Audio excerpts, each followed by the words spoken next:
And this is the Big 50 today. I'll be your host, Matthias Fulbrook, and I'm joined today by Missy. How are you doing? I'm doing fantastic. Yeah. This is how you do it. Thank you. Yeah, doing fantastic for this 50th edition with as like a surprise a huge prize pool for this one. We were not expecting that much money on the line. That surely drew the attention of lots and lots of players. So this is bound to be a pretty high bracket in my opinion. Indeed, we are looking at 37 attendees, which is, I think, one of the biggest EURAS that we have had since the beginning. And we are also looking at currently a prize pool of $230, which you can contribute to right now through Matcherino if you want to make that bigger, even bigger, and support the community. I'll just quickly put it in the chat so that you can see it. Yup. But yeah, that should be a pretty competitive bracket. I'm looking, and I see a lot of names that I recognize. I see Valve, I see Alicia, Shurika, I see Shine, I see Fruitall as well. I saw Arrogator, and I don't see them anymore when I'm looking. Yeah, I mean, lots and lots of familiar faces indeed. We unfortunately had to, I mean, when I say we, I mean Hokori really, had to sadly prevent certain players' entry because they were a little too good. And people are getting too good at this game. They were past for the need for EURAS anyway. Like, but you know, the top seeds are still like pretty good. So you know, bracket's gonna be hype, and especially I think top 8 is gonna be really good, really cool. There's a few unknown names as well as, you know, on top of the familiar faces that we were talking about. Like the number 1 seed is Valve. I'm like really intrigued and I can't wait to see them play. But the first match we apparently are going to be witnessing certainly features 2 very familiar faces in Shurika and Alicia, 2 very active French players. And although Shurika has gone Opsa and Arcane in the last EURAS edition, it looks like he's going to be switching back to his main in Maple. Alicia, as always, trusty, good old Arcane. Seen some pretty decent improvement in the last few weeks, so this is going to be a pretty good opening for this bracket. That's definitely going to be very interesting to see. Just the mere fact that we're getting a team kill, you know, frame 1 in this bracket is a bit silly. I will say that's just the magic of seeding, I guess. But we make do. Indeed. Immediately, Alicia putting down a lot of pressure on Shurika onto that ledge. Immediately, Shurika reversing the situation, forcing Alicia to go for an early teleport on that recovery in order to mix things up. Yeah, as like rarely as I see this matchup, the way I'm picturing it, like in my first impression, is that both of these characters like are so reliant on their resources to make it back to the stage, right? Because Arcane has to have Puddle available, and Maple has to have Tether available, pretty much. So I'm curious to see whether these players are gonna like take advantage of their opponent whenever said resources is not gonna be on the table. Yeah, I think it's interesting too because we also have 2 characters that are very polarized in their way of playing. I feel like, oh, that's unfortunate from Alicia, like an unfortunate SD. But as I was saying, we are looking at Arcane, who's probably going to be playing a little bit more keep away against the very rush down heavy playstyle of Maple. So it's going to be really a matter of whether Alicia can just keep that weasel, I guess, away from her as much as possible. Right, although now that Shurika is boasting a healthy 2-stock lead, it's going to be a bit more difficult because Shurika especially, does not shy away from playing very defensive if he needs to. And that's going to be a 3-stock for game 1. A bit of an unfortunate is SD and unfortunate ledge hog at the end there on Alicia's part, but you know, set's not over. I don't know if it's best of 3. Okay, so it is best of 3. So she has to clutch up the 2 upcoming games in a row, but that also means that she gets to play on her counter pick for this one, which is going to be a pretty good arcane stage. If you are able to get some like bubble butt or like back air 2 on the raccoon, I suppose, things can get pretty dangerous pretty quickly for Maple. Bit of an up throw combo here. Picks it up with a tech chase. Brings him off stage. Yes, we are Right. playing with Alicia once again in an off-stage situation, a difficult one at that. Almost gets clipped as well by the forward there, but right now Shrika is just fully controlling that ledge. And finally we get a reversal, but no! Okay, I guess, but I feel like Alicia really didn't need to die for that one. Like, we Yeah. had bottle on stage and everything, we could just have teleported to bottle, I guess. Indeed. But on Shurka's side, Tether was not available, so that made him just that much more difficult for him to get back to the stage, and that's what we were talking about during last game. So if if Alicia can manage to make that happen a few times more, then that surely things will go her way in this game too. But right now, Shurka is the one leading the conversation with these juggles, and Alicia does not have puddle this time around, gets clipped by the F-tilt and did not land on stage, I believe, which means Yeah, the that's lack of the ledge resources hog as is well. going to be very, very costly as Shurka manages to get the ledge hog. Yeah, that is the rough part. I feel like Alicia right now is not necessarily warmed up too much for that beginning of bracket, which is unfortunate, but it is how it goes sometimes. You know, trying to still put down a lot of pressure, immediately Shurka finding the opening here. Gets clipped though by the down strong. But yeah, it's looking a little bit rough for Alicia right now. I can see a few mistakes, honestly, just from not being too warmed up, I feel like, at the beginning of this bracket. And we're going really far for that one, and that seems to have just worked. Shurka maybe Yeah. a little bit too afraid on the recovery here, and immediately gets clipped. Very, very good like coverage of the early Tether with that forward air. But you're still a bit behind in terms of percentage, so you have to be very careful. Shurka is no player to be trifled with. Oh my god, DI's in on the down tilt. Still lives. Shurka does not pull the trigger quite yet, but this down strong is going to do it. That's going to be a 2-0 for Shurka.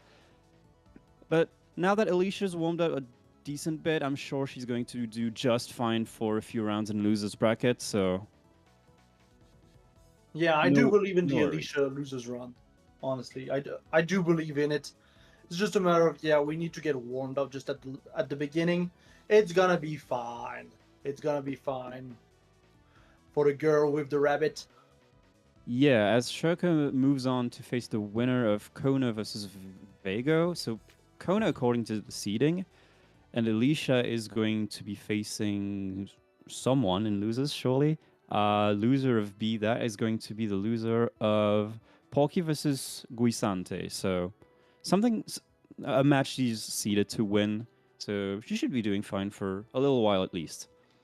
Yeah, I think that's also the interesting thing about EURAS is that we get the opportunity to see players that we don't necessarily get to see during bigger tournaments, like even Eternity or like the RCS series, just because obviously we want to showcase a little bit the players that are actually learning still and trying to get better at the game and better and better. So it's always pretty fun, and I'm glad to be here for that 50th edition too. And like the nice thing with Eurus, at least in this game, I'm not too familiar with how Eurus went in Rivals 1, but I'm sure it was also really, really popular, is that the players who have quote unquote graduated from Eurus University, or even people who still aren't banned, are like pretty damn good. Like you're gonna see them taking ranked sets and even sometimes like bracket sets of some of the best in Europe. So this is definitely like really good training grounds for everyone in Europe. Oh, absolutely. That's kind of why we also have rookies on Sundays for like Mhm. the even lower bracket, quote unquote. I would say, like we are starting to get a very good level in Europe. I feel like just players improving all across the board. So obviously the level of our RCS is going up, the level of EURAS is going up, and even the level of rookies is actually going up. Yeah, I mean, game has only been out for less than 2 years now, so people are still finding their mark. Even people who have been playing right from the start are still improving by the day. So who's to say in like 1 year from now, people from like who compete in rookies are going to be taking EURASes and getting brass band? Who knows? Um, let's take a look at the bracket right now. A lot of people, again, lots of different nationalities as well. Yeah, lots Um, of representation. yeah, that is. And I don't know if we can spoil who we're going to be commentating next, but we have the info. We're just waiting for a certain match to be over before we can take over. Yeah, that's kind of the thing of those early brackets. We kind of just waiting for the bracket to like move on, essentially. Yeah. So the match we are going to be waiting for like a couple more minutes is Abstract versus whoever wins between Frez and Clister. Sorry, is it Silster? I can't make out. No, it's Glister, I believe. Oh, but it's like a capital I, Yeah, or is it? Is it? I, Hmm. it's The more I look at it, yeah, the more it unsure I is. am. Oh, it's It shows Silster. it's I saw the Silster. Twitter Yeah, username. okay, It's Silster. okay, yeah. We're getting mixed. We're getting mixed in the bracket chat. That's why we're on the commentator seat. We're not good enough for them mix-ups.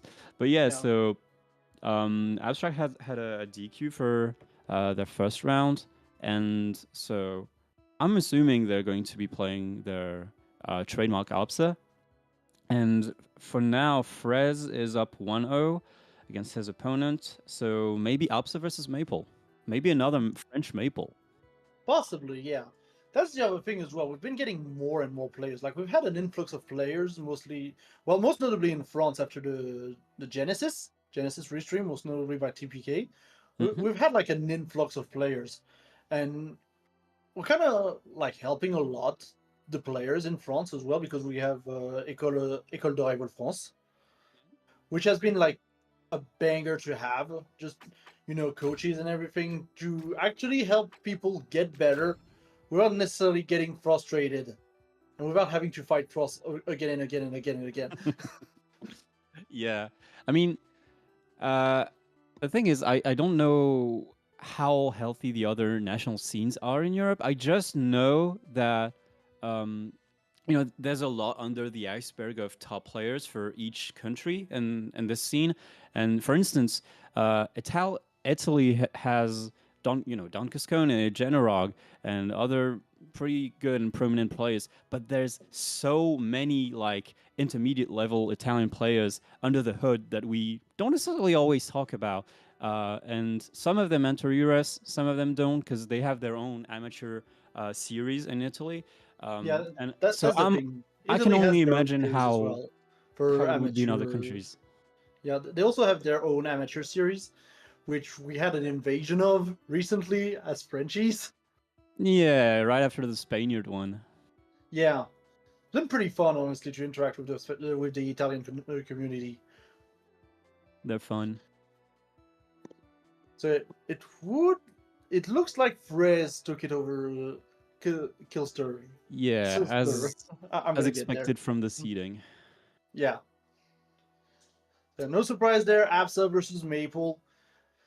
Uh, I'm always curious to see Absa like do work in those brackets because I feel like that is kind of a character that is getting more and more represented in Europe, but is also a little bit underrepresented, if you know what I mean.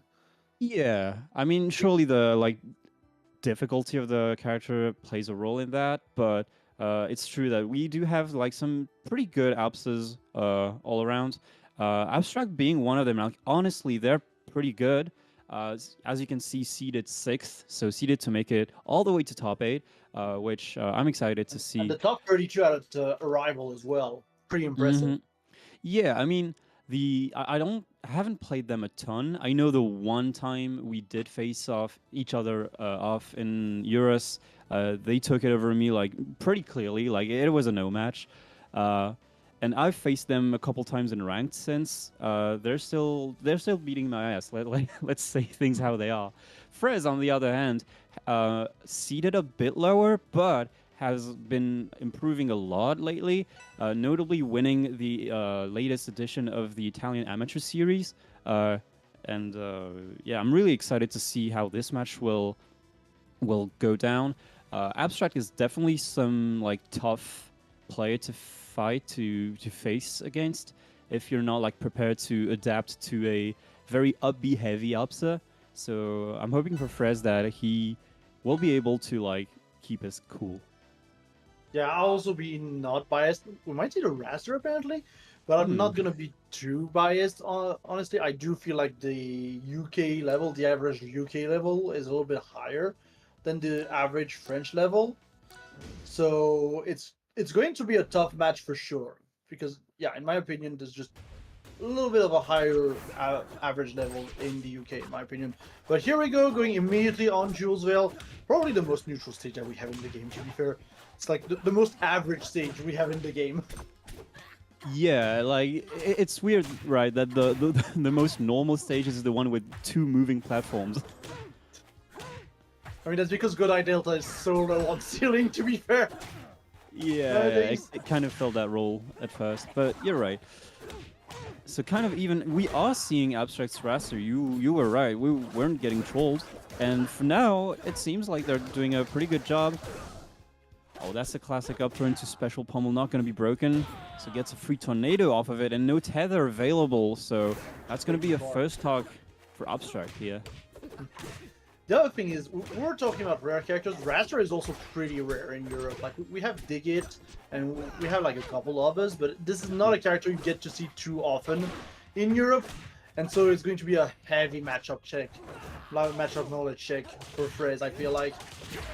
So I'm not too surprised about the pick, nonetheless. Yeah, Abstract seems to be an enjoyer of like exotic beasts. Frez was able to take a stock of his own, but right now is still like facing some pretty nasty percentage disadvantage. 90% is going to be, yeah, what Abstract is going to look for right now is like safe combo starters that would end in some kind of up or F clap, and Raster has like loads of those. Ooh, that's a nice parry. Unfortunately, you're not going to be able to come back from that. That's a pretty good lead from Abstract. Yeah, that's the other thing as well. Frez is having a lot of trouble right now just setting up the mark onto Abstract, and so he's regularly out of resources just overall. And with that, Lily's not going to do much against Raster either. So we're already seeing a lot of the difficulties that Frez is facing right now. Good down strong though in order to take that stock. Yeah, great coverage. Like in the corner, this is something you usually go for. It's still honestly doable. Let's just see if Frez has what it takes. It's like, can you keep the bird grounded? That's the main thing. Can you keep the bird grounded? Can you keep him under pressure? Yeah, right now, Maple is really Abstract has full stage control. Maple is definitely not going to win the air-to-air battle in this matchup. That's for sure.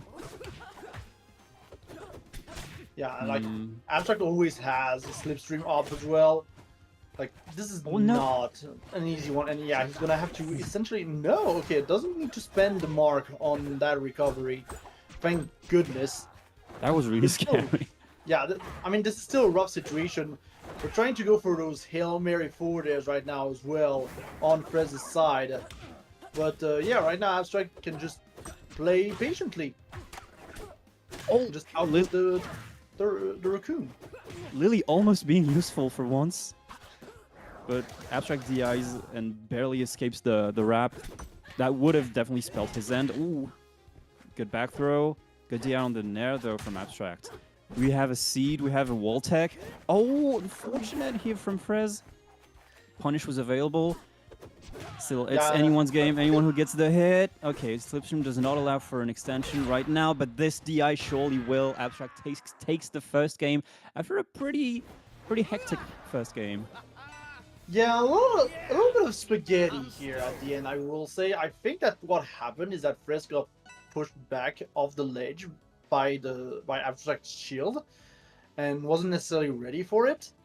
But yeah, a little bit of I'd say spaghetti right here at the end.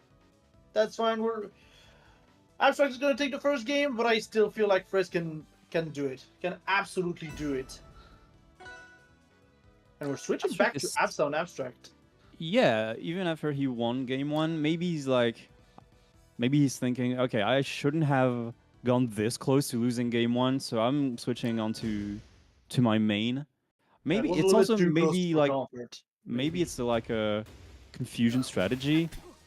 You know, Frez is all like warmed up for Rasa, but now he has to face characters like that is entirely different.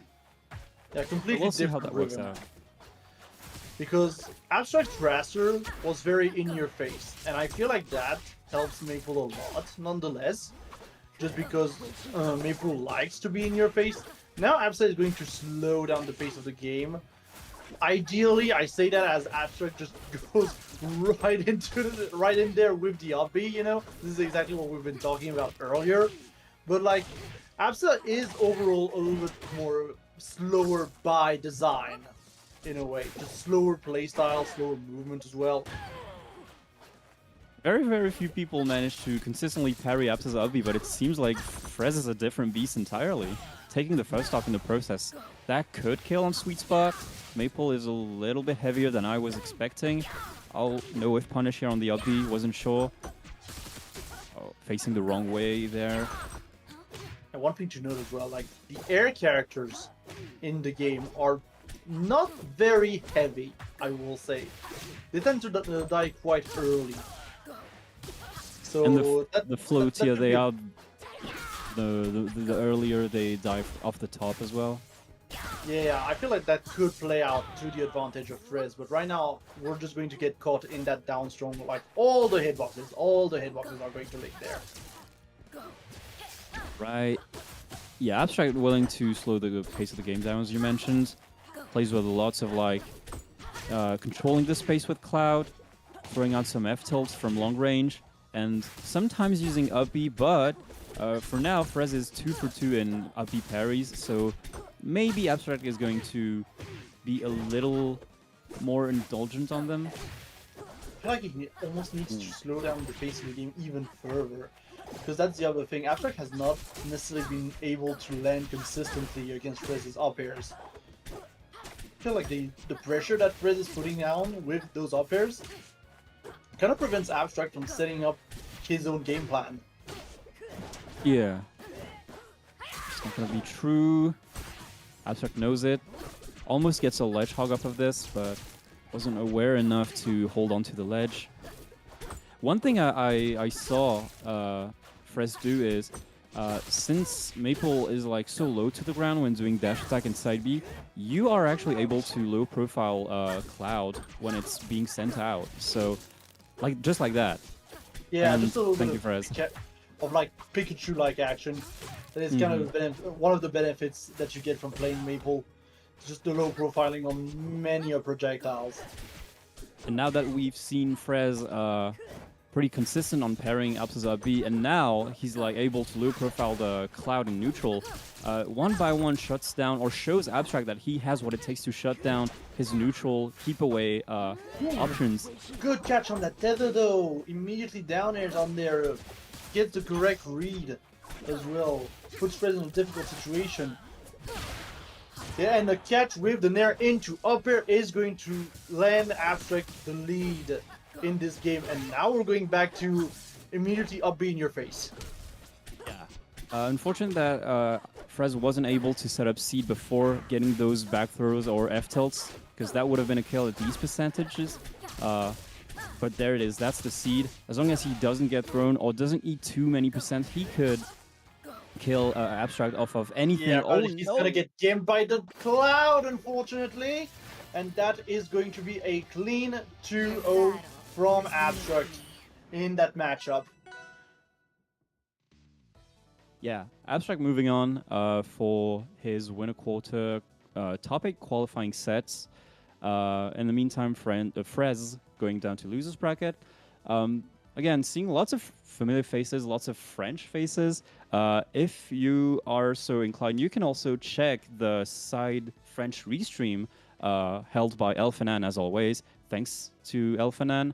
I don't know if he's alone on the mic tonight or if he has someone else to commentate with, but go and give him some love, even if you don't speak French. Yeah, you can get that multi-stream in, I guess. Always a Yeah, good just get the time. multi-Twitch, even just for the sake of gameplay content. Yeah, it's just more gameplay. More rivals. We love rivals. having more rivals. That's why Holy, we have like 2Ks. 6 streams at a rival. Yeah, that was great. Yeah, that was great. The more the better. Yeah. And also, if you want to support the community, make sure to type in that creator code RA Europe in the Rivals of Ether 2 store when you buy a bundle or even just some bucks. Like you get some cash back on your box. The community gets a little bit of money as well. Like it's a win-win. It's a win-win. Yeah, And it's a good honestly. excuse to support the developers as well. Mm-hmm. Yeah, creator codes are like a really, really need. Like especially creator codes like, you know, for larger communities where you know that your money is going into something that is either going to be more online brackets or like maybe some more offline events. You know, the money always goes somewhere, and it's just really healthy for the growth of the community in general. All right, the next match we're going to see is going to be 413X, also known as Alex, the Alex, Irish yeah. Rano, against Poetry, the English Rano. I mean, that's the thing. I see 102 Porky against Poetry, so I guess the Yeah, match she is won game over? 2 and 3 though. Yeah, okay, She yeah. clutched up. Yeah, I guess I was a little bit late on the bracket results. But yeah, going back to what we were saying about supporting the community as well, I've been actually talking with some other FGC folks because there's Mm-hmm. another game that's been out recently, 2XKO, that's been doing icons for the locals. Like Mm. they essentially give you icons for attending locals, and then you can just use those icons to represent the locals when you go online, which I found was really cool. Yeah. It's nice to see like fighting game developers being like close to the community. They haven't necessarily always been in the past, but in current year 2026, like the FGC is definitely thriving and definitely, you know, um, having lots of fun with all these events, lots of fun with all of these rewards, and these win-win situations between them and the dev. We don't talk about Capcom, chat. We do not talk about Capcom, chat. Yeah, we don't talk about every single one, but the ones that are closer to the community, we do love.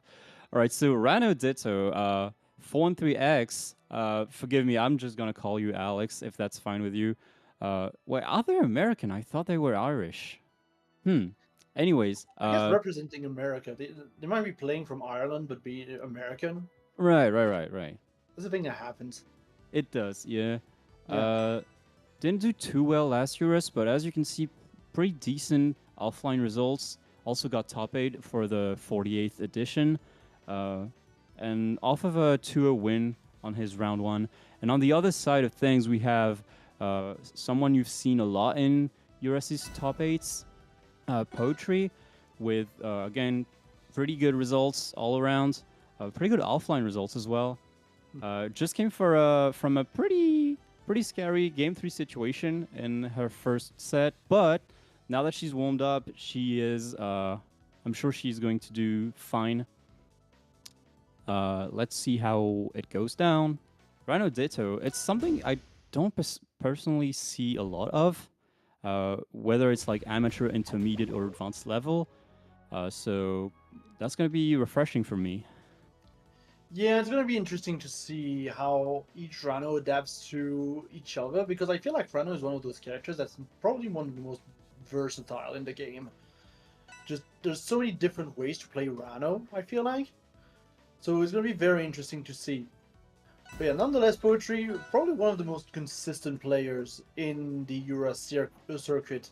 Not consistent enough to clutch out this coveted Razban, but still very, very consistent. Always being there for top 8s and everything. I'm seeing Focus Misk asking when best of 5 starts. Oh, Abstract already answered. Go. Yeah, that's gonna be best of Yeah, 3 until during- top 8, during and top then 8, top yeah. 8 is gonna be best of 5. All right, first game Hodojo. Poetry's the purple Rano, and 413X is the default palette 1. Great CC game here from Poetry. Gets Yeah, lots of you tech can kind chases of up and Poetry down throw. really playing on those tech chases. Just really playing off of those. Yeah.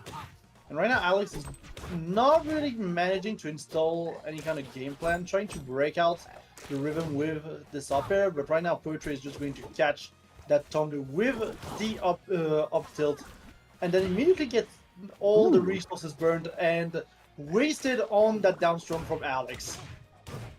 Yup. That's the beauty of rivals. It can go down so quickly in the blink of an eye. But yeah, With as the you weird mentioned, angle on the downstrong. Poetry getting lots of like take chases. She's definitely one of the more grounded Ranos. So you mentioned how this character is like kind of well-rounded, and there sure are some Rano players who really like to spend their entire neutral just moving with side Bs. That's not what Poetry does. Maybe 413X a little bit more. And right now he has to come back on stage using that up B once more. And DI Zin here on the back throw. So that's going to be an up air for Poetry. Not going to kill quite yet. Good attempt. However, we're going to eat a big punish here for breakfast. As 413X might threaten a 2-stock lead even. Yeah, that is very much a possibility because Poetry is just having trouble finishing off that stock right now. And Alex kind of covering a lot of options on the ground, playing pretty safe. We're finally going to get the kill on Poetry's side. But the big thing is Alex has been playing pretty safe, just racking up the percentage slowly but surely. I don't think he's going to get another early stock like he got with that lucky downstrong on the ledge. But nonetheless, just the percentage racking up slowly but surely. The question is, can you finish it off? Yes, you can. Yeah, great presence of mind, not pressing roll too early or expecting that Poetry would go for maybe a downward up B. So you're 1 stock lead here from 413X. Definitely playing solid, I have to say. Okay, read some again, kind of retreat with the overshoot Dacus. Yeah, Alex being very comfortable just playing from the lead, honestly. Just not overcommitting, just being very careful. And again, it's just about racking up the percentages because as long as Poetry doesn't get the kill, honestly, there's really no danger. And there we go, we're going back to the wall. But of course, that back air is going to stop that recovery. 69% on Poetry. That's still a very good position to be in if you're Alex. Yep, that was a pretty long-winded edge guard sequence that all started from Poetry comboing 413X into his own bubble, and then utilizing the fact that he was out of resources, notably out of bubble. So that was pretty neat. However, you are facing a die situation, 134% on the board here. Any upstrong is gonna do, any edge guard is gonna do it. But on the other side, if you're Poetry, you have to win neutral a handful of times before you can hope to take the game. And there is the stray back air is gonna allow 413X to take game 1 here. Poetry once more facing the same situation as last round. She has to make the reverse 2-0 if she wants to move on in the winner's bracket. Yeah, Poetry really not in a comfortable situation. That first stock down strong did a number on her. Really did a number on her. She wasn't prepared. She just flew off at a weird angle, and from there it was just we had to work from behind. Still got pretty close, honestly, from bringing it back. So I'm not counting her out in any way, shape, or form. Especially now that we're going to Julesville. Yeah, the most normal stage for normal people, as you mentioned. The normal stage. This is normal stage. For normal frogs. It's just straight up Lyon. This is Lyon, yeah. If you know Rivals 1, if you know French Rivals 1, you know that this is Lyon, straight up. Anyway, 413X boasting a pretty healthy lead. Also has like 4 poison stacks on Poetry. But never mind, she's fighting back. Not for long though, as she gets sent into her own bubble. Trying to find some kind of neutral win, but Alex is just happy to keep his distances with his opponents. Alex has been he's going very far, honestly, with those openings. Like, I am shocked at how consistent Alex has been at just keeping up the pressure and making the most out of his openings. Like, this is kind of crazy to see at this state of the bracket. Yeah. Really solid punish game. Oh, goes for the reverse forward instead of the up air. Interesting choice, but this is going to do it for the first stock anyway. Yeah, I believe sour spot back here it was. Yeah, some kind of Okay. sour spot. Not many sparkles on this one. Yeah, Goes for the interesting waveline command grab. attempt. Yeah. But yeah, again, just we're putting out the limbs out there on Alex's side, and it's working in his favor because Poetry doesn't seem to be able to actually get in. Like, we are facing those nairs and those back airs, and Poetry just doesn't get in. It's like, this is jail. This is just straight up the jail door. You're not getting past this. Yeah, the way I'm seeing this is that Alex is doing a really good job at spacing himself in neutral, in that he has 2 modes where he either will play from pretty far away, where Poetry has to pretty much like go for an overshoot or some kind of like read to actually get in, or he's gonna be the one pressuring her and he's gonna be in her face the way we're going to maybe see right now. And Possibly, again, if Alex can just get the opening, he's going to take it very far. I'm not sure if he's still able to kill. Like, that fair got pretty close. I mean, I guess it did get the job done with that ledge hog. enable the ledge hog. Yeah.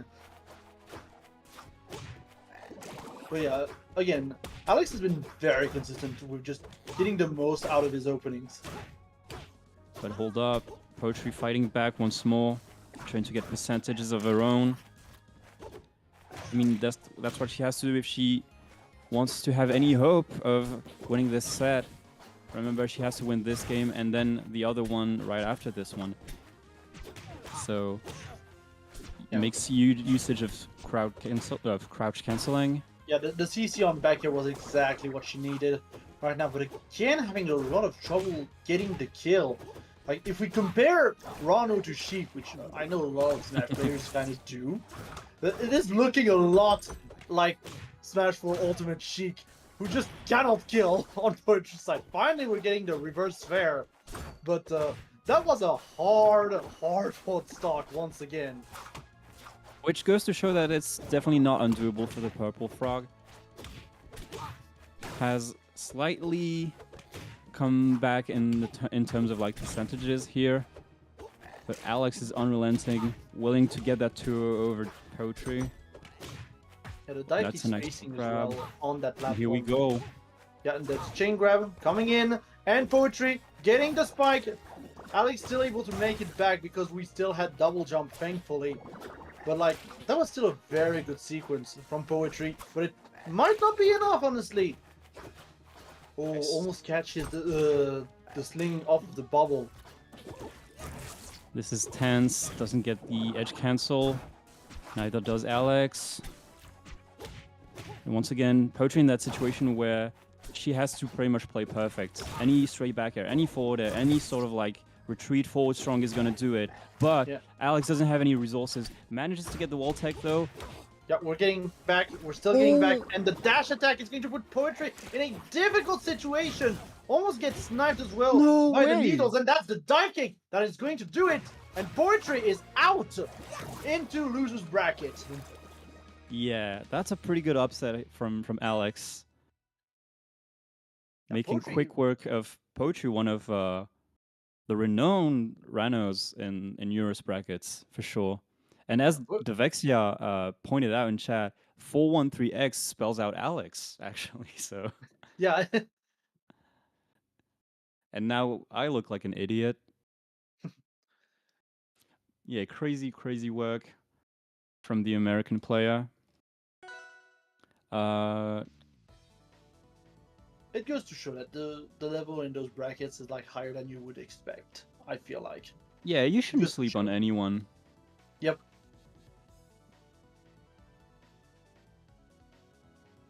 But yeah, we are starting to wind out winners round 3 right now. I see Nosages getting into quarterfinals. I see Devexia, Kona, Devexia are already in top 8, like speedrunning the bracket with the Loxodont.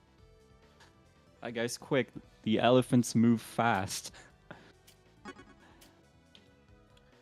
Yeah, I see Koji, I see Abstract, obviously, that we saw on stream, making it 2 winners quarters. Yeah, we're going to have Alex versus Koji eventually, and whoever wins between Valve and Shine against Nosages. Hmm. I don't know if we're Okay. getting any other set before top 8 though, or before these ones. Yeah, I think at the same time, I feel like we can probably watch 2 winners quarters because obviously the loser side needs to catch up as well. Just Yeah, kind of how double elimination works. we wouldn't want to slow that half of the bracket down if they're already like lagging behind a little bit. That's for sure. Yeah. But let's actually take a look at loser's side to see how things are going for the people that we've seen lose their winner's set. So Alicia ended up winning her losers round 1, but then had to face off Vago's Zetaburn and unfortunately lost game 3. So she ends up losing in losers round 2, placing something like 25th, I would assume. Yeah, that's 25th, placing her seed. Who else have we watched? We only I have also watched 2 saw sets. No, I Frez also and saw Shurka. Shurka. Yeah, Shurka has been falling quite early as well. And is currently facing Silster in the losers bracket in losers round 3. You're right. Frez on the other side is currently trying to avenge Alicia from her Zetaburn loss. So we'll report to that shortly. So Pin got knocked down and loses by Nosages, which was an upset. And now they're facing Utorio. Who else do we have? Do we have any other upsets? I guess Koji versus Milchmann was an upset. And the German Loxodon is still waiting for his match. Okay. Yeah, we're looking at a very surprising bracket, and it would seem like we are going to go into Valve versus Nosages. Yeah, so Valve, like the enigma of this bracket, because he has the first seed, and I was like, who is this? Like, is this someone we know who like changed tags like in the meantime? And I took a look at their profile, and it's also someone from France. They're just everywhere, man. And They're everywhere. We specifically, are everywhere. someone from southern France who mostly attends locals and only entered like a couple online tournaments like at least a year ago or so. So it was difficult to judge their results other than here they are, these locals, Smash sur Mer. But they do have pretty good wins. If I'm trusting supermajor.gg, they have an Elfinan win, they have a Rudy Lloyd win, a Cross win, a Cookies win. So definitely people who are who have had their hands on the game and are doing pretty well. Some of them way past EURAS level. So I'm not surprised to see Valve getting seeded so high. Nusages, on the other hand, one of the French rising players with Arcane. Some pretty solid results overall, as you can see. Didn't win the Italian Amateur Series French Invasion. Again, Frez did. Honestly, yeah, it was close. I saw the matches; it was close. Yeah, those were battles, man. Those were really close and hype sets. So again, that's a French team kill. And once again, if you want to support the side stream being handled by Elfinan, go check it out. And yeah, Valve mostly plays Krag, but has a Galvin secondary. and it looks like he's going to go for that dinosaur against Nosage's Arcane. I don't really know how the matchup works, so let's see how it goes. First game, Jules Vale. Sorry, first game, Lyon. We are seeing a lot more Galvans lately, especially in France. I feel like I've seen quite a few at La Aether last time. Like this is a character that's picking up steam for sure. Like literally, he's kind of steam powered, honestly. Yeah, he's a like machine-like. Yeah, Oh, that's the Genesis skin, isn't it? it is. It is. Never seen that palette before. It is more subtle than the Arcane Genesis skin. Yeah, people still hate on that one, but like on the Galvan Genesis skin, but I think it's like totally fine. It's a-okay. It is okay. I think it is okay. It's not his best like, looking, I will say. Yeah. To be fair, I still have PTSD of like release retro crag, just breaking shields. Oh yeah, That was a fun one.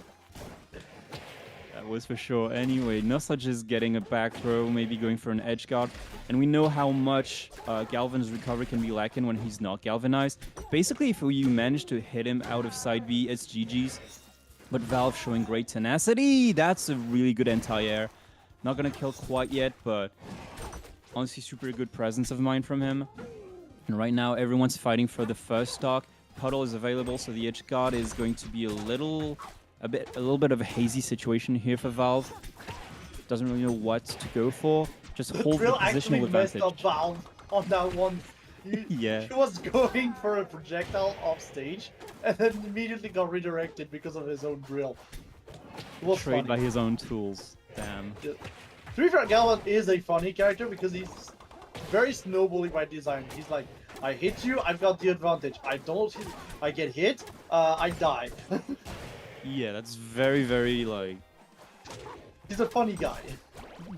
Yeah, funny is how we view it as like non-Galvan player perspective. But like, if I was a Galvan main, I think I would describe this as like nerve-wracking, if anything. It's okay.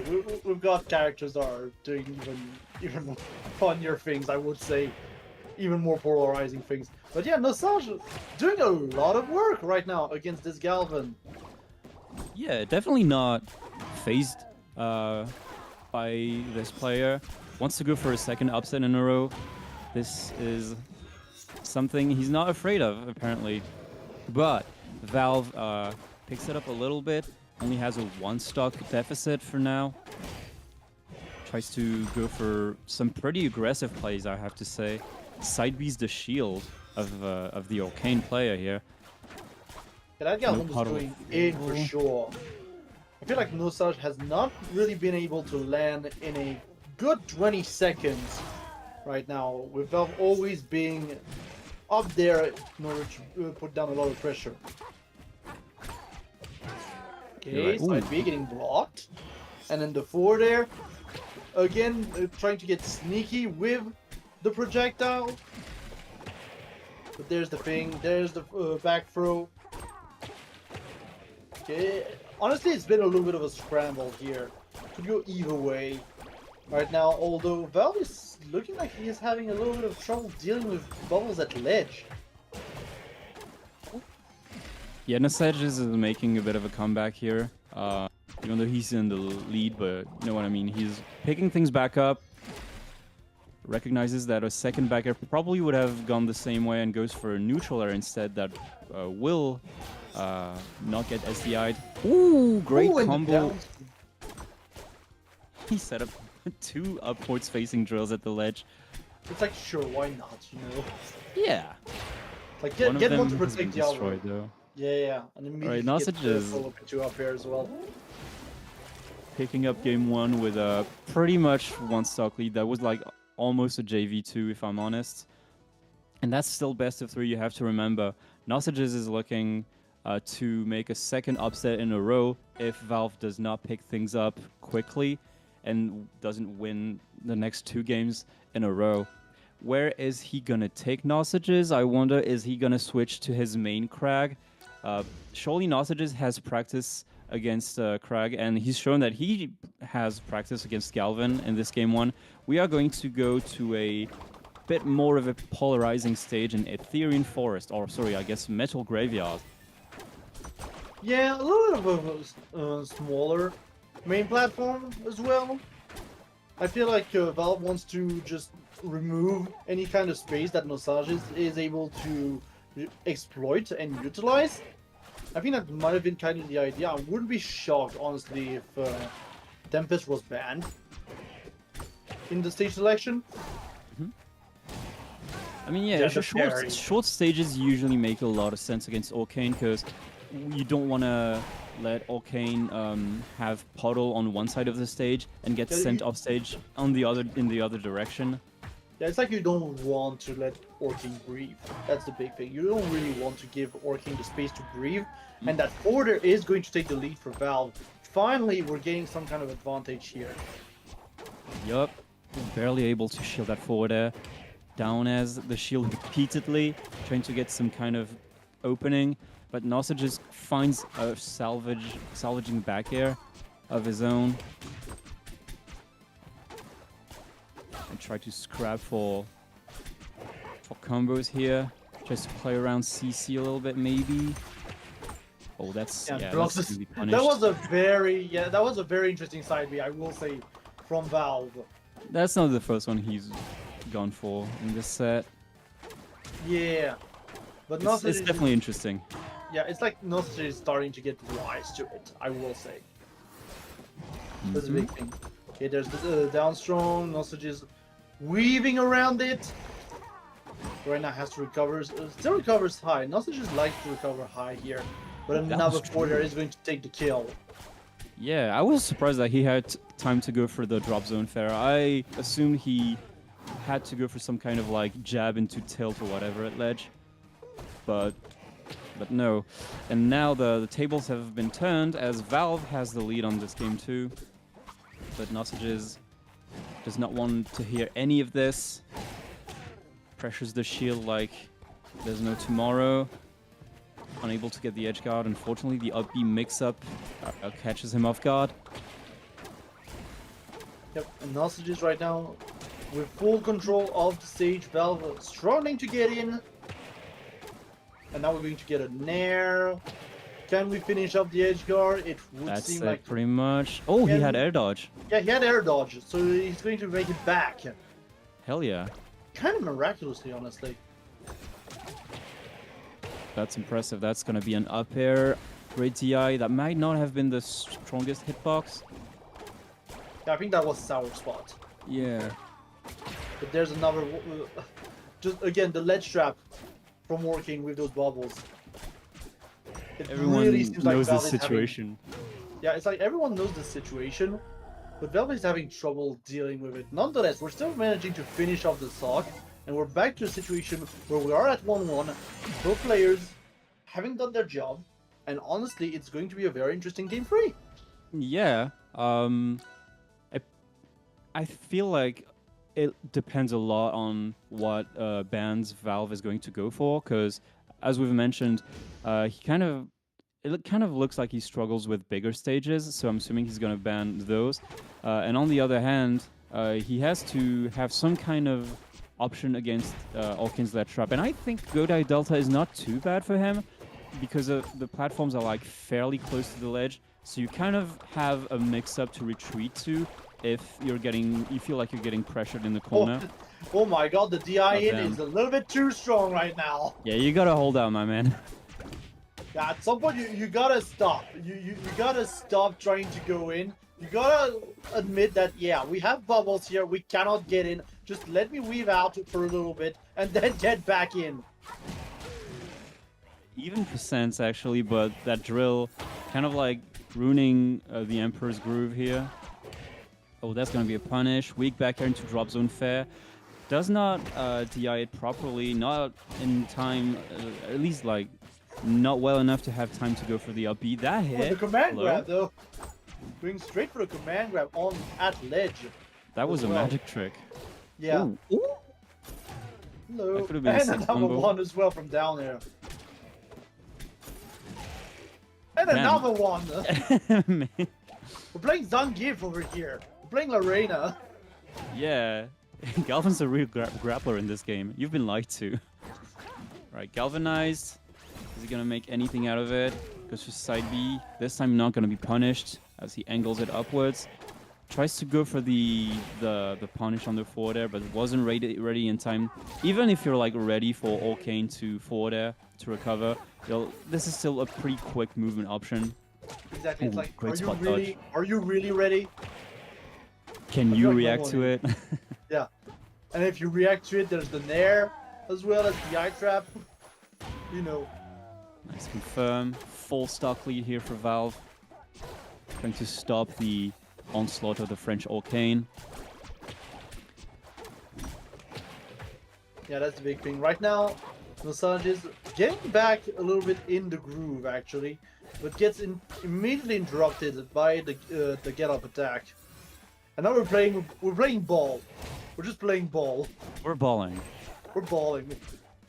If you wonder if Galvan can ball, yes, he can. It's canon. Right. Nosage Yeah, is no, definitely yeah, playing no slow. resources as well. That jump was clipped out.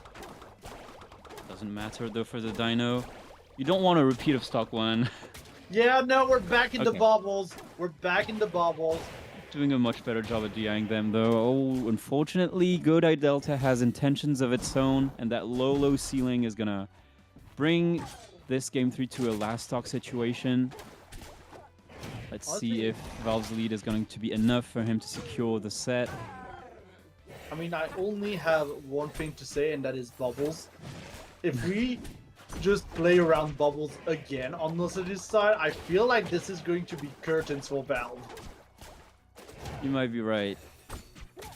Although in order to be able to play around bubbles, you have to be in the right position for it. And if Valve just decides to rush the Arcane down, it's going to be a bit more difficult. But hang on, you're getting an edgeguard situation. Unfortunately, up B's a little too late and gets punished for it. And now we have no puddle on stage. Great landing mix up with the neutral air. However, Valve missing his waveland. Gonna grant a punish, solid punish on Nosages. Okay, up tilt to upper. The second one's not gonna connect though. This is a very tense situation. Down to the wire. Both players sitting at the exact same percentages. Right, It's edgeguard essentially situation last once hit. more. At this point, a straight up air from Arcane. Maybe a forward air from Galvan. There's the Still Nair has air coming dodge, I out. believe. Oh, goes Yeah. for the mix up with the early up B.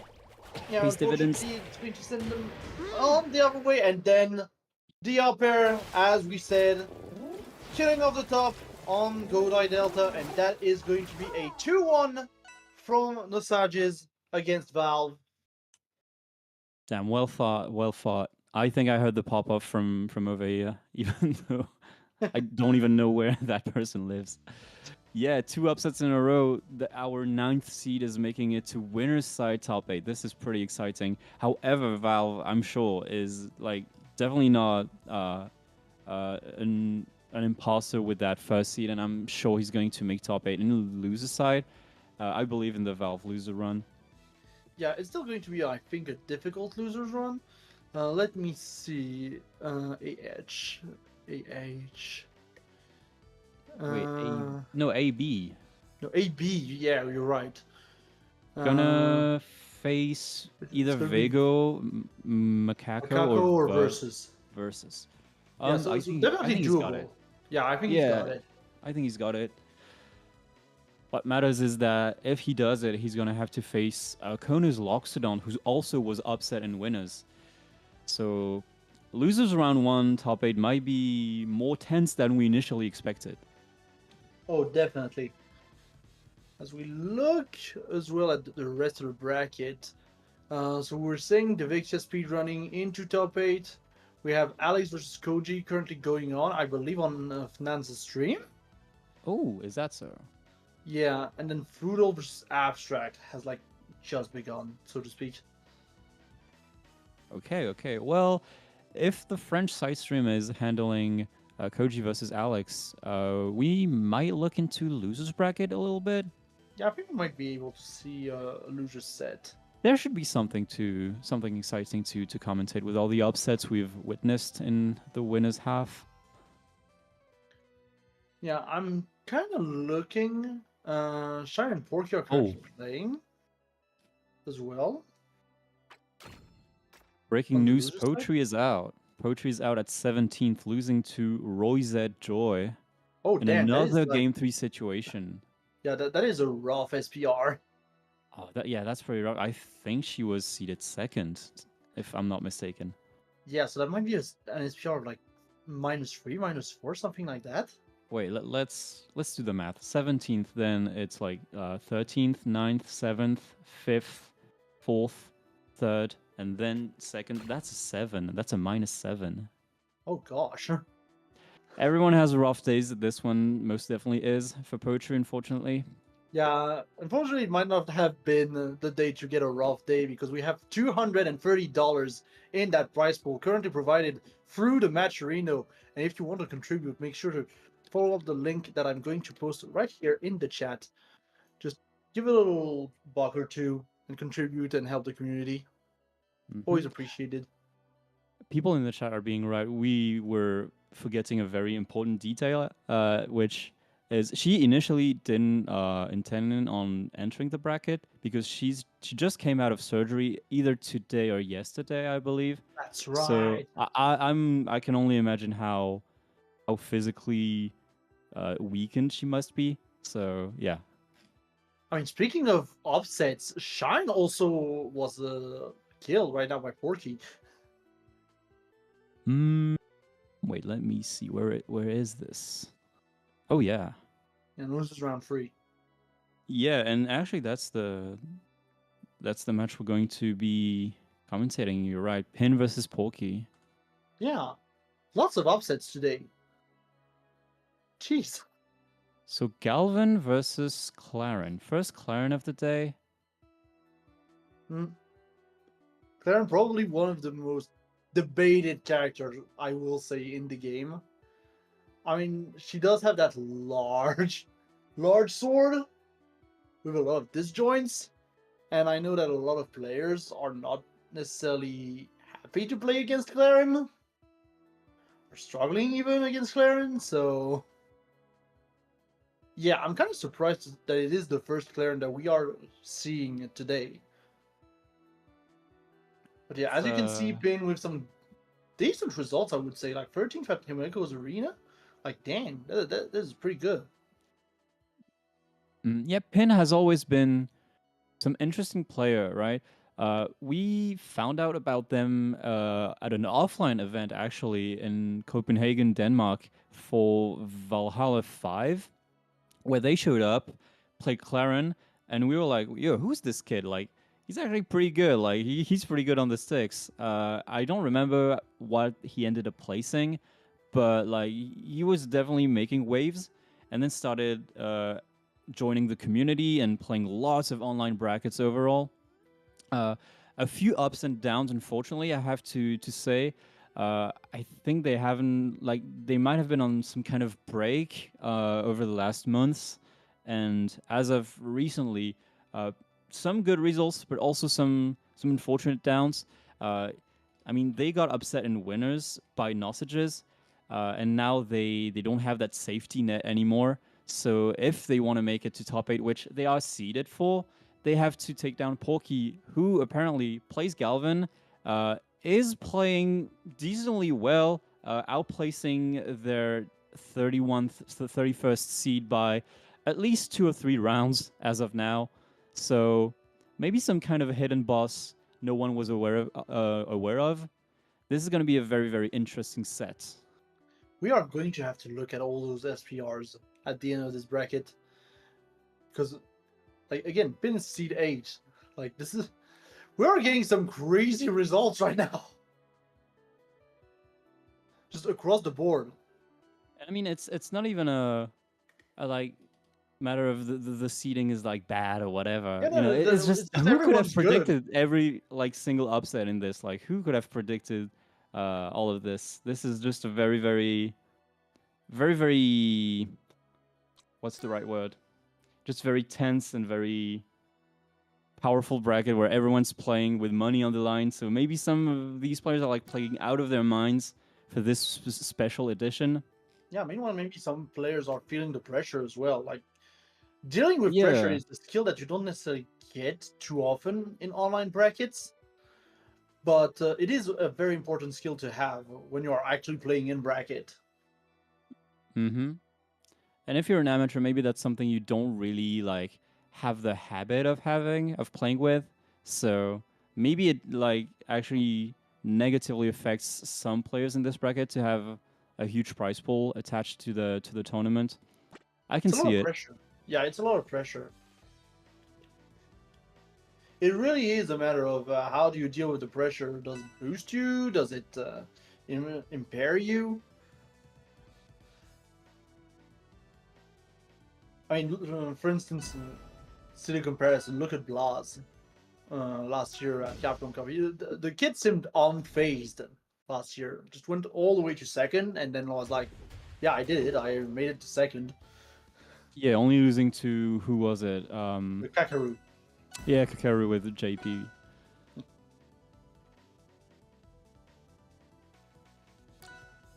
And now he's just being consistent at every bracket that he's entering. Like, I don't think I've seen the kid placed lower than fifth. That's a force to be reckoned with. That is crazy to think about. But anyways, back to rivals. Yeah. I'm gonna go to her dojo for game 1. Not familiar with Porky. So unfamiliar with them actually that I thought they were going to play Galvin as the reported sets were indicating, but we're seeing some Rano action instead. Yeah, I'm guessing he might be like a multiple character main, because Galvin is not necessarily the strongest, so having a pocket Rano, I could see it honestly to cover the matchups that Galvin doesn't necessarily do well in. I could see it. I could also see Galvin maybe struggle against Claren in that he's a big body, and especially since last or second to last patch where he got fatter, and also he doesn't boast the same disjoints as say Loxodont, which actually make Claren struggle. So maybe that's a rough matchup, and maybe Ranu just simply makes more sense for them right now. I feel like, yeah. I feel like this is just a better matchup overall. Prefer Rano is always a good pick. Rano is just always a good pick. Again, he's kind of... Unless you ask the didn't- Rano mains themselves. Yeah, I get it. But it's like we compare Rano to Sheik, he's kind of like the Mario of the game as well. Like, Yeah, he can waveland. It's just like Mario, right? it's Mario. Just a little guy. Oh, Yeah. that was a hard call out. Just like Mario. Anyways. Anyways, yeah, taking the first stock, but even the non-tipper hit here is gonna purple. I was about to say, the Sour Spot killed? Yeah. Character's broken. Sorry, chat. Character's broken. Nah, Clarence simply cannot do it. Look, she's getting ledge hogged. Never mind. Okay. Never Why is he mind. back there? We don't know the script. We've not been given the script of the tournament beforehand, so now we kind of have to make do with it without it. What are those options that Pin's taking? Shield drop into down strong? Like, Sure. what is this? Look, this is the new wave Rauno, okay? How do they see the game so differently? It's those youngins, you know. Yeah, they have the strats. Not dashing back enough to avoid getting side beat, unfortunately. But still, I feel like Pin is doing a really, really nice job at edge guarding the frog. We've seen them pretty consistently just go out and forward air the bubble, especially, giving a bit of a rougher time for Porky here for recoveries. But Speaking that of was a forward air. super good ledge hog, yeah. Immediately answers with another down strong. Another Sour Spot down strong. Kingu, But yeah. take notes. Yeah. You have to do this. This is the new meta. All right. Yeah, Back been putting throw, down not a lot really of too pressure right now with much. the back throws. What are you trying to catch on that platform with up here? It's not been working out so far. I Finn's been playing rather patiently for, you know, playing Claren. Finn's been playing rather patiently. Yeah. Gets the Immediately extension into up up, tilt. yeah, up strong up tilt. That is also a very interesting combo from Claren, I guess. Okay, going for the take chase. Nice wave on Another back down air. throw. Yeah, just a little bit too short on the neutral B, but that's fine. Porky at 71%. He's gonna have to find a way to get down. There we go. You can't Okay. just take residence on those top platforms. Claren will hit you and will up air you. He doesn't even pay rent. Yeah. To be fair, he is at his masters, but yeah, been just a little bit too short on that recovery. But yeah, Rano is at his masters, so I feel like this is kind of his stage, you know. You're actually right. Yeah. Well, while Hodan isn't there, this is his stage. Yep. Well, would you look at that? The underdog takes game 1 in the best of 3 set. I feel like I've seen this. We've seen that movie before, chat. Yeah. Also, the winner is going to have to face Frutal, who got upset in winners. What is this bracket? What is this bracket? Making it to top 8 loser side is more difficult than making it to top 8 winner side. Somehow. Okay, Pin catching the breath. I'm gonna go for another character. I don't think they have any other character. Ooh, going Just to sticking a with the Rano, yeah. pretty coveted stage for Clarence. Stage with the closest side blast zones, so any offstage tipper is gonna be very, very juicy for them. Yeah, I was kind of surprised to see that it was left open by Porky, but at the same time, like, Rano Fair. Rano Fair exists. So, It's still a good stage if you're Rano. yeah, it's still a solid stage as Rano. Edge guard situation. Great wall tech though. Landing down there, we get the punish here on that ledge attack. That's the force from Tepper we were mentioning. Going Not straight quite for a enough, dive but- kick. Definitely Yeah, enough sure. to instill fear in the opponent, you know what I mean? Yeah, it's psychological damage. It's important. We're playing the long game here. Ooh, Down to nice Armstrong, tipper. And that's a kill. Okay. Overall, really like great conversions for Porky from Porky. There you Yeah, go. needed to go. Pin getting the confirm into the tipper forward strong, evening up the score. Not too far behind as well. Just down throw. Porky trying to go for a cheeky take chase based off the down air as well. It's weird. I felt like the regrab was a guaranteed like tech chase here. But anyway, gets back throw. No needle action over here, unfortunately. There you go. That's the down air he was looking for. Yeah, I feel like Porky loves this this down air and this snare, I guess. Like missed tech from Pin. That's going to be almost a full stock lead from Porky. One Another game tipper. away from moving on in this losers bracket, this stacked losers bracket. Right, You Will can see full it. hopping a lot. Yeah, just We're a lot of bouncing. full hopping. Not much anti-airing, I will say. Get down there, back here, another down there, another back here, and the reverse up B is not going to go the correct direction, and that's going to be a clean 2-0 from Porky with another other upset in this bracket. What is going on? This is insane. What's happening? What is this? Wow, yeah. They're going to Unlike be that facing Dante Frutal. gift, what the hell is this? So losers top 8 qualifier sets have seed number 1, seed number I think 4. What is this? This is insanity. Yeah, I don't know what's happening anymore. Chat, I don't know what's happening anymore. Okay, let's take a look at winner's side where Alex took it over Koji in a game 3 situation. So right now we have our both our winner semis already decided. It's going to be a French set in Nosages versus Devexia, which at this point is a classic. and the other one is going to be Alex versus Abstract. Pretty interesting. We have a Lox, an Orcane, a Rano, and an Apsa. Yeah, pretty good diversity, honestly. Pretty good character diversity. Yeah, I mean that's also something that's like a trademark of EURAS, the European scene, and just Rivals 2 in general. Is that the game is kind of well balanced, as much The as game is people like healthy. to complain every once in a while, like anyone does in fighting game communities.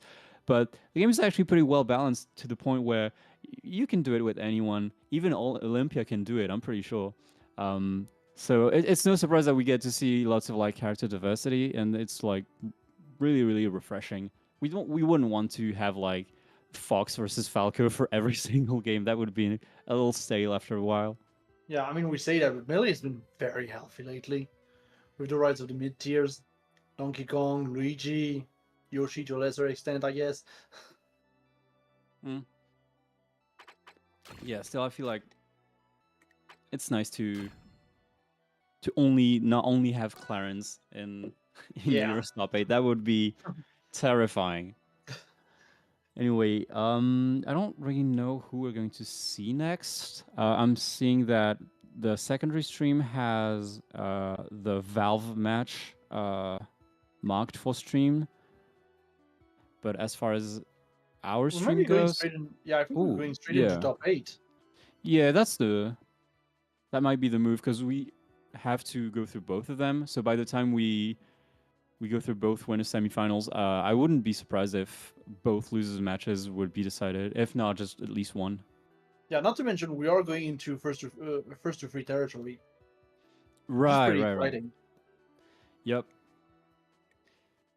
So Nausages versus Devexia, as I mentioned, I've labeled this as a classic, but I don't actually know how much they've faced each other. I would Which be just curious to see the head-to-head. Yeah. yeah, I'm gonna check that real quick. Devexia, but in the meantime, yeah, let's just remind everyone that Nausages is on a pretty crazy run as seed 9th. Has gone through 2 big upsets in a row. I mean, Pin was seed 9th versus seed 8, but then took the first seed out of winner's side and is looking to make even more waves. As I have been informed by Super Major GG that he's even with Devexia, 2-2. Oh, so that's the tiebreaker. Yeah. Who's going to win the best of 3 of best of 3s? Exactly. Best of 5, sorry. Yeah. And yeah, it's pretty back and forth. Last time they met, Nausages won Game 5, and the time before that, Devexia won Game 5 in a Euros bracket, actually, in GF. So, looking to be a pretty tense set. I would be very surprised to see this go either way, like no games dropped to 3-0. Yeah, I'm I pretty do sure think this is we're going to probably... go to at least Game 4. Yeah, I feel like Game 4 or Game 5. Honestly. Even though I feel like Nausages has a little bit of momentum advantage, honestly, just from their recent results. So it's going to be interesting to see.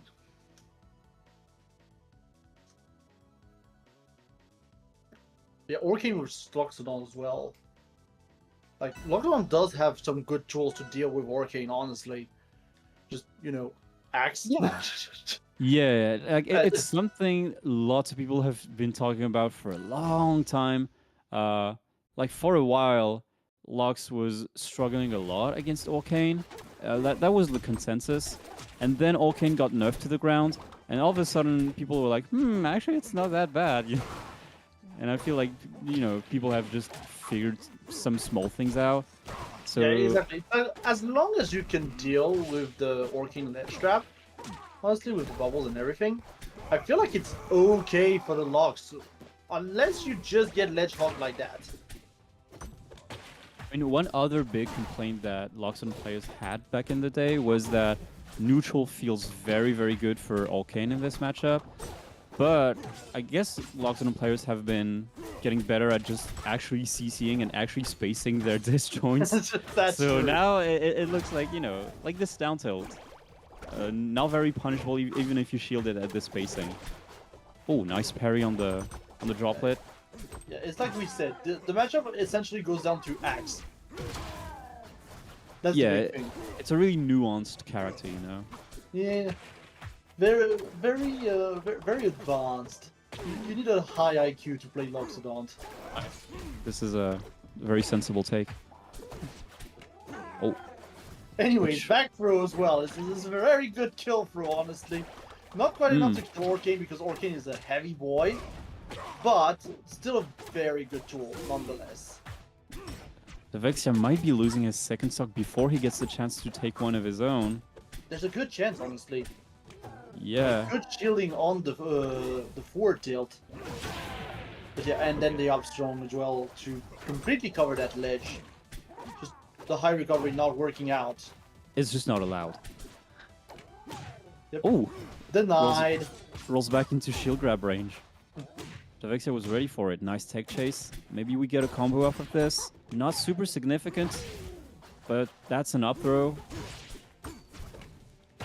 Yeah, dash attack, however, it's going to get punished with a forward throw, and now we're just really deep in the mess for Oh, the Vexia. But the reversal from the side B as well. Still no resources from Nosages. No double jump, no nothing. Oh, why would you stall with down B here for? That's unfortunate. But still, the Vexia coming back in the game in a major way. I wouldn't be surprised if he took Nosages' stock first. Excellent arms attack here. That could have been dire. Yep. There it is. Yeah, just the lingering hitboxes from the Magma Upstrong are always going to be funny. Kills two birds in one stone there because he also like got rid of the droplet that way. Yep, and there's the meatball as well, in order to prevent Nosages from going in. And that's a 45% for those troubles. Yup. The Vexia still in the lead. But what Seemingly are those just- reads? What are those read attempts from the Vexia? Yeah, it's very interesting. Like, obviously, I'm very, very nitpicky about Loxodon gameplay whenever I see some. But I feel like lots of Loxodon players, especially in like tougher matchups, would go for, you know, some of the more boring but optimal stuff of juggling your opponent. Especially, you know, Alkin's kind of floaty. If you get one up throw on him, you can usually get like a couple more.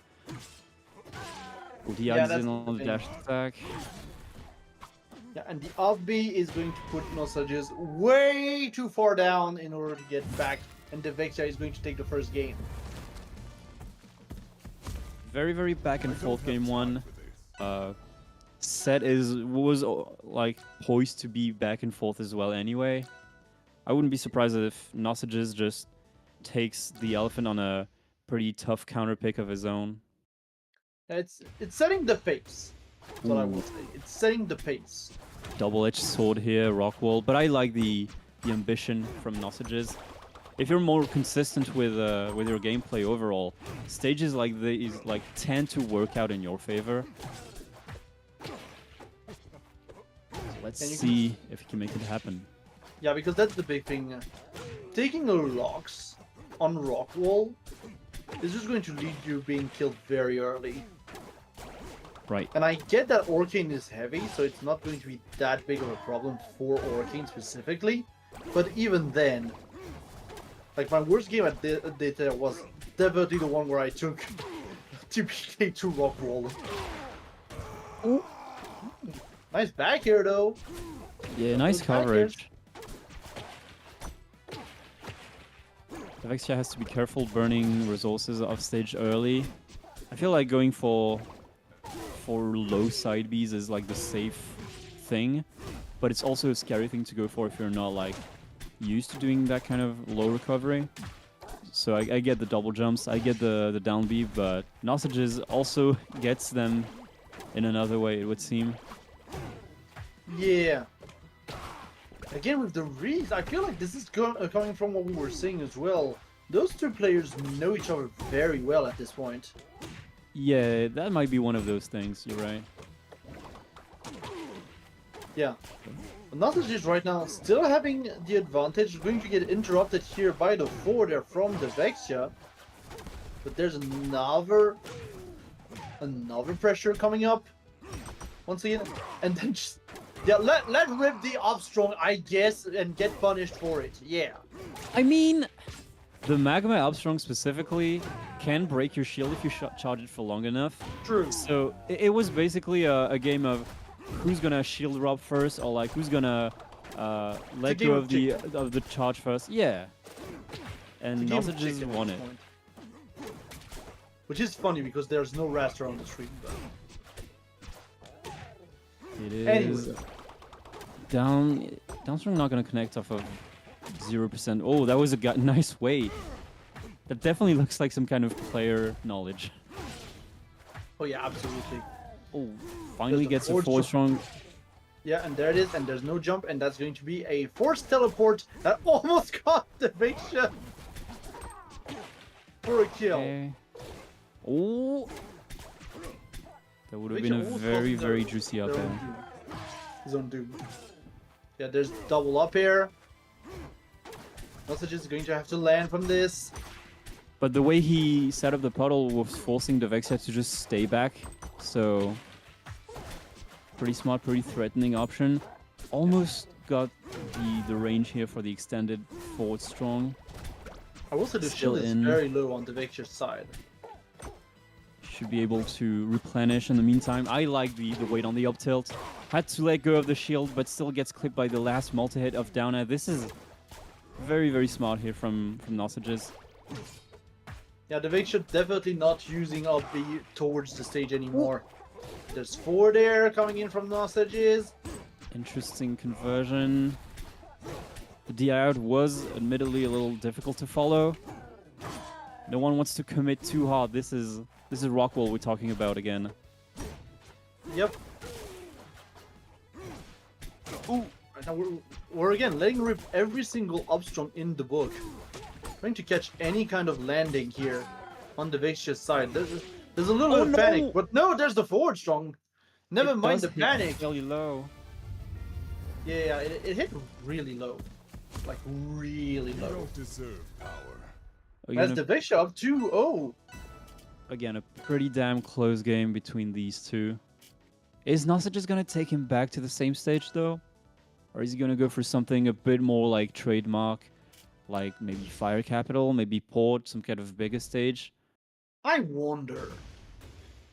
It's gonna be a run back. Yeah, run back. It is. Yeah, Chad makes a good point.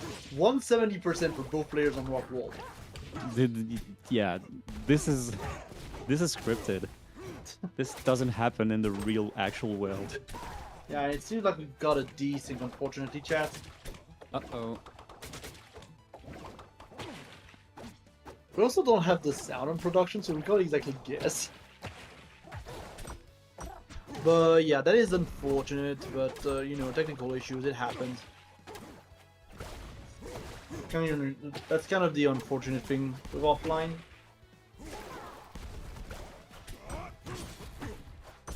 With online, sorry. But yeah. Unfortunately, Hokori cannot rejoin the lobby. So we have to guess. We are completely blind. We have to guess. Can you guide us, chat? And the thing is, That's what you hear. Players are probably not aware of the situation, so they're probably just playing. We'll let it play. Yeah. Okay, Lux died according to Don Cascone. Okay. I'm getting the stream and getting the sound for this. Yeah, it's one of those streams where you're like, yeah, I'm going to cover up the entire game, and chat is going to have to guide me. This is the new meta. Again, guys, this EURAS edition is special in many ways. Imagine Devik gets this one. I mean, if the Vexia gets this one, then maybe we might be able to tell them to wait before they launch Game 4. I mean, that's the thing. If the Vexia gets this one, there's no Game 4. Oh, right. The Vexia. I was mishearing things. Orcane died, apparently. Okay, 2 stocks apiece. No, that might be the second arcade kill from what we get. Yeah, I'm really liking how the Vexia is adapting here, as we can clearly see. Yeah. These shield drops, man, this is really good. Yeah. I think bubbles happened sometime during the set.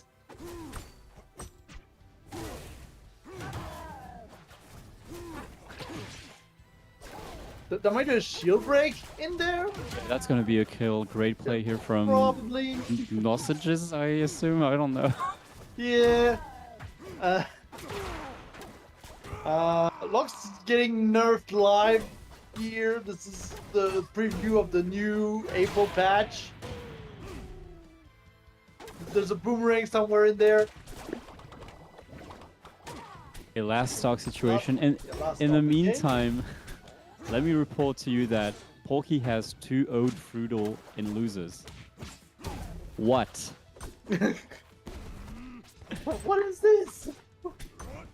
Who Oh, are I you, can't Porky? even. I can't even.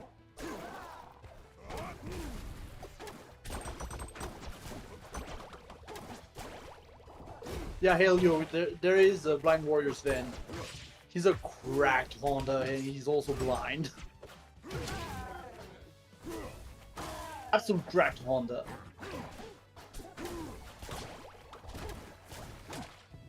But to be fair, Honda is kind of slept on in Street Fighter 6. Yeah. And it would seem like the Oh, Vexia good took job. it. Good job, the Vexia. Yay, 3-0.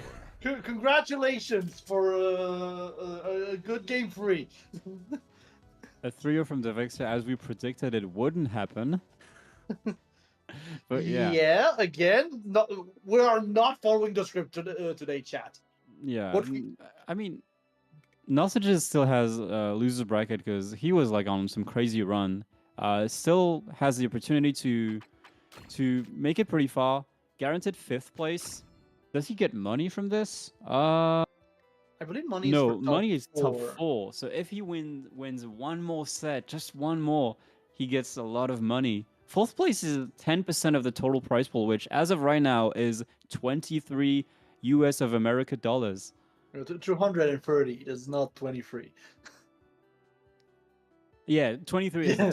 10% I was talking about. My bad. Yeah. You know what I mean. It's 23 tens. Yep. But yeah, and once again, if you want to contribute to the pod, make sure to check out that Matcherino link in the chat and throw in $1 or $2 to help the community, to support the community, and to support this event. Yep. And as usual, if you want to support the community as well, you can use the code ROA Europe in-game in Rivals of Ever 2 in order to do some purchases, do some shopping in the shop, get some bundles and everything. You'll get some extra bucks from it as well. So yeah, make sure to check it out and use the code RA Europe there. Yeah. Literally no reason not to do it now. It stays for 2 weeks as well, so at least all your purchases for the next 2 weeks are going to get a kickback in box as well. Right, next up is going to be Alex versus Abstract for the second winners semi-final set. So Rano versus probably Abstract. I don't see Abstract going for Rasta. Never mind. Always wants to try it out. Yeah, I mean, I feel like it's worth, especially in the first to 3 format. I feel like it's worth.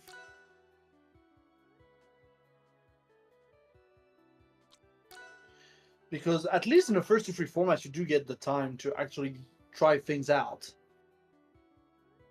You're right, you're right.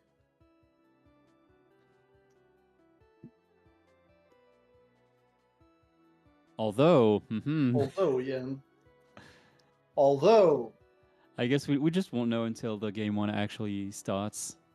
But it looks like we're poised to see Abstract on his Absa. no, that would be Abstract on the Rano and then Alex on the Absa. Oh, you're right. They also switched legal names. Wait, did they? Look, I'm not calling Abstract Scott. Makes me think of Cyclops too much. Optic Blast! Optic Blast! Sounds like you have some kind of PTSD, man. No, I like Cyclops. Oh, Cyclops okay, is cool. that's like positive. Okay. Yeah.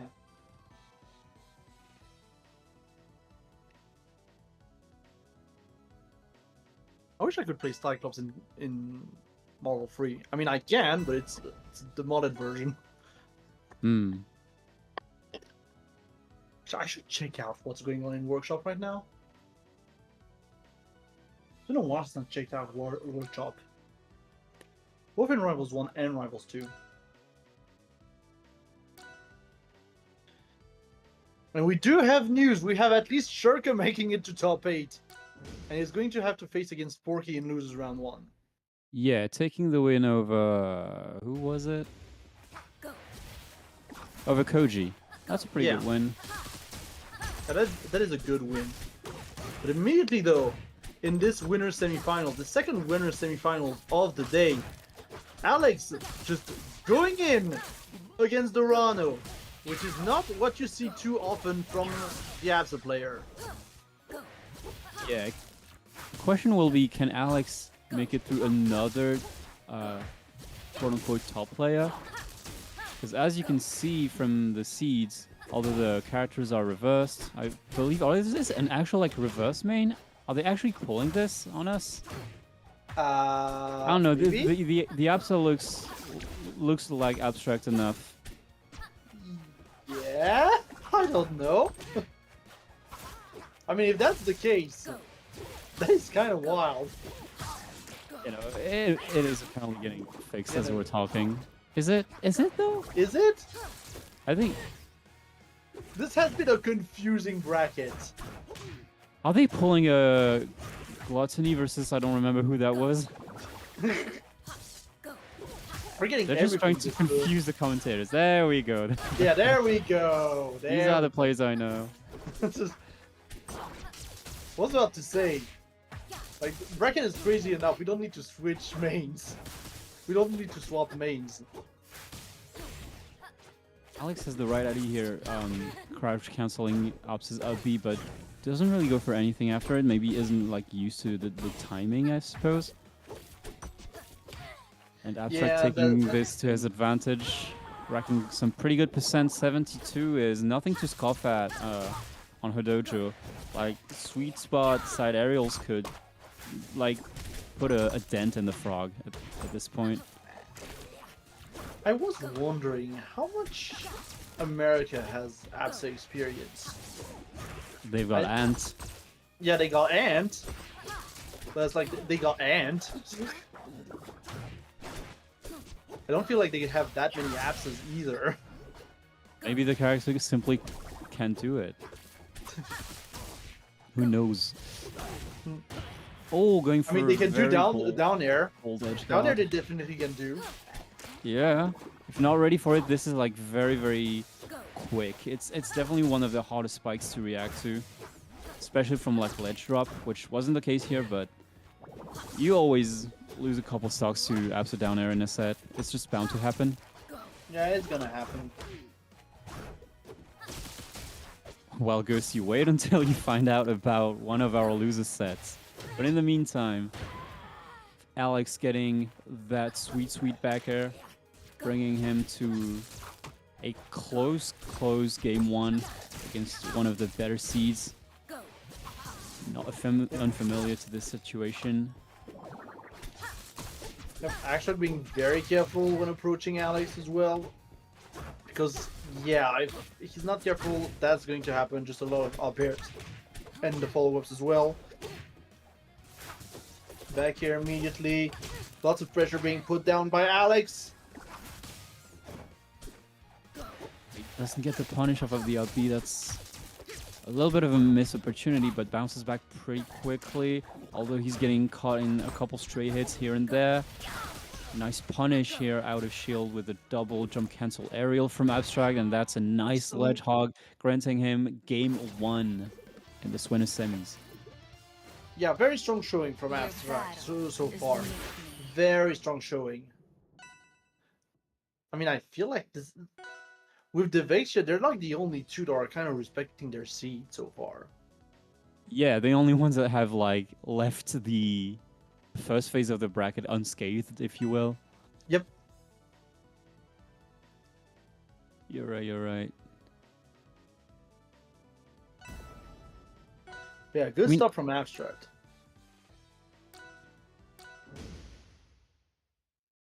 I do have to wonder. I feel like Alex might want to be a little bit more. It's hard to say if he wants to be more aggressive or not because I feel like Abstract is being plenty aggressive. Yeah, you're not seeing Abstract like the defensive Abstract you might be used to see. Otherwise, Yeah, Abstract is always in Alex's face, which again is not for sure. intuitively how you would expect this matchup to go. Right, but like Abstract can definitely scrap. She can. I'm not saying she can't. It's just intuitively this is not what you would expect. She'll drop back here. Yeah. Yeah, And- the thing is, as far as like stray hits and like chip damage goes, Abstract is definitely doing a better job at this. And maybe more used to the random conversions than rather than the other way around. So Yeah, I do feel like Abstract is more of a closer. I will say. He is more of a closer right now. Like if he has the opportunity to actually finish the combo, usually this is going to end up with a fair or a back air. very good parry though Yeah. from Alex. Yeah, and not ready as well about the down strong. Not ready to DI that. Again, Abstract going in with those nairs. It's like Ooh, Abstract that's- always has the hitbox of nair around him. We just saw a very good like adaptation moment here from Alex. We're seeing Abstract up B a lot out of like disadvantage, and I was starting to wonder what kind of answers Rano might have against that. That's something I wondered when spectating actually Abstract versus Poetry in another EURAS bracket, and I was kind of left stumped. I was like, what can you do? But Alex is showing that if your spacing is goated, you can go for Needle to interrupt Abs's up B. It will, I guess, always win the interaction. And once you get the Needle, you can go for neutral air, you can go for whatever you can usually go for. And Alex just finding solutions as the match progresses, as the match goes on, bringing game 2 to another pretty even situation, even though the start of this game was like pretty dire for them. Yeah, but again, Alex is also having more difficulties closing out the stocks, I feel like. Ooh, good up B as well to interrupt the strong here from Abstract. Like, I'm kind of shocked that it actually worked, all things considered. So yeah, again, Abstract really abusing that up B. Porter coming in, here's the Cloud, here's another attempt at sniping with the Cloud. Alex is going to have to dive kick right around the corner. There's the back throw and another attempt at sniping with the Cloud. But Abstract is going to leave himself open. Oh, going for only one hit of up B. And even that early up B from Alex is not enough to prevent him from getting hit by Cloud. Abstract moving quick in this set, 2-0. But I definitely feel like Alex has what it takes to at least take a couple games.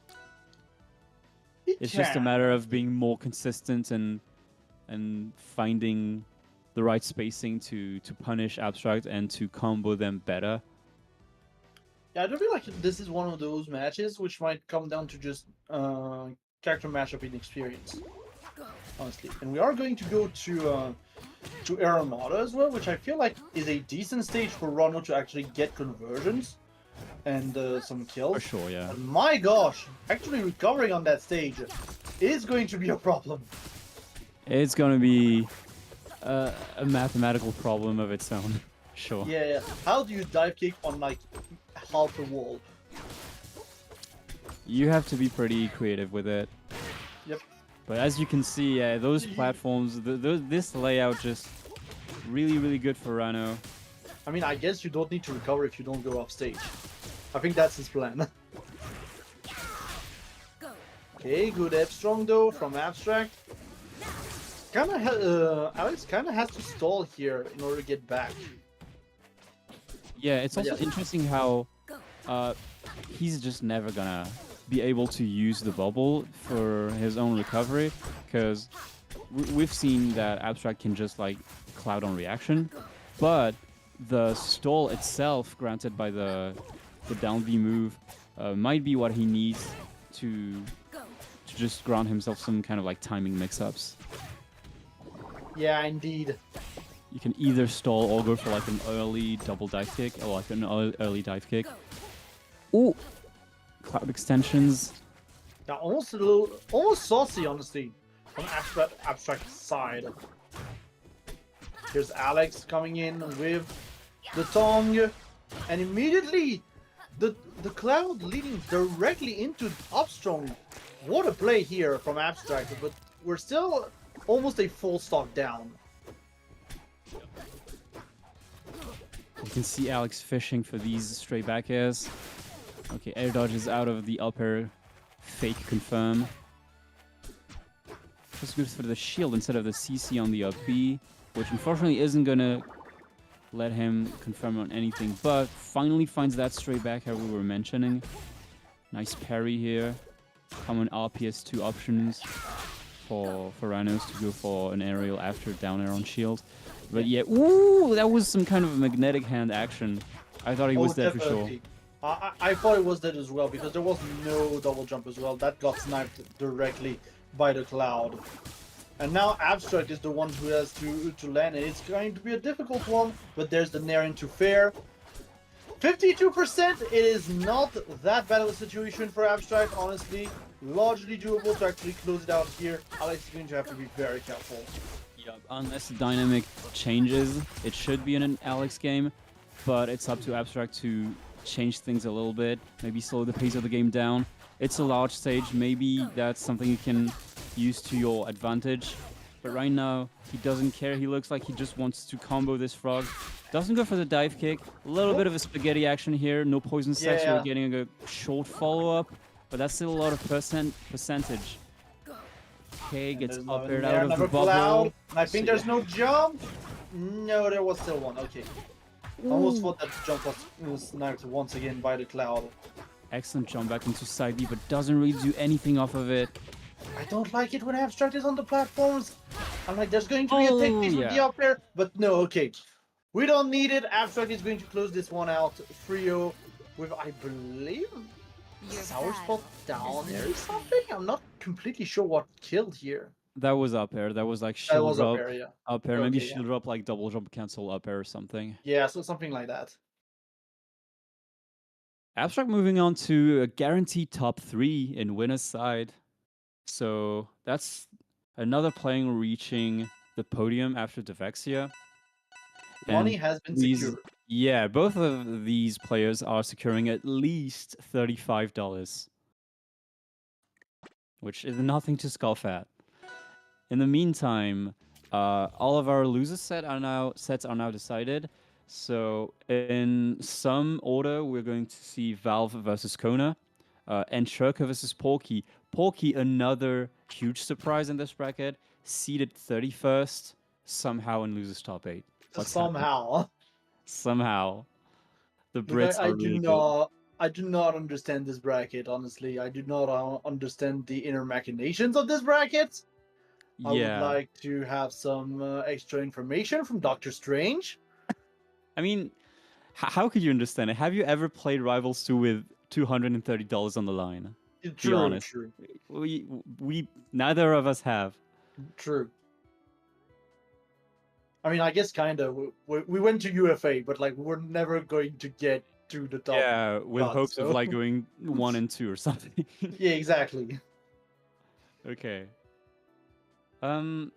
Next set is going to be Shurka versus Porky. So France versus Great Britain. A classic if you've been following EURAS for a little bit. And another Maple versus another Rano. I mean, these are both players we've seen so far. Yeah. And now that we've seen a fair amount of Polky gameplay, I mean, we've only seen one set. My bad. We've seen one set. But what set it was a pretty convincing 2-over pin, and then made his way to top 8, 2-0ing another great player in Frudel, another Dane actually. How are you feeling this set? Do you think Shurka has what it takes to stop the Polky losers run? I think it's a 50-50, honestly. I think Damn, it's a 50-50. it's that even. Yeah. It's just because Porky is such an unknown, all things considered, that I'm going to go with a 50-50. I see. You don't get to top 8, I would say, that convincingly, without being a little good. For sure. My personal take is I would say Shurka takes it simply because Shurka has been attending more EURAS than I have years. So he has to know the Rhino matchup in and out, I feel like. Oh yeah, he definitely knows the matchup. But Porky's just came out of nowhere, so that's why I'm like, I'm not necessarily willing to bet on red. If that makes sense, or blue in that case, I guess. Yeah, still deciding on the color he's going to be using.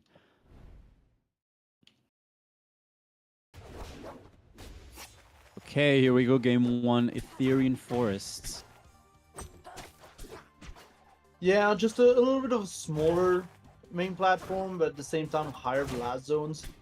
Gonna be interesting to see how both players work out with that. I definitely feel like this is a little bit of a hindrance for Maple, because if you want to use the platform in a non-universal way, in a Maple specific way, it's got to be in order to plant Lily, right? But the fact that it's constantly moving means that you have to do some extra trigonometry if you want to utilize the plants to the best of your ability. Whereas Rhino doesn't really care that much about the platform, I suppose. Yeah, I feel like that's why Shurka is kind of playing just the neutral Maple, quote unquote. Just no gimmicks, no resources. Just go straight up for the kill Maple right now. Not really messing with Lily whatsoever. All right. It is paying dividends. That's a pretty good lead he is boasting. Actually, Backer is going to take first stock on this stage. That's how much 160% is, I suppose, on Reno. Yeah. Ooh. There's down strong though. Yeah, nutty extension. Really, really good here from Porky. Good up tilts. Porky is kind of innovating, honestly, as a Rano in this bracket. He's kind of innovating in some ways. In what ways? I don't know. There's a feeling, you know. I see. I can't describe it. It's a feeling. Just a taste of like fresh air. Yeah. Hard to say. But right now, Shurka is the one putting down a clinic onto that Rano, though.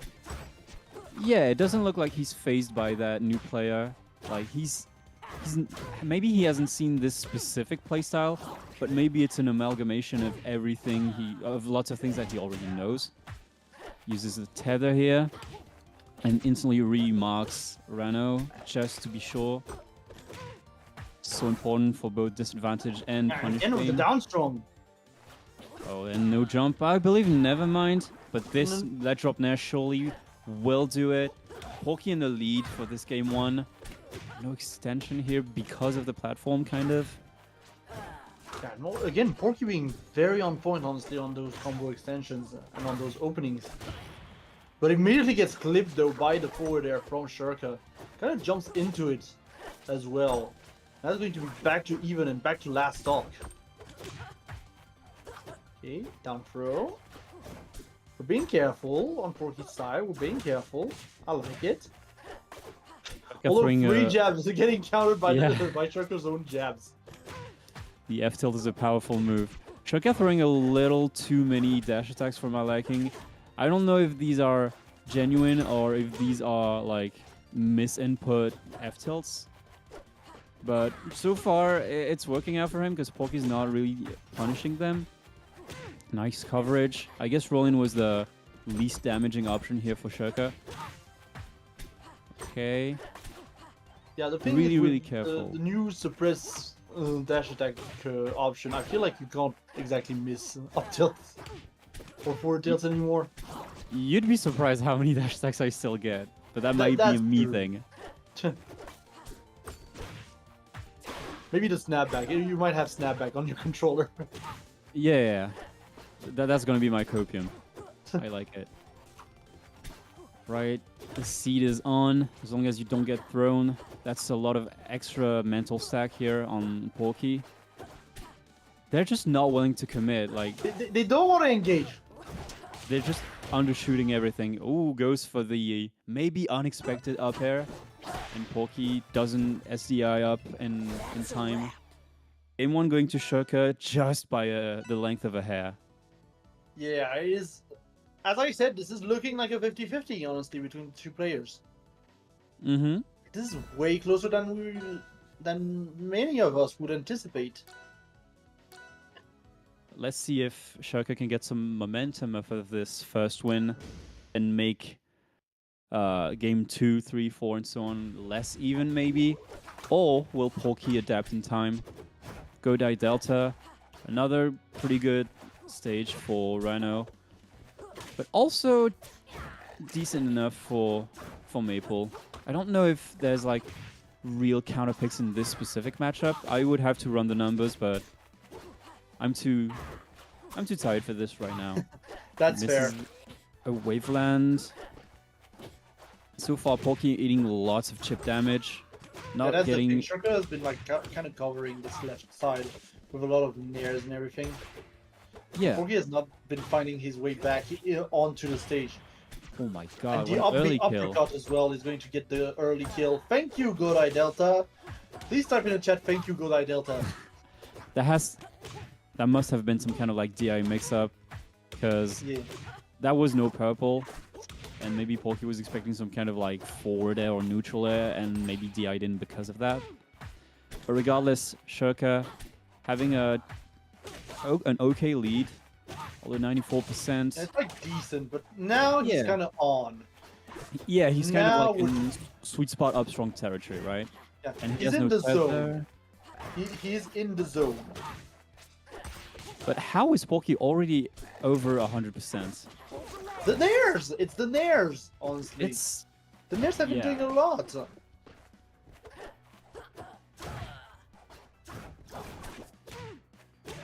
okay. Yeah, Goes Shurka for kinda another goes flash attack. Yeah. for grab. Finally dying from the top again. It's- Thank you, Godai Delta. Thank you, Godai Delta. Good sequence from Porky. Realizing the DI out on the first hit was not enough for him to go for the up strong, so went for the dash attack instead. And then the upper did the job. Okay, 4 stocks of poison. Can we get the side B? Do we go for a mix-up instead? Yeah, no, right now we're Nice just tech going for straight chase. damage. We're just going for Oh. straight damage, and that's an unfortunate double side B here from Shurka. I believe that he might have wanted to go for the up B. Or just side B at the bare minimum spacing to be able You to might have grab thought ledge. he was higher. Yeah. But that is going to be very good for Porky, although right now he's still under pressure, still under the pressure of that dash attack, still under pressure of those Say- nairs. Even with that SD, it looks like Shurka is just looking to make waves in that game too. That's a JV2. That's JV2 with an SD is sending a message. Yeah, Like, it's okay, the game 1 nairs. was kind of close, you know, like good Rhino you've got there, but I'm gonna show you how it's done. I know these tricks. I know what you are.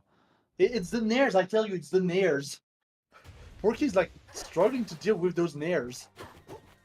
Feel like we've cracked We're the going code. straight back in. Wow, that was That that was was the quick. fastest rematch I've ever seen in this game.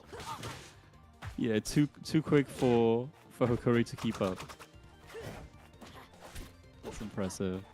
Again, 4 stacks of poison at low percent. Are we looking for a side B or not? For now, it just like looks like we're looking for straight hits. Yeah, Nice and there's the wrap. punish. Going for a remark. Another wrap. Down tilt Double into dunk, forward there. no. And yeah, Porky has to kind of recover above the ledge here. Oh.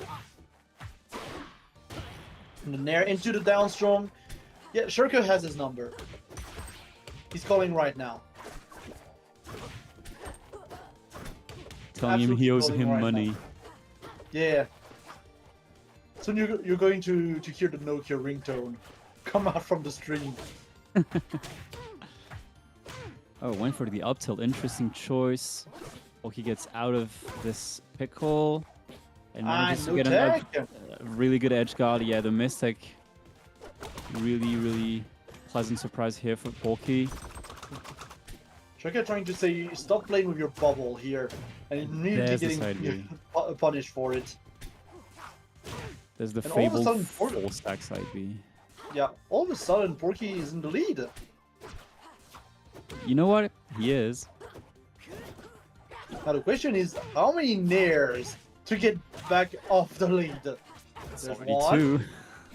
2. But yeah, gotta be careful if you're Shurka here. Gotta be wary of all of the options that Porky has at his disposal down to throw get up rid of strong. your stock. That's one of them. One of the many ones he has. Cool, DI's out on the dash attack. So no follow-up Actually, here think for the Maple. the missed double side B is actually going to cost Shurka here a lot. Porky is starting to get some really good conversions on that Maple. Okay. Yeah, that's one thing that Porky has been a little bit lackluster in the recent sets, is that I've seen him go for some up BH cancels, but it doesn't look like he's super consistent with them. So maybe Shurka can like try to force the recover high and then cover the platforms. But I don't know if we're gonna see any of that. Tether is available. Feels like he has to use it. Air dodge is still on the table. Okay. Yeah, Gets back on stage with 75% though and no mark. Okay, the tech chase is gonna prove unfruitful here for Porky, much to Shurka's relief. and there's a throw, there's a wrap. Starting to get some good sequencing here from Shurka. And slowly but surely, Porky's starting to actually shield the nairs. See, now I'm worried for Shurka He now. sees them. He sees the nairs. Porky sees the nairs. Oh, juicy dash attack. Nice Yeah, back and air, the back forces the air. tether and gets Yeah, the nair that's off of gonna it. be it. That's a dead raccoon right there, yeah. Ooh, Porky showing signs of life. Could we get the fabled reverse trio? That would be very hype. I mean, we say that, but Shurka kinda SD'd on the first stock. Let's not forget. There was But that little bit of a misplay on the double side B, yeah, and was still very close. I'm gonna say something. If he did it once, he can do it twice. Especially that with all is the true. pressure. That is true. I'm not hoping it's how it ends, but I mean, I no think one's is ever safe from SDs. You know what I mean? That's the thing. I think he's at 2 SDs this set alone. You know what? You know what we say? Jamais 203. True. Right. Okay, Rockwall. Very aggressive picks. One of those stages where no one picks it with good intentions. Yeah, there's always something in the player's mind when they pick it. It's always, I Yeah. want to kill a man. Kill I your want friends, to- guilt-free. I want to cause murder. I want to wreak havoc on this person. Okay, excellent tech chase, reads the roll in, and Shurka doesn't have the perfect DI to get out of this situation. Has to forfeit his first stock on his counter pick. This is looking good for Porky so far. Yeah, I mean, Shurka so far is still very much on that stage control train. But Porky, for the most part, again, is starting to get some really good conversion on Shurka. overall. Okay, there's Yeah. the bear that's not going to be quite enough to do it. And honestly, the get up special might have been the error here. I think it was dead otherwise if you just rolled in. Yeah, regardless, just Poki gets to live another day, which was not in Shurker's plans. X on the Ayano dash attack and the spot dodge will allow him to get out of the grab here. Punishes the undershoot dash attack once more. Poki is just happy to retreat and make Shurker run in their hitboxes. Yeah, he's just staying right outside forward strong range right now. And then he runs at him. Yeah, and what a shield. Okay, that's gonna be death. Yeah, that's gonna be death for sure. But it's 79% on that raccoon. I do not think they're going to live for too long. There's Nair coming in, trying to go for the needles on Porky's side. Again, Porky like really getting into that stage control game. But Shurker is not down and out just yet. Ooh, good tech chase here with the Upstrong, but the DI from Shurker is just perfect. Better than on the first stock. Maybe the percents were a tad lower as well. A tad Has lower, tether I'd to say. Terry. Everyone says thank you, Terry. Okay, gets clipped by the net Nair, with no though. double jump. That's a rough spot to be in. Poki No looking double jump. to Rough make it DI. to a game 5 situation. Also, I feel like Shurker is, you know, as you mentioned, plays a lot around stage control. But the thing is, I feel like Rockwell's platforms just offer too much, like, ambiguous movement for Rano. So maybe Yeah, I that's feel like something that- it's really- harder to pin him down to the ground, because now it's not just him full hopping over the place, it's him just wave landing all over the place, which is way harder to deal with. Yeah, that is true. No And way the you get, full no jump way. Upstrong, no way, no way. No way, man. Why did you go for that? I almost cursed on stream. That's a message. That's aura. All of a sudden the tides might be shifting. I might be rooting for Porky. You know what? Porky just said par la maman. Yeah. And the hand did talk to Shurker plenty.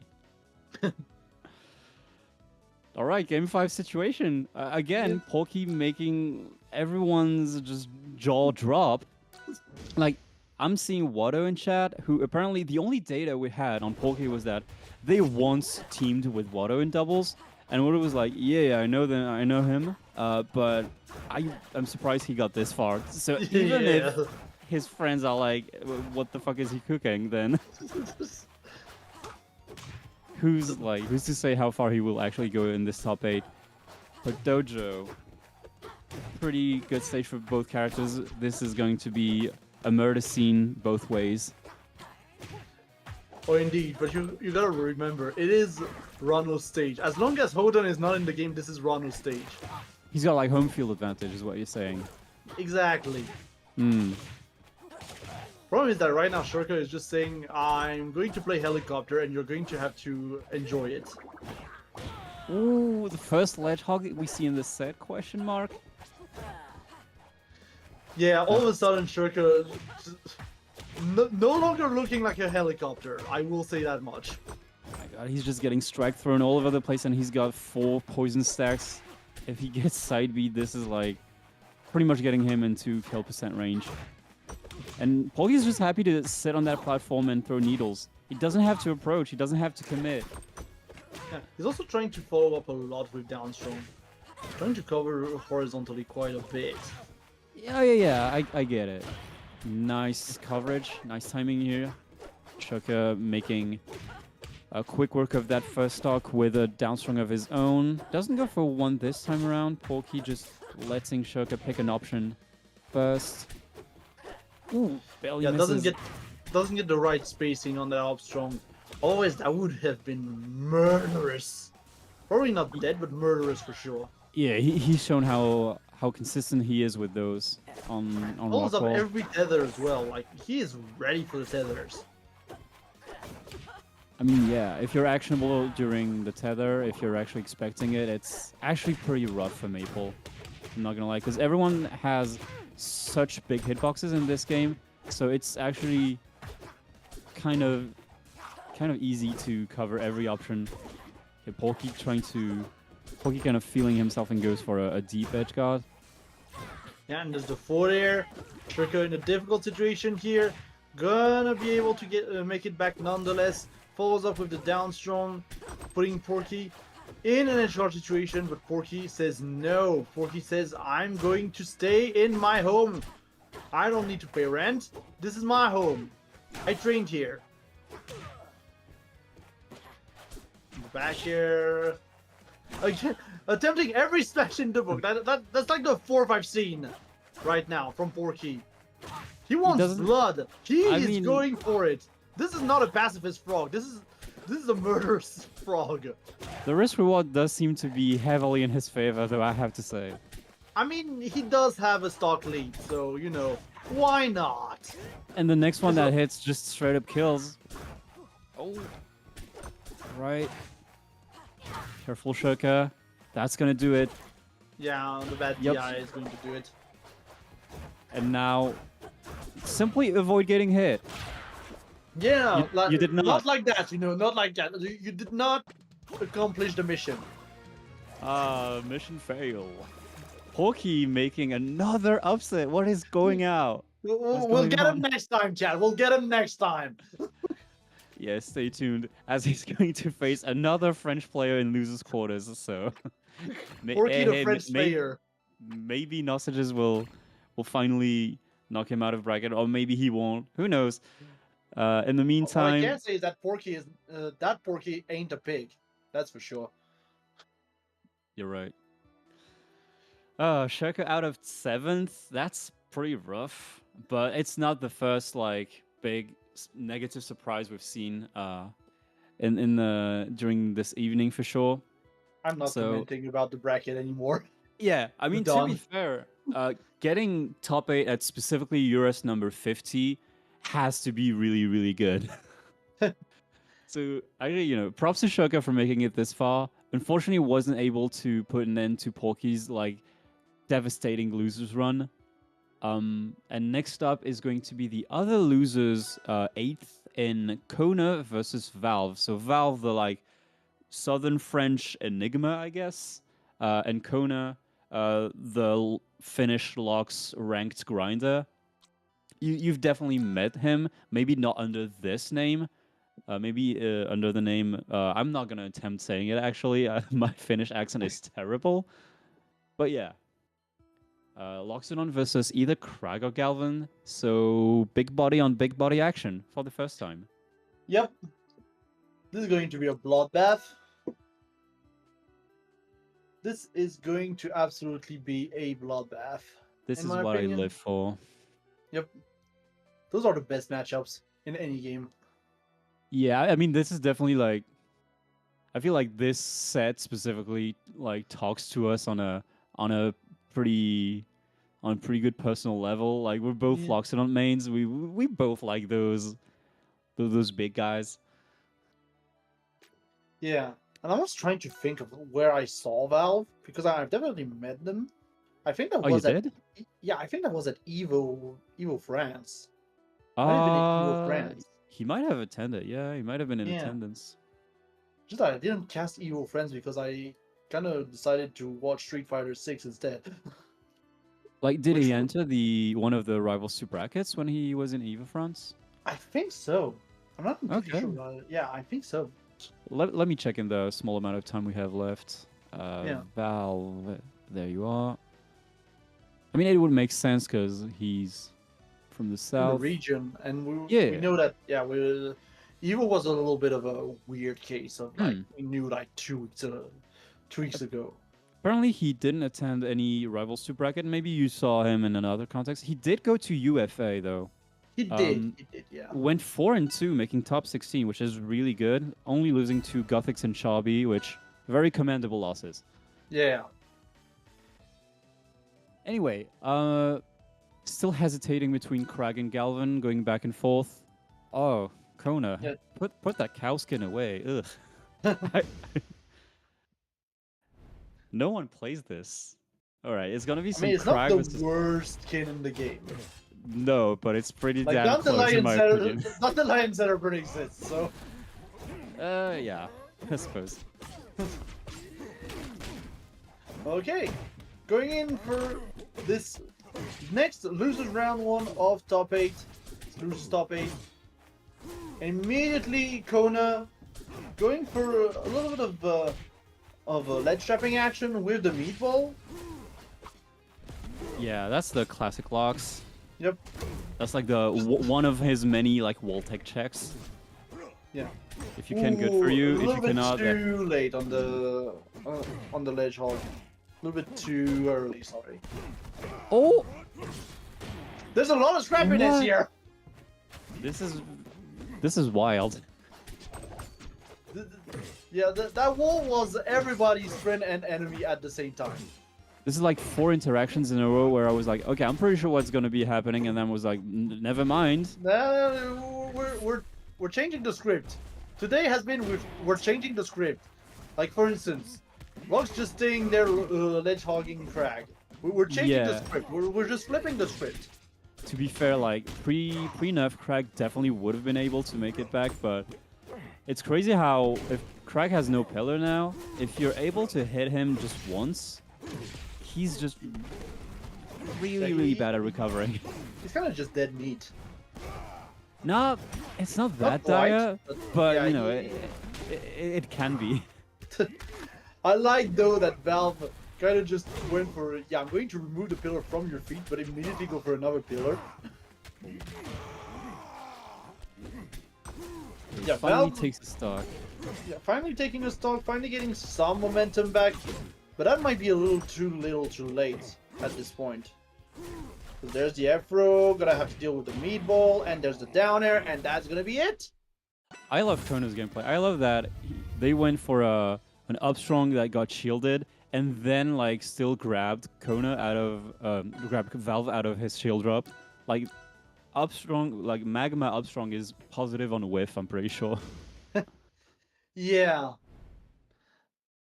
Okay, switching to the Galvin pretty quick. I mean, that was a rough game 1, so it definitely makes sense.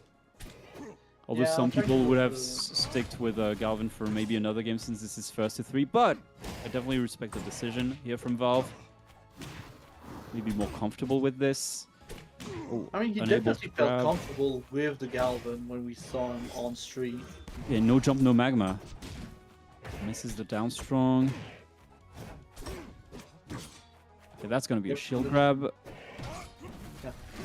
I mean, he feels a lot more comfortable right now, I will say. Almost gets gimped by the up B again, but still.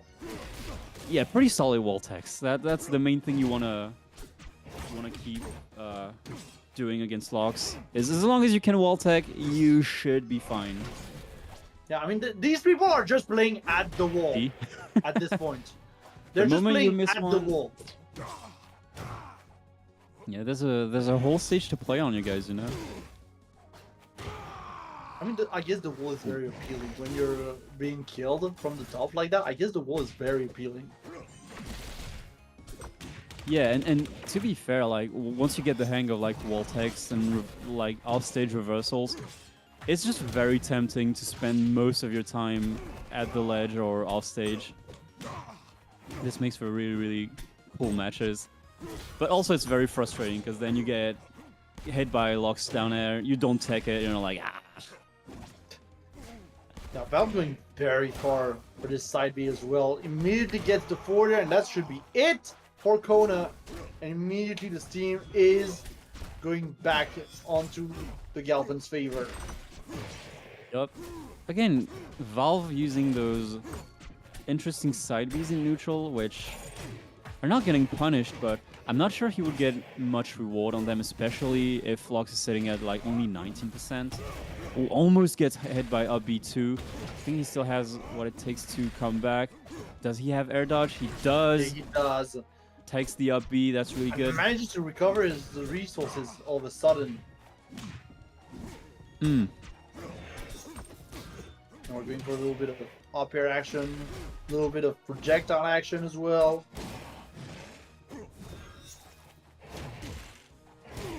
Yeah, Kona just taking it very slowly, very pokey. SDI on the sweet spot back here. Doesn't die just yet, but that sweeping hit, that strong forwarder is gonna do it. Last stock, but this time around, Kona's not in the lead. It's Valve who's leading the conversation, and this landing forward air is gonna do it. Yeah, good adaptation by Valve. The Galvan definitely seems like the right answer here. Oh yeah, he's definitely sticking with this. He's sticking with that with the Galvan all set long. Mm-hmm. I don't see him switching anymore. Yeah, why would you at this point? All right, Kona counterpick time. Judging with how he relies a lot on ledge trap and like offstage cheese, yeah, I was expecting That makes sense. either a map with no like conventional walls or Tempest Peak, which has the highest bottom blast zone, which means you die off of spikes the earliest there. Yeah, and we have another desync. We have to be guided by chat again. Is it confirmed? Yeah. Yeah, it's confirmed. All right, guys, you know what to do. Yeah, we need some help here, chat. Can you hear the Galvan dying? You know how to differentiate between elephant noises and dinosaur noises? Oh, Elfenan stream supposedly has not desynced, so I guess let me try type that. Exclamation point French. Right, Yeah, if I do this. let's go. Okay. Oh, Cool. thank you. Go. All right. Yeah. All right. We can cast, I guess, from Elfenan's screen. Yeah, if you're allergic to French, then yeah. Now going in with the forward air. I mean, that is kind of Elfenan's friend, so I don't have the sound here, but I can imagine Elfenan popping off like crazy right now. For sure. Oh, drive right down now though from Kona. Well taken by Valve. That could have been a very dangerous one. 170 on Valve. And there's the forward air coming in from Kona, sitting the first stock in their favor. Yeah. Okay, that side B I approve of, because if you get the slide off of all the like the ledge grab right after, it's pretty tough to punish. Yeah, immediately Right. Valve going for the cheeky capture of the ledge as Kona is trying to go for the side B onto that same ledge. And the side B again follow up. Difficult situation for Kona, but we're still going to be getting back without being too contested. Honestly, great defense from Valve. Like that's the 1 billionth time he got spiked by Kona, and he only died like for it twice maybe. I believe so, yeah. Drops on forward there to catch this this side B spacing. Yeah, there's a lot of back and forth, but yeah, obviously the up strong in order to take chase on that left platform. Back throw. If there's one thing that Galvan side B can do, it's reflect Lox's meatball. So if there's one thing you mustn't do as Lox when you're edge guarding Galvan, it's to meatball. throw a projectile at him. Yeah. Yeah, don't meatball the dinosaur. Chad, It's you're gonna just, regret it. it's plain disrespectful. Yeah. Side B tech chase doesn't get much off of it. Ever since you're not able anymore, you weren't able anymore to hit full side B with Lox, this has become so much worse of an option. All right. Yep. We're on the last stock right now. 94% onto Kona. A lot of forward air play here from Valve. He's definitely fishing for those forward airs. So he's going to get caught by the down tilt from Kona. Passes right through the up strong. This is unfortunate for Kona because usually these up strongs are like guaranteed if you do them right. Nice parry. But drop down from Kona, and that's a mistake, and that's No. going to be an edge guard situation. okay, spoilers. We saw that Galvin won. Okay, that was a pivotal game to win though. When you're like one game apiece in a best of 5 situation, it just comes down to a best of 3 at this point. So whoever wins game 1 puts just so much more mental pressure on the opponent. So good stuff from Valve. Now you have to win just one more. Although we've seen that Kona has definitely what it takes to make things difficult and even for Valve. So I'm wondering where Kona is going to take him. Does he just run it back on Tempest Speak? Maybe, honestly, maybe. Because the thing is, why would you pick Tempest Peak as locks? Just to get sweet spot down tilts and like down airs and spikes in general. But we've seen how not super efficient they were against specifically Valve, who's like pretty good with his wall techs. So maybe the solution is go for something else. I don't know. It's Yeah, going to it's be hard up to to the say, players. honestly. It's going to be very up to the players. It's going to be hard to say either way. What is for sure here is that right now we are trying to solve the technical issues so we can bring you game 4 as fast as possible. Yep. Has Game 4 started at all? No, it hasn't. They are waiting. Nice. They're good people. Yeah, that's going to leave them with a lot of time to think about their thoughts and their strategies. I don't think there's that And that- much that much thought, that much thinking going on in heavy players' brains. I mean, Look, we have to pretend, okay? we have to maintain a certain agenda, in your opinion? Yeah, I don't know. we have to maintain the illusion that the players are thinking.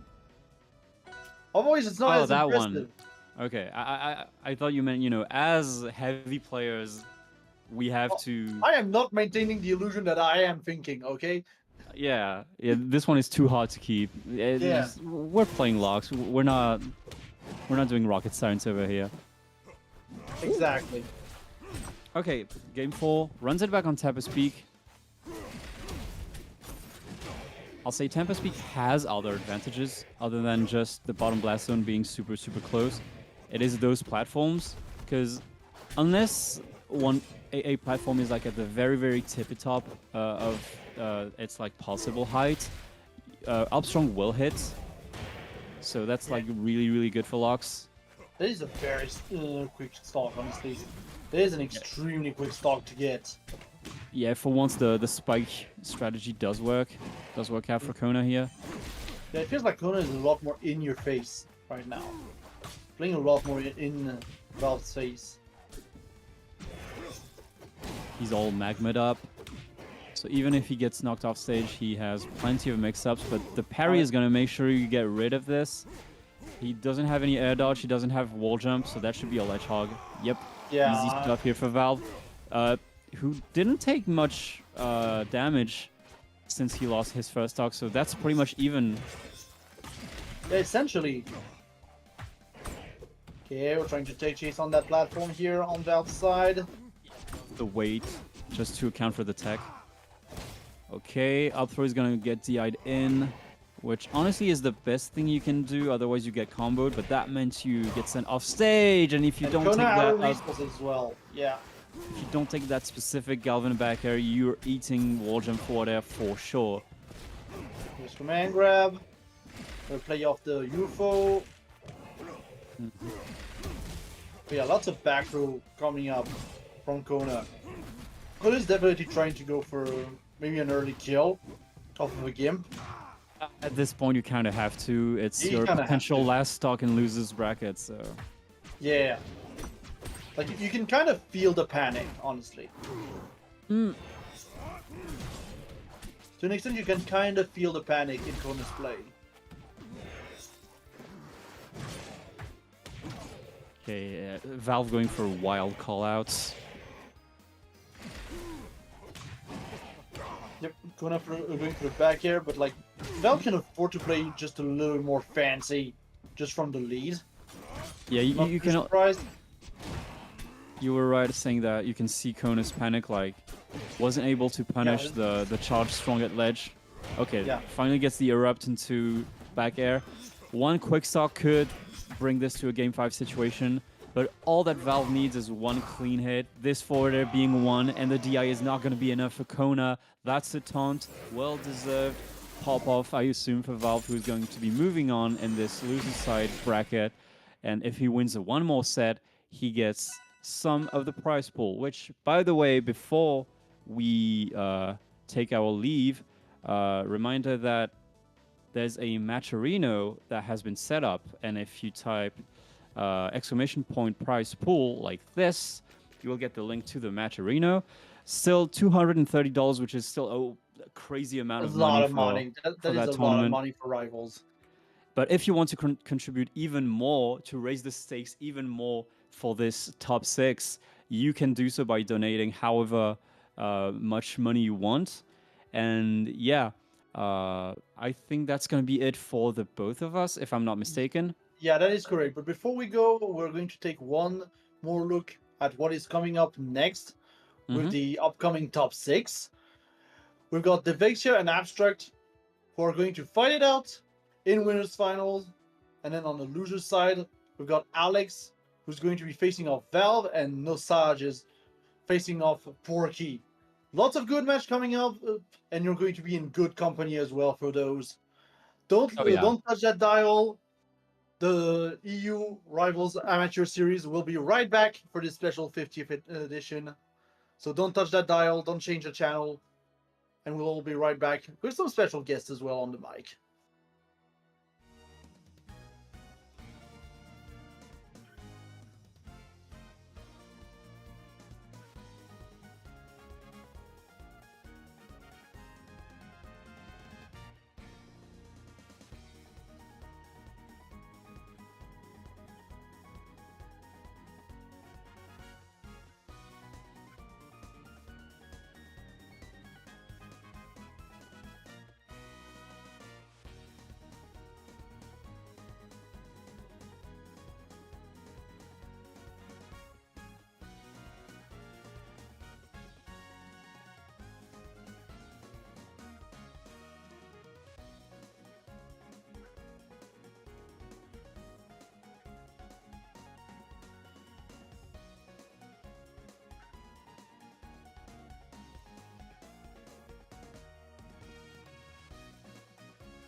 Ladies and gentlemen, boys and girls, they, thems, and cutie patooties alike, my name is Raven, and we are back here with more Rivals of Aether for Europe. I'm joined here today with... Me, Zeus the Goose, yeah! Hi, Oh my Zeus. god. Hi, how you doing, Raven? Fantastic, you know. Very excited to get to do this. Thank you to Rivals of Aether Europe for giving us this opportunity to, you know, come in. It's been cool to get to learn about some Rivals, you know, Europe players. Yeah, it's been really cool watching it. A lot of upsets I've noticed. I'm like, oh my god. I'm like watching it. I'm like, oh my god, there's so many upsets. It's crazy. A lot of people that like I didn't expect. I know we had someone who was like seated 30th get like top 8, and I'm like, oh, okay. Seems like a lot of players that I was hoping to see more of, and they just shyly got out of it. But we still have a few good ones that I've recognized. I've been going back and watching some of the VODs of, you know, the series and getting to see some of these players multiple times. So it's pretty cool to see them. Yeah. I don't usually watch a lot of the European tournaments. Like every once in a while I do tune in to see like the majors. And I'm always like, let's go. So it's really cool just to see a bunch of faces that like I don't even know, because I just love meeting new Rivals players. I'm like, let's go. I'm like, I'm like, I don't know a lot of these people, and then watching some of the VODs, I'm like, wow, some of these people are crazy. Oh my god, they go for insane things. I'll admit I haven't looked at too much of the amateur series of some of these players who are there. I know a lot of the ones who are banned because, you know, they're just too good. Of course, I'm a big fan of Dia. I'm a big fan of Nalax. The two of them are absolutely incredible players. So it's incredible to get to watch the both of them. But you know, it's we're here, and it's time to get back into it. So Abstract is an ABSA. I know Abstract also has been playing a little Raster earlier, but I don't think we're gonna see that too much more. But we've seen a lot from Abstract today, and so it'll be good to get to see more. And then also, don't forget our other lovely player, our lovely Loxodon over here. Go ahead, talk about him, Raven, while I do something real quick. It sounds good. This player's got a lot of high placements. You know, been having a solid run through Winterside. If there's any person that's gonna knock him down to losers, it may be Abstract. I don't know though. I honestly, through what I've watched today, I couldn't tell you who's got this. As far as Abstract, I watched them back at Rivals 3, getting 25th. But overall, just a very, very good player. Yeah, I mean, it's the Loxodon, and if we get Loxodon Absa, it's a little hard for poor Loxodon. Yeah, I don't know if Dev's got a secondary. I don't think we've seen one, right? So far in this bracket? I definitely haven't seen one today, but I don't know. Maybe, you know, sometimes you got the pocket one that you whip out, even if we wouldn't call it a secondary, maybe a character you have for a specific matchup. But true. You know, we'll see how it's run. It'll be cool to get to see it. Yeah, I'm always a heavy believer. I feel Loxodon can kill Absa pretty easily, but I feel that if Loxodon doesn't have any resources off stage and they don't know how to recover, it's going to be a big struggle for them. True. Oh, okay. Forest. We were starting out here strong. It's going to be a little bit closer, and you know, the small blast zones. So Locke's going to be able to find things like those back airs and back throws to get some relatively early kills on Absa. Oh yeah. I also feel that Absa's big thing is going to be just doing a lot of clouds on stage just to pop it ready, because since the stage is so small, you can just really enforce Loxodon to be kind of walled off a little bit, and then just throw him off stage and kind of rinse and repeat with the cloud. Yeah. Yeah, right there is exactly where I was going to mention it. I've seen Abstract today and even before be really good at like just nailing these clouds right at ledge, just really doing what you're talking about, popping them, and really just honestly gimping their opponents a lot today. Oh. There's that back throw, but just a little shy of that 110% we might need to get the kill. A lot of percent on the board though, so it's definitely not going as like one-sided as I thought this was going to maybe go. Loxodon right now could just go for a nice up strong. They're dead if they do. Oh yeah, anything at this point. Absa just has to do back throw and throw out some clouds, and that's really it, honestly. Both of them are going to definitely you're get dead. advantages from that. Yeah. But that's going to be Lox's big thing, is that honestly a forward throw or a back throw can really just kill Absa at basically 120 regardless of where they are. Not Honestly, always, but pretty much. I feel like they die like at like 40. Just because of how small the stage is and how Loxodon could just approach them off stage. If they have the magma charges, I feel like they could just go for a really early kill. Oh, gorgeous lightning. No, yeah, especially with Loxodon going off stage, and I haven't seen Devixia. I'm not sure how to enunciate some of these players' tags, so I'm super sorry. Please let us know if we're, scratching it up. But I have not seen this Lox go off stage for too many bears, but being able to see a good one at like 80% would definitely get some serious kills. Oh, yeah. The up strong. Just on the shy end. Oh my god, they want to go for that. They want to go for a nice bear. I can feel it. Forward throw, not enough to kill just yet. That was a rough spot. Charging too, the up because of strong. that Oh! That was You know, awesome. that's the thing that I think is so cool when I'm not getting hit by it. When I'm fighting the Lox and that hits me, I'm like, yeah, cool, let's just let that stay out there for another 25 hours. Permanent hitbox on the screen. Oh man, the crazy part is like, no matter how many times I've seen Loxodon do up strong with magma, I always mess up the timing of going in anyway. No matter how many times I've seen it, I'm like, okay, now surely I can get out there. Nope, I'm dead. Ooh. Oh my god, not looking too good for Abstract right now. Good But- pushing. Yeah, that up B to get right in, and another lightning kill. Oh my god. Abstract has been nailing those already. Going in there for a little bit of a chase. This is a rough spot because Abstract is, just a little percent away from dying through multiple grabs. Oh, messing up the recovery. No. It happens though. It was one of those situations where you just like, you get a little scared. You're at a very high percent. Loxodon can kill you with pretty much anything. Up strong, down strong, forward throw at ledge. So like it was a little scary, but they probably just messed up a little bit, just a little. Oh my god! But we're going back in so quick at Rockwall. Okay. I feel that Rockwall is also just. It's the same thing as Forest in the sense that it's egregious that you just die so fast off the stage. Oh my god.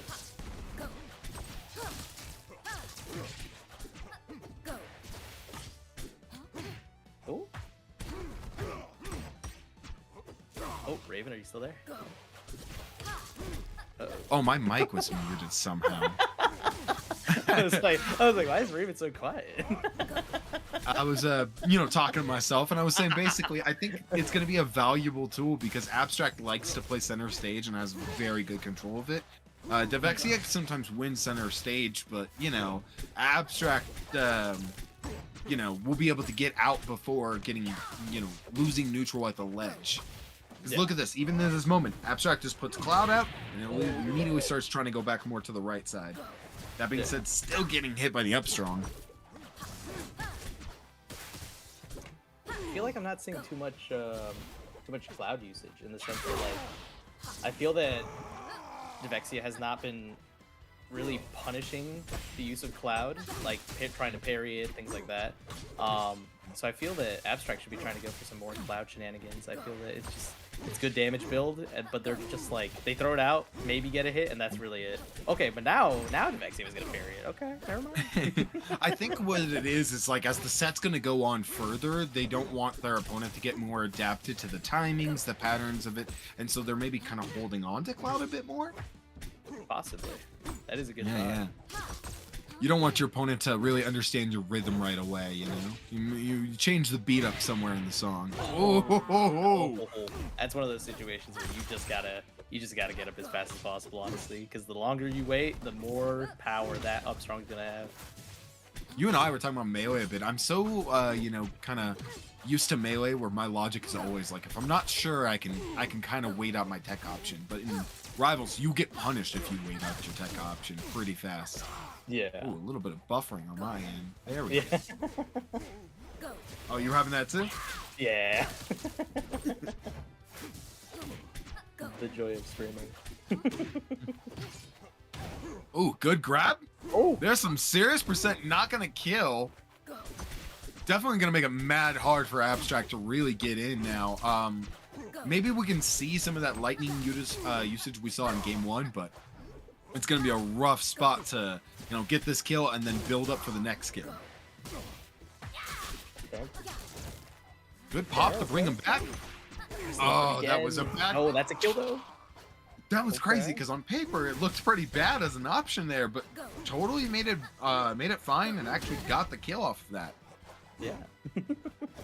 Oh, look at me! I'm doing my move. It has such long recovery frames. Whatever will I do? It's looking a little rough right now, but even though Abstract's at a very high percent, they can still survive. Oh! They're Oh. mixed. Okay. That okay, was that's gorgeous. That was awesome. I did not expect the erupt into the just immediate back air to like No. mess with where they're going. It We're just definitely going caught me back. off guard. Yeah, it really did. We're just going back to Rockwell, which is, I don't know. I don't feel that this is a good stage choice for Abstract. I feel that they need to pick a stage that would be more so in their favor, that like reduces Loxodon's ability to return to stage, similarly to Yeah. like Air Armada, or if we really want to go to a small stage that's like different but still has like good blast zones and stuff, I'd say probably like Tempest Peak, just because Exactly. then she could survive more from vertically than she can horizontally. But maybe I'm wrong. Oh my Definitely, God. maybe it's a desire to play on a bigger stage. So I'm more confused at why not to go somewhere like Fire Capital or Harvard. But it's be about banned. you know, yeah. That's You know, it. they possibly could have banned it. I feel like if Oh. I was Loxodon, I'd be banned into big stages, right? I'd be banning the big stages. I'm like, Loxodon. It's just that the idea is more so that yes, you survive more on a bigger stage, but you're also just giving Absa so much space to do whatever she wants, and then she survives more, and you'd prefer a smaller stage just because if you kill her, she's just dead. Like at like 20-40% after a good combo, you can just kill her. She'll be like, okay, now she's at like 60, a good charge, and you're dead at the side. But yeah. We're seeing a lot from Devexia where like these combos are seriously painful. It's not the 1 or 2 hit strays that you maybe would think would happen when fighting a floaty. They're hitting solid 0 to 50% combos, and I can only imagine that if you were Abstract, you'd want to avoid that. Another one of those beautiful lightning hits. Gone 3 of those in a row. I honestly don't know the name of the move. I've been told it's Thunderline, but then I've also been told don't call it that. But I'm like, that's what Just people call it told lightning. me. That's Dude, what I've it's always lightning. thought. It's the lightning. What's cool on this skin is I've never noticed it because I don't even have this skin, but it's that when the cloud is popped, there's a little bit of a smoke pirate skull. If you Oh, noticed really? that. Yeah, I barely noticed it because so many of these cloud pops have been, way up in the sky where we can't see them. But there's a few times and I've noticed it. I'm like, that's really cool. I've never even seen it before. No, I couldn't see it. No. You got to see it after the lightning. Okay, I think I saw it for a second, maybe. Unless maybe It's I was mostly in the lightning trail, the neutral B charge. I feel that makes sense. Let's see. Hopefully, we can get another lightning. Oh, Oh my God, that's beautiful. Menacing first shield. option right there. Yeah. That was like if they just held shield regularly, that I'm pretty sure it was gonna pop. Oh, 100%. Or at least put on enough pressure that would have made you terrified and you wouldn't even want to go on the defense there. Ooh, good Yeah. damage on the shield right now, too. Ooh, Abstract going crazy right now. Okay. These two players are so fast. They are so fast. Oh my God. Oh, yeah, Oh, you the don't want parry! to just sit there. Oh, I'm still living though. Oh, don't get up there. Okay, good. Okay. Oh my God. I thought he had enough Resist. time to punish that. Oh my god, they're just throwing everything out. Oh. Just a little too early on that spot dodge. You're in a rough position, Abstract. Oh no, you got one more of those? You got one more of those? Fantastic Yeah. DI. Oh my god, tried going for the thunder again. Oh my god, forward strong. What? And then a third. Oh. Ah. Wait, this is what I mean. Maybe by going cloud. out there for a little Yes, bit just of go the ahead, dare. just before you go over it. Oh, oh, you're dead. Good dodge. Oh. Oh.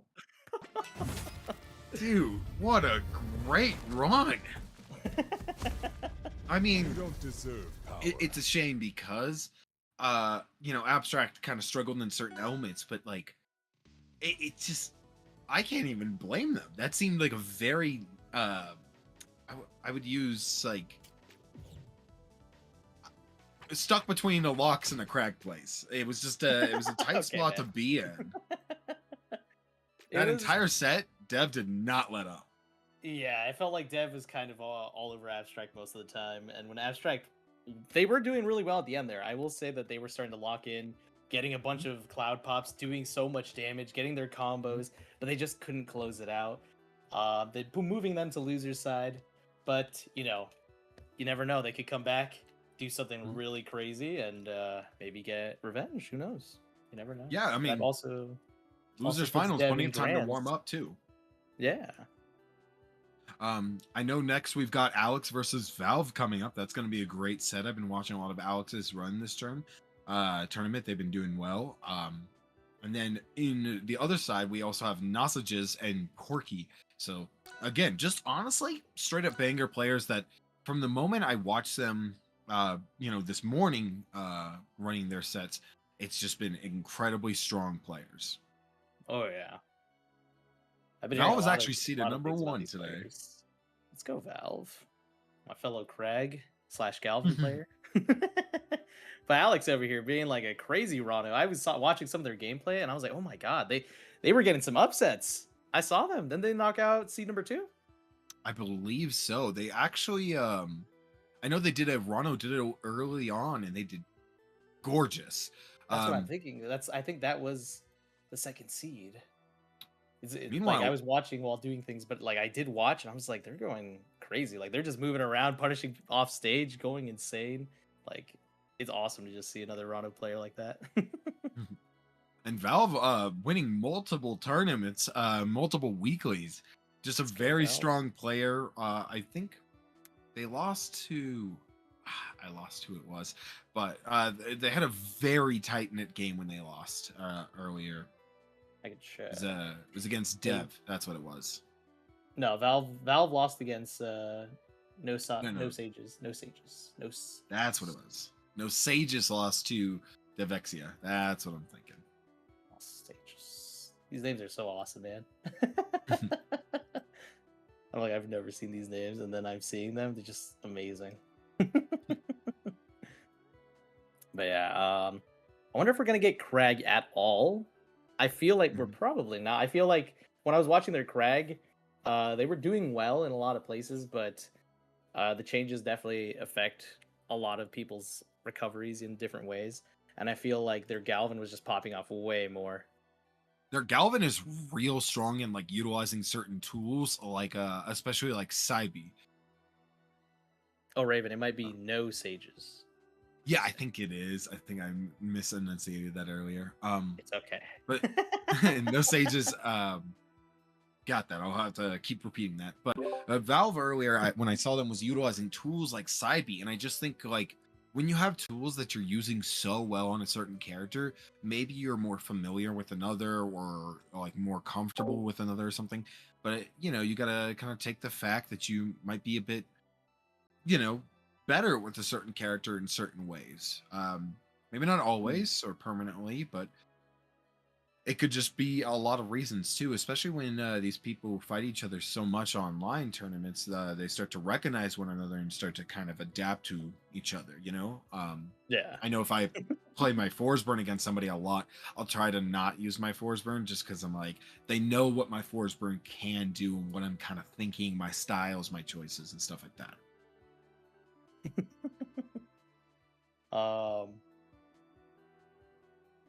by I the way, think we just need a little bit of time. Yeah.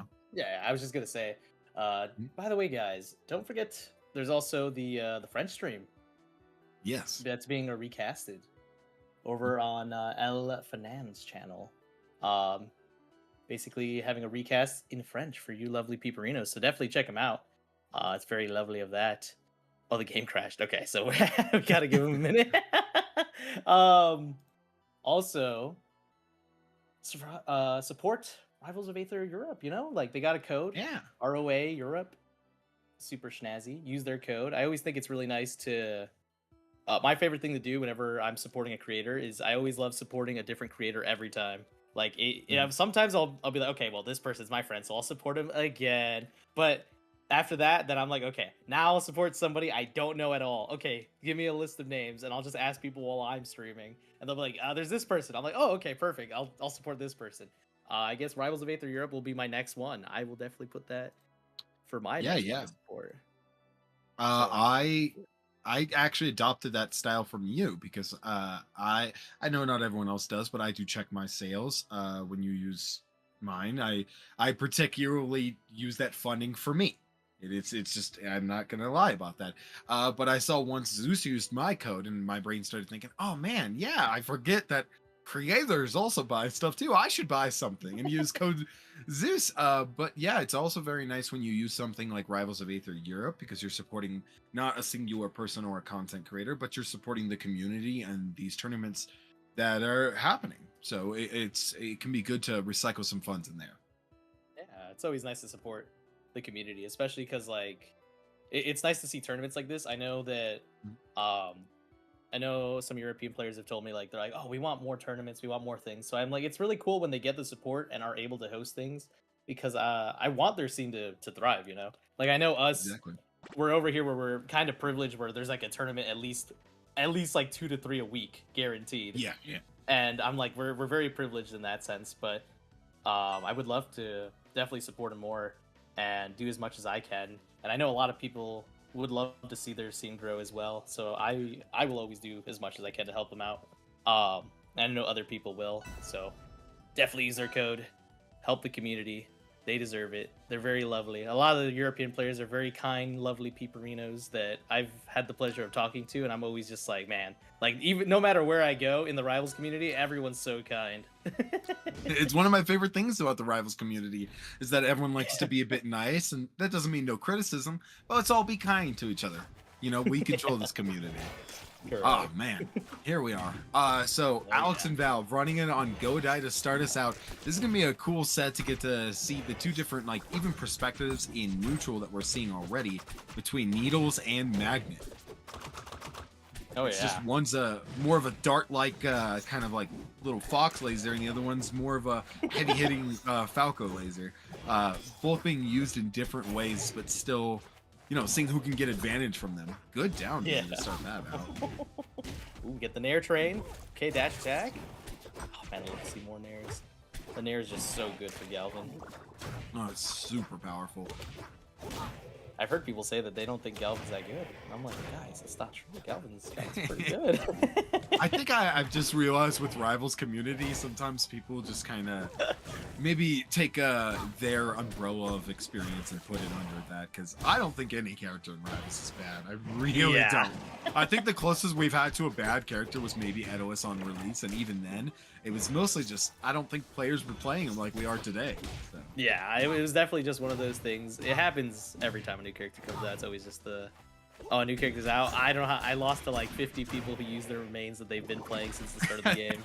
And man, this character must be garbage. Yeah, like I know no, people no, were saying no. that with Lorena, where they're like, well, she's just not good. And I'm like, look, dude, don't get me wrong. Maybe she's not the best character in the game. But, dude, she is a very powerful character still. Oh, Looking man. pretty good right now. Valve currently in the lead as well. Oh my god, they're dead! Puts another drill It's got- out, okay. Yeah, I got full stack on drills, had multiple moments of galvanization, and holding on to this. You Oh, know well. what? Never mind. Not holding on to nothing. Never mind. Alex was struggling to find a kill there, but the percent builds up fast. So we're gonna have to see how fast Alex can maybe start to adapt to finding certain kill options, because they're not having a problem getting percent at all. Yeah, Alex's big thing is when they have you in the combo, like it's gonna go for a little bit. You're gonna take like 20, 40, 60, 80. It's like it just keeps going. Like they're just going crazy. And even if they're like, oh, I messed up, once they get it again, boom, you're back in that train. Let's see. Really good at utilizing even, you know, charge to kind of like maybe bring people in to like, hey, come get me, I'm charging up needles, and you know, that force option. That fair, you ain't got no galvanization, you ain't coming back from that one. Oh yeah, we're at a last stock situation. Everyone's favorite. My personal favorite. I love it because the stage changes. That's something Oh, we yeah. maybe take advantage of, but man, is it so beautiful. People I talk don't about really it all talk the about time. it too much. I like besides like you mentioning it and like maybe once in a while I hear somebody say, "Man, I love the stage changes." I feel like not a lot of people talk about it. It's really cool. I brought it up when Lorena came out. It was one of my biggest things that I was talking about how important it is. Is imagine we're Underground Arena, Game 5, last stock, Evo main stage, and you see those lights come on. The music, the sound, I promise you, that will create unprecedented hype. Oh! Speaking of hype, That use of the magnet was so smart. They were like, okay, no matter what, if you air dodge anything here, I'm just gonna jump out and hit you. Like no matter what, it was all just covered. Their only option they had was they had to immediately just go for back to stage recovery, and even then, they were definitely gonna get hit by something. exactly. Where are we gonna go this time, though, Alex? How are you gonna change for this? I want to see. I what you want to got go going. to Tempest Peak or No. Jules Vale. No, they're not gonna do it. They're not gonna do it. Okay, Hodojo, that's I knew that's a it. good choice. See, okay. We were saying earlier, and this is why I kind of thought it was going to be either Hidojo or maybe Rockwall, was because the utilization of platforms Alex was doing is insane. Very falling through quick pokes when their opponent's on the platforms, not overcommitting to get, you know, shield drop attacked, you know? Yeah. Very good at utilizing platforms. So I think, you know, it's that stylistic choice. What's best for my character or my opponent? That doesn't matter. Can I utilize this stage? You know? Yeah. Because look at this Look at it. movement. Yeah, they're just racking up the percent. It's not too far away from each other, but when Alex has them on a platform and they're hitting them, oh my god, you just see that movement coming out.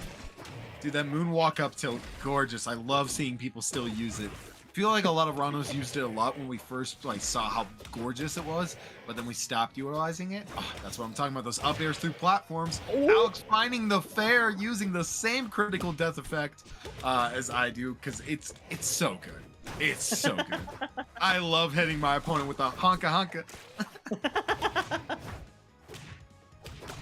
Full stack right now, not able to throw him in the bubble though. Still just keep going. Just keep going. Oh my god. Okay, stack gone, stack gone, stack gone. But it's not a big deficit. Like, it just keeps going. They're just getting all this bonus extra credit.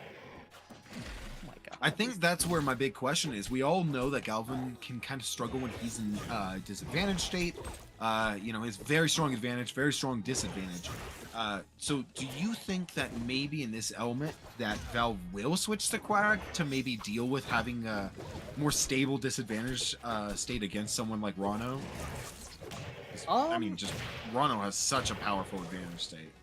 I feel that even though yes, they're kind of getting a little run down this game. Okay, finally gets the stock. I feel that the issue is more so just the stage. I think they just overestimated or underestimated how good Rano can be on this stage, because this is definitely a stage I usually ban against certain characters like Rano. Yeah, I'm like, they same. just have really good advantage on Hidojo. It'd be like this and probably Rockwall.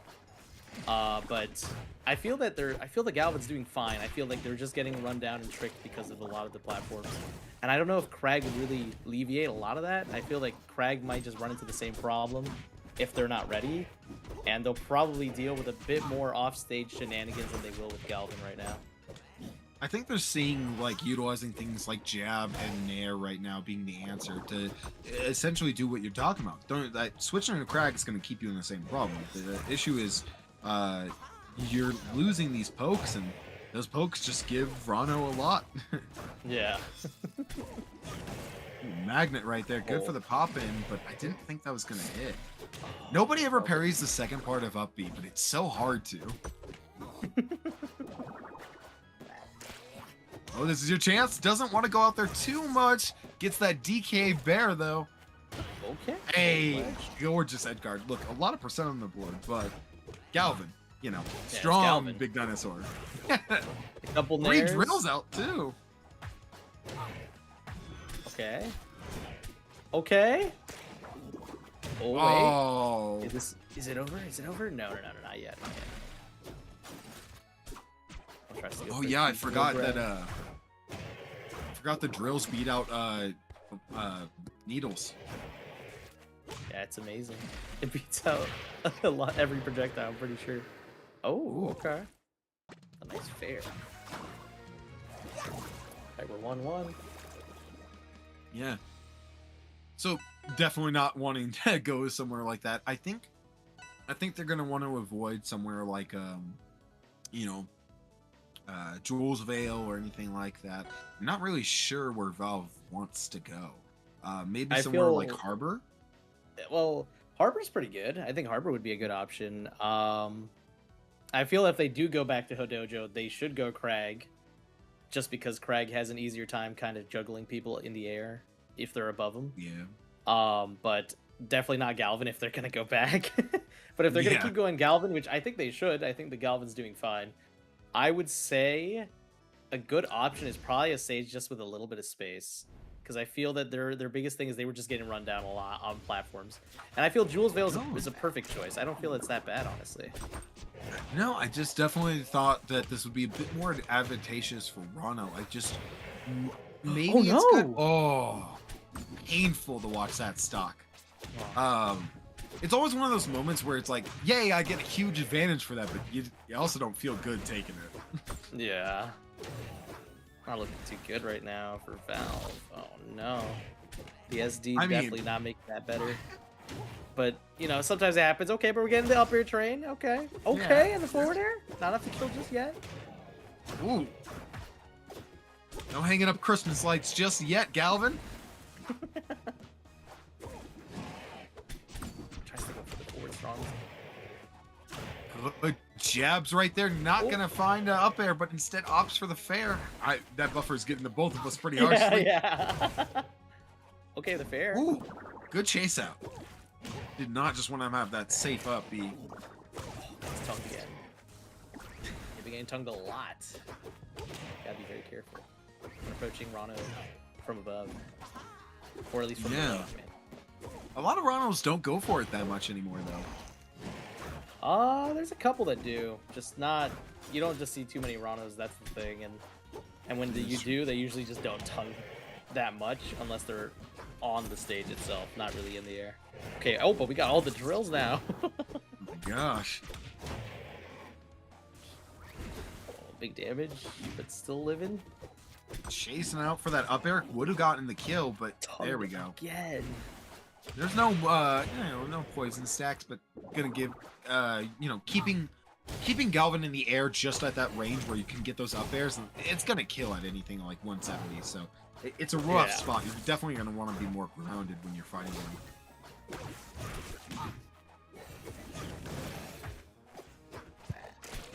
They're not really punishing any of these up specials. Like there was a lot of up special spamming, and they're just getting hit every time. Okay. Magnet, Okay. Forward air. smart. There you go. Okay. All right, not too much percent right now. Definitely Yeah, still no. in the lead. It does feel like Alex has kind of had a little bit of a strong running right now, though. I do feel that SD in the beginning really hurt Valve really hard. Because right now they'd be in the advantage, but it's just really hurting them. They just gotta be very careful not to do that again in the next game, but it's always possible they could win this. Okay, nice side switch to get out of there. Ooh, off stage. Okay, but you got one more chance. No, they Yeah. definitely did not mean to do that. Need another side B. Just trying to maybe hold that up as much as they could for it. Unfortunately, getting the misinput. It was a rough spot to Yeah. be in, too. Both of these players are so I would say their combos are just incredible, like chunks of health. You know, it really, both these players get even one small advantage state and really get 60%, 70%. So it's scary on either end to not want the other person to do it. And I think we didn't see it as much in game 1 from Alex, but we're starting to see it a lot more now. It's because they're running rampant. They're going all in, hitting the gas, the turbo button on the GameStop controller. Yeah, they're pretty much doing what you mentioned in game 1 as well, when you were saying that they're playing a little bit slow at the beginning, but you were saying that they're probably going to adapt to get a little bit more comfortable over time, and they definitely have been showing that they've been getting a lot more comfortable with these up specials, with these tongues while jumping and just catching Valve so many times. These combos on and off stage, like it just keeps going. But let's see. Like I said, Valve was doing really well. I think the SD just really hurt them really hard. I feel like they could have won that game if they did SD. Yeah. Ooh, good. Magnet pulls in from the bubble. A little bit in there, and that's a galvanized fair. Taking a relatively early stock that we've seen out of the set. It's going to be very powerful. That up air at the tail end of Magnet. Keeps going. Oh my god. No fear. No fear. This is where I wanted to ask this question, but I didn't want to keep being overtly, talking more on a concept level of the game. But it was, what do you do as your Alex now, and you're starting to recognize that Valve is starting to regain their footing? Do you still keep being aggressive? No, I feel that. I feel honestly hard. like if they're being too aggressive at this point and they're getting like punished really hard for it, I feel that's when they got to start playing a lot more passive, honestly. I feel like they're really good at being a very aggressive Rano, but I would love to see some more patience. You know, the use of Needle, trying to just like back him away, camp him a little bit. You know, like there's nothing wrong with it, but I feel that not doing so is really hurting them right now. Yeah, they haven't really been doing needles anymore. But yeah, going for that tongue just not too long ago, and Valve waited it out, directly dodged it, and punished and got, a decent percent. It's gonna be rough. Oh my god. Looking like this might be our first 3 stock of this set. Oh my god! Lord. Oh my god. Oh, just shy of that new fair. Oh, let's go Buffer. Oh, the special get up now gonna opt for the bear? Doesn't get it, just close enough. I will say, I feel that a thing I've noticed that I'm like, Valve should be going for more, in my personal opinion, is when they're holding ledge, especially in this matchup, they should be trying to go for more like let go of ledge and back air. Oh, they tried to go to the other platform.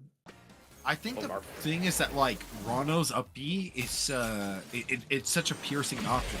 So on paper, it looks not smart, but knowing Galvin and his hurt box size and everything, I think you're right. Like fundamentally, going for more of those bears on ledge would actually be stumping out Alex a lot more.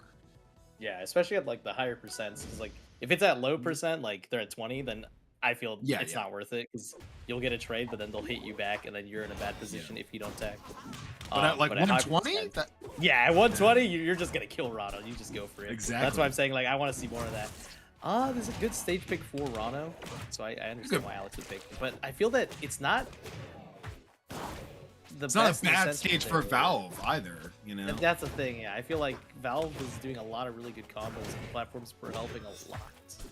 Ooh, it really depends. We're gonna see who uses the platform better, I guess. Well, those up airs that we saw earlier, now since the platforms are less, vertically inclined, it's just gonna be. Ooh, it's going to be a lot less carrying up airs through like a fleet sort of thing, and more of these up airs like how Rano has it, where he can up air, dare, and fail through those platforms consistently. Yeah. Doesn't go down there. Man, I was really sure they were. Fair enough. This is what I'm talking about. Those up airs through platforms, it's such a pain. Oh, is that kill? Not yet. One more Not of those yet. Kill. Oh, they canceled off the top platform. That was amazing. Yep. Okay, back throw. Not enough to kill just yet. Right there. That would have been a perfect moment. That was a bear. Yeah, exactly. Yeah, that was the bear moment. Okay, but there's the bear. One more time. Oh, there There it it is. There it is. is. Yeah. 'Tis the season. Let's go. Okay. Okay, not as good as you were doing in the previous game, but very much a lot better than game 3 where you had that early SD. A lot more room to be played out. We're seeing that down B in neutral yet again. Oh, good spots, Valve. It's really cool though, because I feel like a lot of Galvins don't utilize the down special that much. Like I've been told that they don't think the move is really that good. But I think it's if you very catch much a some- call out. Yeah. Valve uses it right next to the edges of platforms, and I think that's because it's like fundamentally you're gonna somewhere be in that bubble. Like there's not really any way you can avoid that other than directly calling it out with an air dodge. And so Yeah. at that point, then how do you punish the Galvin? So it's a relatively safe version of it, I'd say. Yeah. Okay. Oh, with the forward air. Okay, Oh. reversal there. Okay, we're just gonna get out the platform. Oh wait, but Oh, you're dead. Yeah, not on this stage. That A was different stage for amazing. sure. dude, utilizing something that I'd not a lot of Ranos use, the super jump, being fast and hopping in there, literally, no pun intended, but finding that fair and taking a stock so early on, we're getting a lot closer of a game. Alex is ready to go and fighting. God, Alex is just running the show right now. Not giving Valve a chance, but Valve turning it up. Okay. Okay. We gotta get another It's time forward to air. light the lights. Forward strong, okay. Still lost a lot of their things. No resources, okay. Get the resources back. They're fine now. Okay, oh wait. Oh, going a little egregious there. You might want to calm down, Alex. Setting yourself up to get really quick Down? reversal. Oh. No. Alex takes it.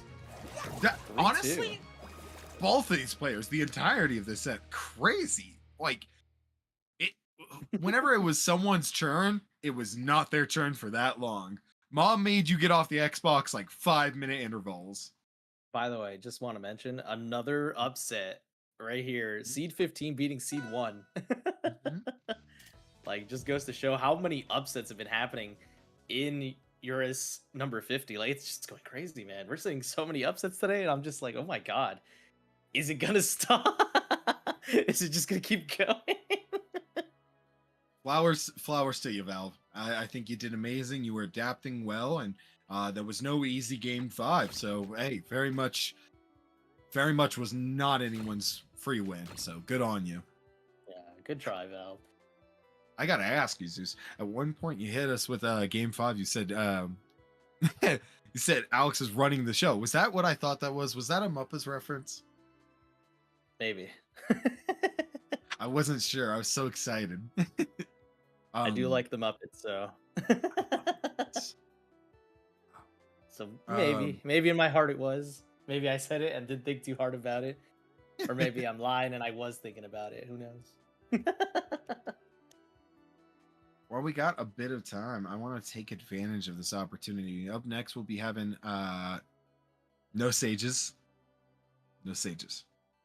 No Sages and Porky coming up next. But we've got a little bit of time. I wanted to run through it. As you guys know, there is a matcherino for this event.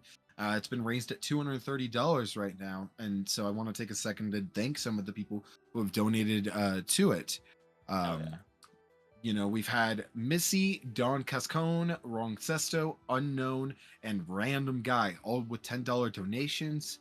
As far as some $20 donations, we had an earlier caster, Mathis, was supporting grassroots events with $20 donation. Last of Manny with a $20 donation to supporting the EURAS series.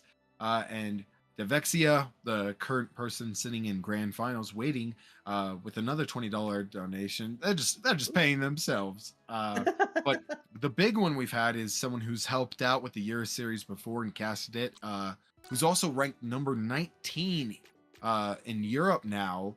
So congratulations for it. But Raven with a $120 donation, pushing them through to a $200 goal. And Hell from yeah. one Raven to another, I gotta say, hey, good on you, Raven. Really sick option. And with that, should have the EURAS Season 2 clip montage coming out, hopefully. Huge. Can't wait. Hedge money.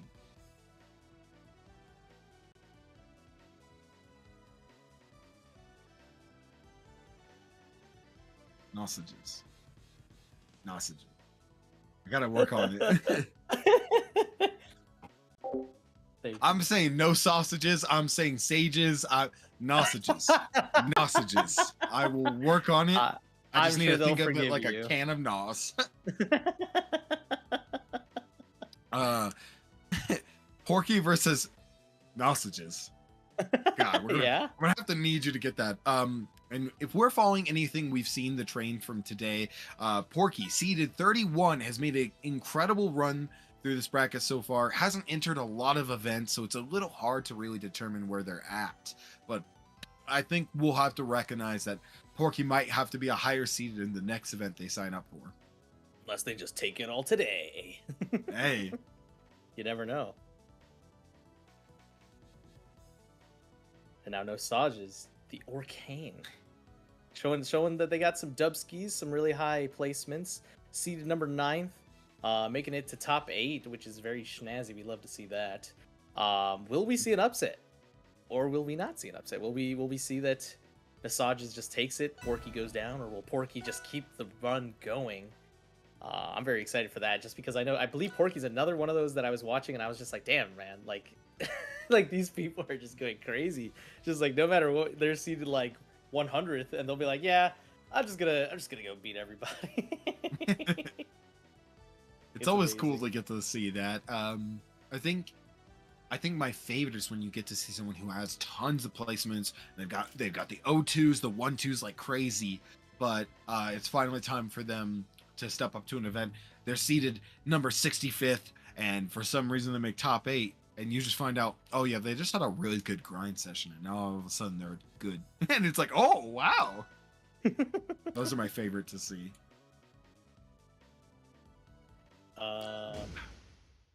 Shout outs to Raven Whispers, Raven the goat. What? All right, we started. Oh. Let's go. Already a full stack, man. We just started. Got that off though already. Not even gonna let it hold on too long.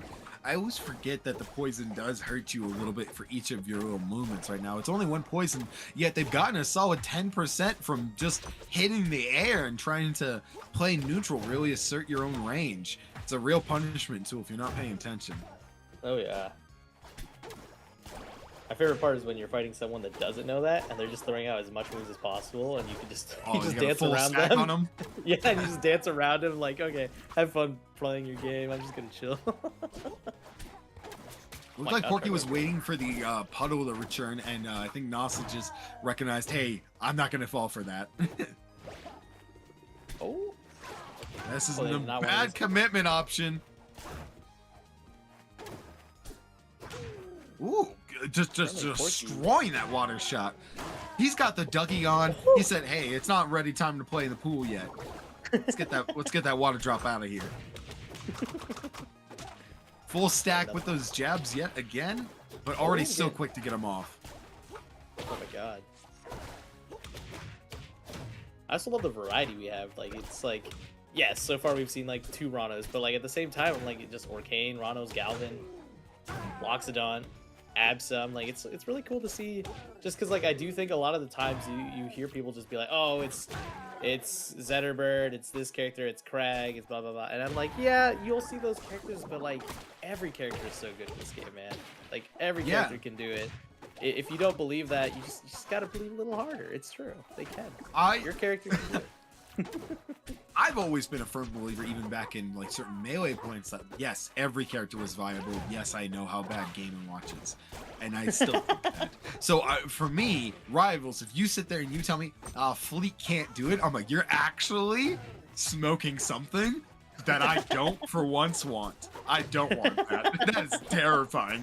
Every character in this game can do it, and so that's why it's so beautiful, is to get to see everybody really put up their hands. Obviously, some characters maybe reward you a bit more, but every character can win everything. They all have something cheesy. They all have something strong. They all Need to be nerfed. That's what everyone says, or at least for the specific characters. But honestly, if we're gonna say what character's overpowered, every character's overpowered. I do like how the dev team has been good at trying to see about like maybe Ooh, nice. pulling back some tools, and so they started you know, giving universal changes that you could deem as nerfs, but you know, seem to be kind of more just balancing to make the game feel more fair. Yeah. Porky taking game 1. Okay. Kind of just running that with the 2 stock. Pretty good. Yeah, very aggressive, very similar to how we just saw Alex playing earlier. Yeah. It'll be big on NASA just to see how they adapt and how they really start to take space a bit more. I don't think we saw that.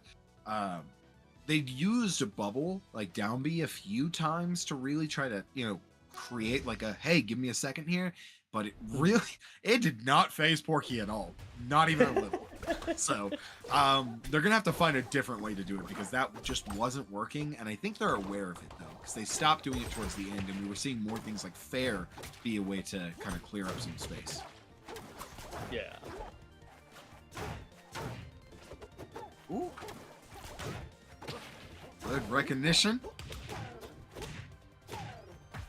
And these combos. Porky has been nailing those dares. Great starters. Again, just not even being punished for hitting shield. They're dead! Oh! That was awesome. Let's go. Good, beautiful combo to start it off already the game, too. Man, Porky is the mean dad right now. It says, hey, we're having a pool party, but no dogs in the pool. You gotta go back and out. He has just been brutal. Ah. Oh my god. It just keeps going. Oh, option for the neutral unless- B. Oh, missed it by just a bit. Just a little hair. Good movement to get on the edge right there. Just be a little safe. Recognize you were set up to get another one. There we go. We're starting to see punishments for those dares on shield. Oh, is that a kill? Not yet. Not on Forest from above. Oh, that was a good mix up. Making them think they were gonna land on stage, but nah. That's wrong. Yeah. Ooh. Utilizing up E there, recognizing your opponent just sees you at such a close distance, they don't maybe even process that you're even thinking about using puddle. Just use it to get back on stage safe and sound quickly, and wasn't punished for it too much. So it was pretty good. Good pick. Good spacing with that bear. Fight. Pop the rubber ducky if you're not careful.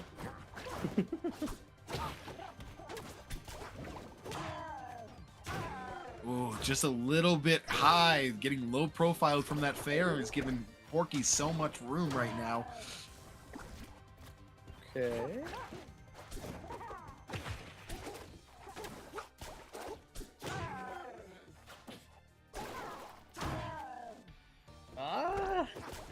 Very risky recovery, but I mean, it worked out, I guess, so yeah, it's fine.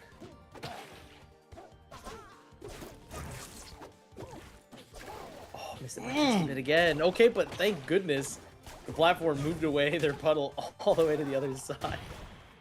Good option right there. Just really snuffing out that recovery, saying you have puddle, you'll be safe. Again, we gotta be careful on using these special get-ups from ledge. It's gonna get you hurt soon, Nausages. That being said, they've got some serious percent already. Doing strong. Let's go. Oh, the run-up down strong charge. So powerful.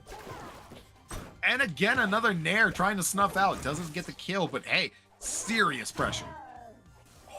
Good weight, Porky. Oh, but that back air. Yep. Hey, 83%. Dangerous. Oh, yeah. Okay, we got the full stack again. Yeah, Porky really Got taking rid of it advantage. already, and they're dead. Oh. Chomp. Porky's been taking good advantage of the fact Nasa just really holds down a lot, and you know, seems to try to floor hug some of these options and really gets those easy like 20% just off the jab, not to mention a full stack. So we're definitely gonna have to see Nasa just try to be more aware of that. Yeah, and that What- I percentage gotta builds say- up higher when people forget that floor hugging also means you take more damage.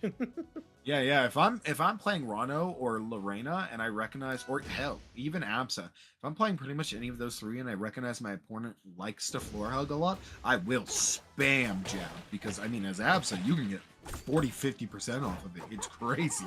And people just let you do it. I don't know why. Oh, man. Oh, desync. That's okay. Well, while we're letting that happen, you know, I gotta talk about something. It's really cool to see it happen in different ways too, because you know you'll see Beastly and Sandstorm perform at Genesis. You'll see Beastly go on to win Genesis, and then you'll hop online and boom, 1,000 people running Olympia. And you know, with Europe, they have such an incredible Rano player, Dia. She is just absolutely insane. The way she plays is just incredible. And what I'm noticing so far from our two Ranos is they both play very kind of similar traits to her. I thought either of them would kind of have that toothbrush style, but neither of them really do. They both play very similar versions of Dia, utilizing like Dare into multiple different forms of aerials, throwing out a fair and then immediately a bear, like taking advantage of how quick this character can really be. Very much a Dia style, and it's just really cool to see how our communities can be impacted by it, because obviously Porky and Abstract aren't. Was it Abstract that we saw was playing it? No. Porky Yatza? and Alex, yeah. Alex, Sorry, the my bad. other Rano. It was like we're talking about Abstract, the Absa. No, both not very much copying Dia, so to speak, but you can see where the inspiration definitely takes place. You can recognize it pretty well. Yeah. Oh, perfect. I was gonna be like, oh, by the way, we could also watch the match. Thankfully, thanks to the other stream as well. That's smart. I didn't think about that. Beautiful. But we're so back.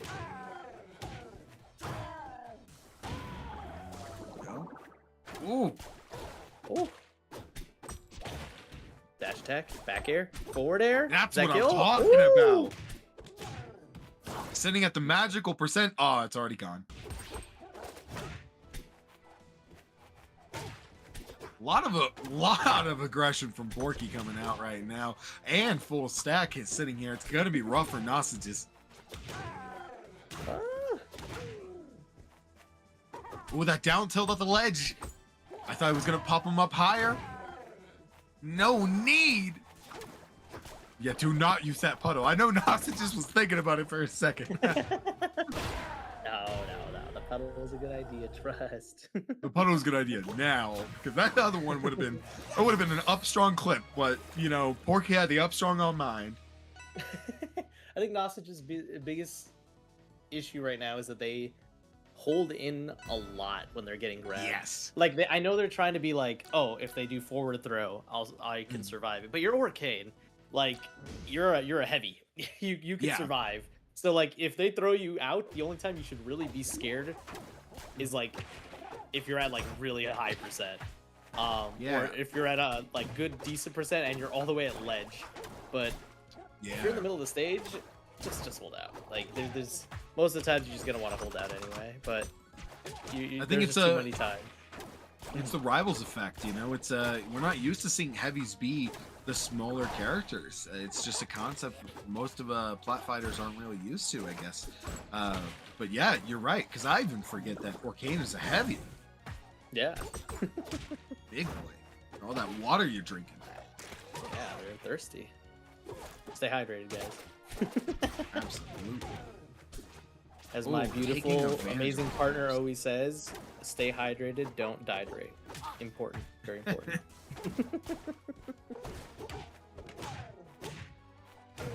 Ooh, good dash attack again. We've been seeing that be used as such a good combo continuer. So many people use a dash attack like I do, where it's like a combo in there, but Porky's very good at using it to extend combos. Yeah. One thing I do want to say is I do know, I believe Porky was the player that they weren't sure where to seed because they only had their only results were from doubles. So I do think it's like, you know, you really learn how good a lot of players are, especially when they only do like one or two things, right? Like it's just insane to see that like somebody would be like, yeah, I only ever played like doubles, but I guess I'll try a singles tournament, and they're just like going crazy, like they're just moving like insane, going for things like that with no fear off stage, showing that they're not afraid to play that game with Orcane. Oh my god. Yeah. If you've ever heard of the player Tristan's Rule, very much that pattern too, where most people recognize Tristan as an incredible doubles player, and so most people just thought they were bad at singles, but Tristan ended up being a very powerful singles player if you ever get the chance to watch him. Oh yeah. Ooh, good nair of the ledge there. Honestly, Nasa just has not been opting in for much of these bears, and I'd love to see that. It feels like there's multiple times where the opportunity's there, and Nasa just doesn't go for it. Maybe because they don't want to, you know, get those weak spot bears. But still, I feel like the percent is there. Yeah. Ooh, A down forward throw? No, not enough to pull. Push him bubble in a little bit. I wouldn't mind a couple of back air spams, you know, from Massages. I wouldn't mind that. Just a bit of spam, you know, it's a good move. Oh! Another one of those down tilt up strongs. Gorgeous. Both of these players, I will give credit to that. Both of these players have utilized down tilt amazing. It always breaks my heart when people don't use down tilt. But when people use down tilt, I'm like, yeah, baby! No matter who your character is, I promise you, down tilt is underutilized. I promise you. Oh yeah. It's good for everybody. Everyone has a good down tilt. I started using Raster more, and I started to recognize just how powerful it is. I never used it when I was playing Orcane, and I look back and going, man, I just left money on the table. Ooh, NASA just having a lot more pressure than they did previously. Obviously, the percents kind of, you know, make that kind of impact a bit more, but they're being careful. They're not really moving. They're not running away. They're asserting real dominance right there. The run-up shield just really taking advantage of that. Ooh, dare on shield was not the pick right now. Both at 80%. Oh, you're locked into that jab for too long. That's what I'm talking about. I would have loved to see a bear to catch the tail end of the side B. Oh my god, they wanted that down tilt. Oh, but they get the forward strong anyway. Oh, ow. Another upset with Porky taking it 3-1 over no Sages. Man, they both did so amazing. I loved how both of them played in so many different ways. Nasa just utilized both droplet, down tilt, very good. And starting to recognize how to use Nair more. Nair out of shield, Nair from ledge, both of them just absolutely great utilization of those tools. I would love to see Bear be added to that kit, but otherwise, beautiful options. Yeah. As someone who's playing Orcane for my stream stuff, where I'm doing the Ethereum one with Orcane. Oh, you're doing it? Yeah, I've been doing it for a bit. For 2 days so far. We're almost there. We're at 1700 something, or 1700 on the dot. I want to keep interrupting you, but what's the name? I gotta know. Type Splish. Good. All right. Yeah. Continue. But watching that, I was like, I felt like they did really well in a lot of places, movement wise, combo wise. But I feel like back air could have been used a little bit more. It's something that I realize is one of those moves that like you just want to spam a little bit more when you're playing. And up throw, I feel like you could just sometimes go for a lot more up throws. Like there was a lot of times they do forward throw or back throw that I'm like, yeah, I get what you're doing. You're trying to go for the edge guard situation, or maybe they might die if they hold this direction. But a lot of the times you just want to go for the up throw. Like if you just get that read, you could just get a nice back air. You could just get a nice nair and put them in an even worse situation and get even more damage from it. So it's something I definitely recommend as someone who's playing Orcane lately.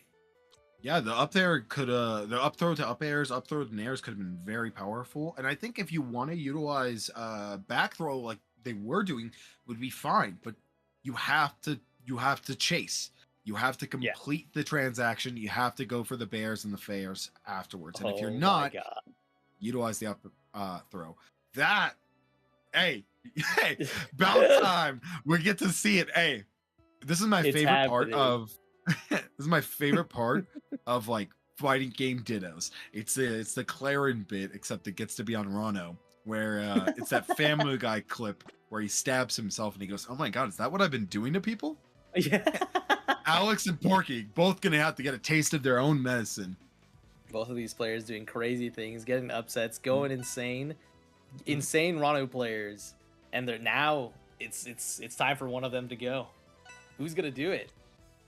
We know Alex has been doing really crazy stuff, having beautiful runs in the past, and just knocking out some really good players as well in the tournament. And we've seen when they have the advantage and once they adapt, they go insane. But Porky also just the exact same thing. I feel like Porky was kind of just running it from the start. Like game one, they were just going crazy. Like yeah, these two players are very similar to one another in certain ways. Obviously, there's the differences, but they both have a very similar kind of style and certain options. And the way they both start the game out is going to be very important for me. And so, Zeus, I got to ask you the important question. Yeah. When it's the Ditto and it's these two players, you gotta pick a side. You gotta pick one, and you take your heads, I'll take the tails. You gotta tell me so we can fight it out. It's like our Pokemon battle. Two Squirtles going at it. This is pretty hard, but I'm gonna have to go with Porky. Ah, I thought you were gonna say that. Alex, don't let me down. I feel Porky's all right. Going, like I said, like since that like game one and watching them play, they just go. Like they don't hesitate. They just know like I can edge guard you here, I can attack you now, and they just have no fear. And I love that. Like that's the way I love to play as well. So seeing someone else just replicate that with Rano as well, I'm like, that's fucking awesome. Like that's cool. My thing is both of these players have such like I said, the similar style, but they both have one unique individual thing. And Alex's thing is their movement. They're very incredible with the way they move around. They're very careful. We're seeing these edge guards with up B already. That's what's going to really separate it from me. Look at them tying percents, basically. They're just mirroring each other. Oh, yeah. Oh my god, this is awesome. They both pull out bubble at the same time. I've said this before to Nikolai, and I'll say it yet again. We always like to say, like, oh, same brain. No, dude, it's always the same brain. That's the thing we don't know. It's the same brain always. And it's so cool to get to see the two of them fight it out now. Because you know he's looking for the back air right there, but you also know how his up B works. So the both of you have to kind of play around each other's, like, normalcies. Okay, nice down strong. Ooh! Oh! Oh, bubble save! Oh, tries to go for another kill there with the bubble. Oh, can't reach it. Way too high percent and good DI. Chasing would have gotten that up air, would have killed for sure, too. Oh my god. Alex with the up. Oh!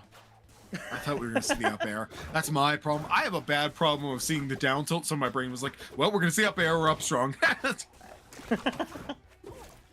Ooh, good needle stab. Oh, wait! Oh. Dragon Ball Z moment!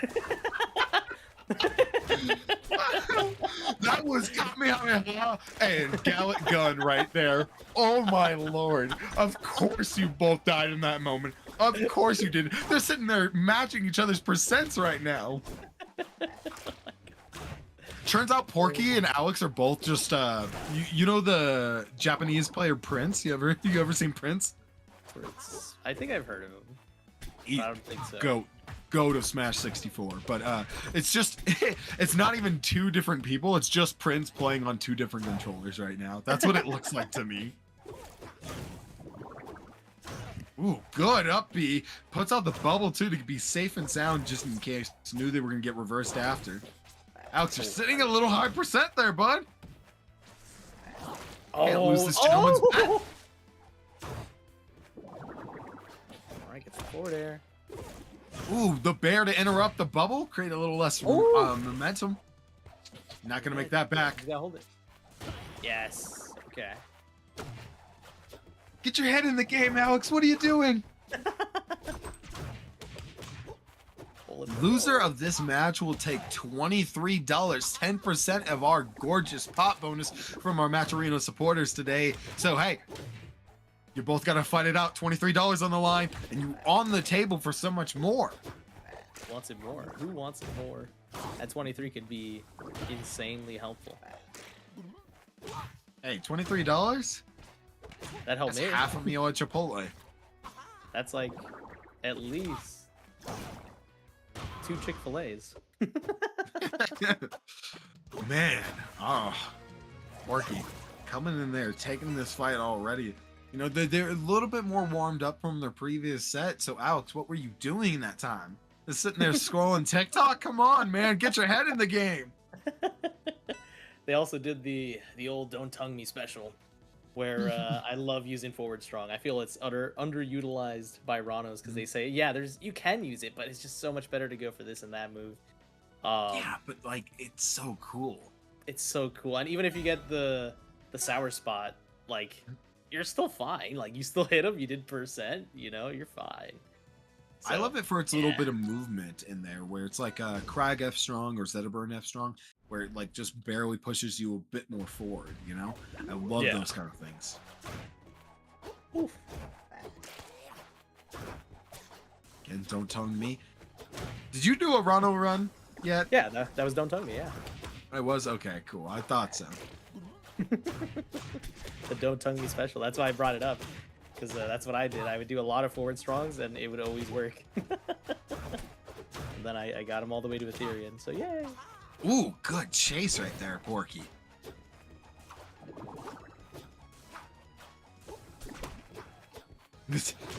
I was just like, Oh I'm my- just watching them play. Porky's just playing on their platform. They're like, this is my platform. You can run around all you want. When you get over here, this is my zone. This is my platform. There are many like it, but this one's mine.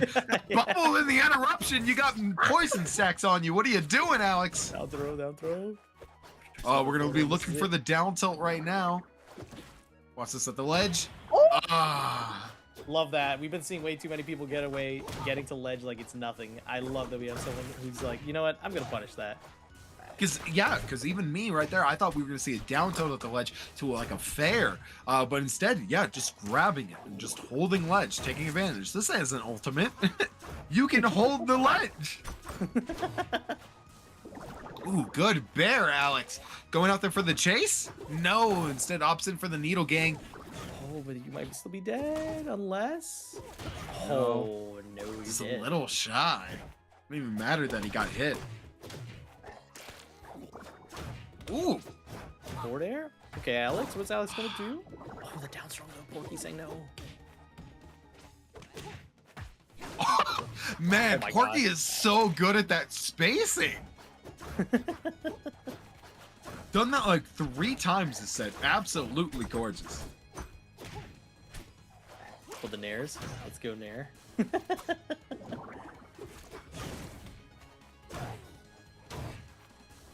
Ooh, Oh, the down tilt. Oh, by Missing just the a little up bit. strong. Ah, Alex Oh, getting a that's little too greedy. yeah.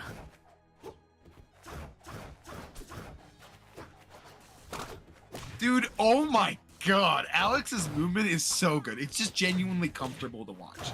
Ah. Opting for the bear. It is gonna kill this time. Get the ledge. Oh man, percent's back to being even again. I'm forgetting Ignore the that name of the 8%. move. The up special when you press A and he spins around. Needle storm, I think, something like that. It's gotta be. It's gotta be. Or maybe I'm just really dumb and forgetting. But I feel like Hey, we it's haven't really Needle Storm seen it at now. all. Yeah, it's No, Needle I Storm mean, now. We haven't seen I it at all. think the best utilization we see Ranos use it for is when they put their bubble out and then they needle storm right next to it, so you get the needles reflecting off the bubble, and it goes at some like kind of crazy angles. But there hasn't been much room for that, and the other Rano is just waiting for you to finish it because then they're gonna fair you or up air you. So I see it as very risky in the ditto. I feel like it's more in the sense that Ooh. the bubble disappeared right when they had it. No. That was so close. They could have lived that. The bubble just said, you know what? I think you should just not have this stuff. But for me, in the sense that the reason I bring it up is because like there's a lot of times I see them recovering, right? And I know the big Rano thing is Rano will back air wall people out, but Yeah, in yeah. the Ditto you could always just like go a little high up, just above Uh-huh. ledge, and if you Needle Storm and the other Rano's like trying to move around, it's just gonna hit him, and you'll be fine. You'll be safe. Oh, you meant it more like an edge guarding thing. That makes way more sense. Yeah, Yeah, rather that would than be like powerful. yeah, rather than just in general. I was thinking that, and I was like, you know what? I haven't really seen that. Like, not even just See? in general, the usage of it. I just feel like it's just something to throw out there that sometimes it's good to mix in. See, that's the difference between a mid-level player and a top-level player mindset. Because once I heard Zeus mention that, my immediate brain went to the option of what is the most best way to utilize the up B, Needle Storm. And I thought of it as the bubble situation for when people use that in neutral in between platforms.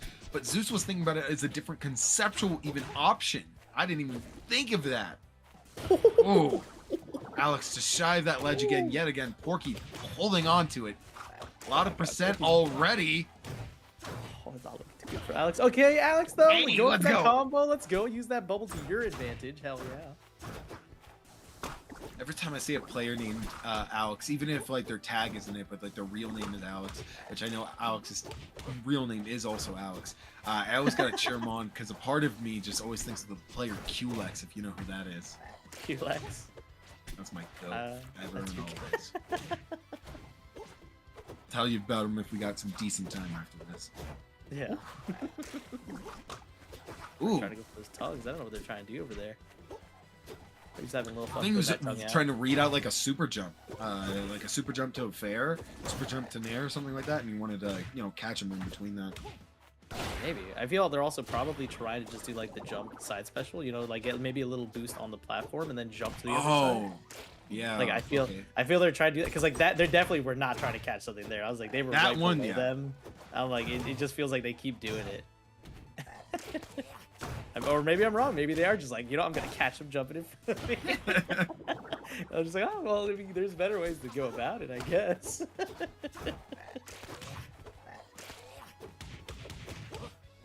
Okay. Ooh, the And the last down stock tilt to situation. end it off. It's never over till it's over. Alex could always bring it back, take a game, go crazy. Porky kind of running it. Okay. Ooh, good Back bears. here's Putting pressure on doesn't want you Oh. to sit around there too much. oh. Strong again. Not gonna One kill more of yet. those that should kill. One more. God, that pressure right there. Porky's just like, yeah, I dare you, come into my threat range. Oh my god. Oh. Alex is definitely even playing a little bit scared right now. They're definitely not moving as fast as they were before. Feeling the fear, they're at very high percent, but once they get the advantage, it's always doable. Oh my god. They're just being very careful, very cautious. Oh, would that be it? Not yet. You're still in, Alex. Keep fighting. Oh, wait. Good needle poke. Maybe run up down tilt. No, Oh, the the bubble. bubble save. 213% versus 70. Oh, the Oh. nair! Just press That those was buttons, Link let them Nair come right out. there, baby. Great set. And Alex, you got $23 for Uni. I know they talked about that earlier.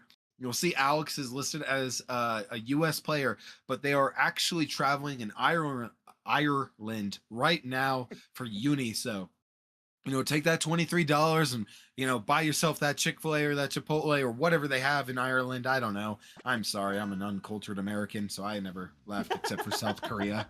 That being said, we're going to get to see Porgy against Abstract, which is great because, we got to see Abstract fight Alex earlier in winter semifinals. So it's a little bit of a, hey, you again. I got to fight another Rano?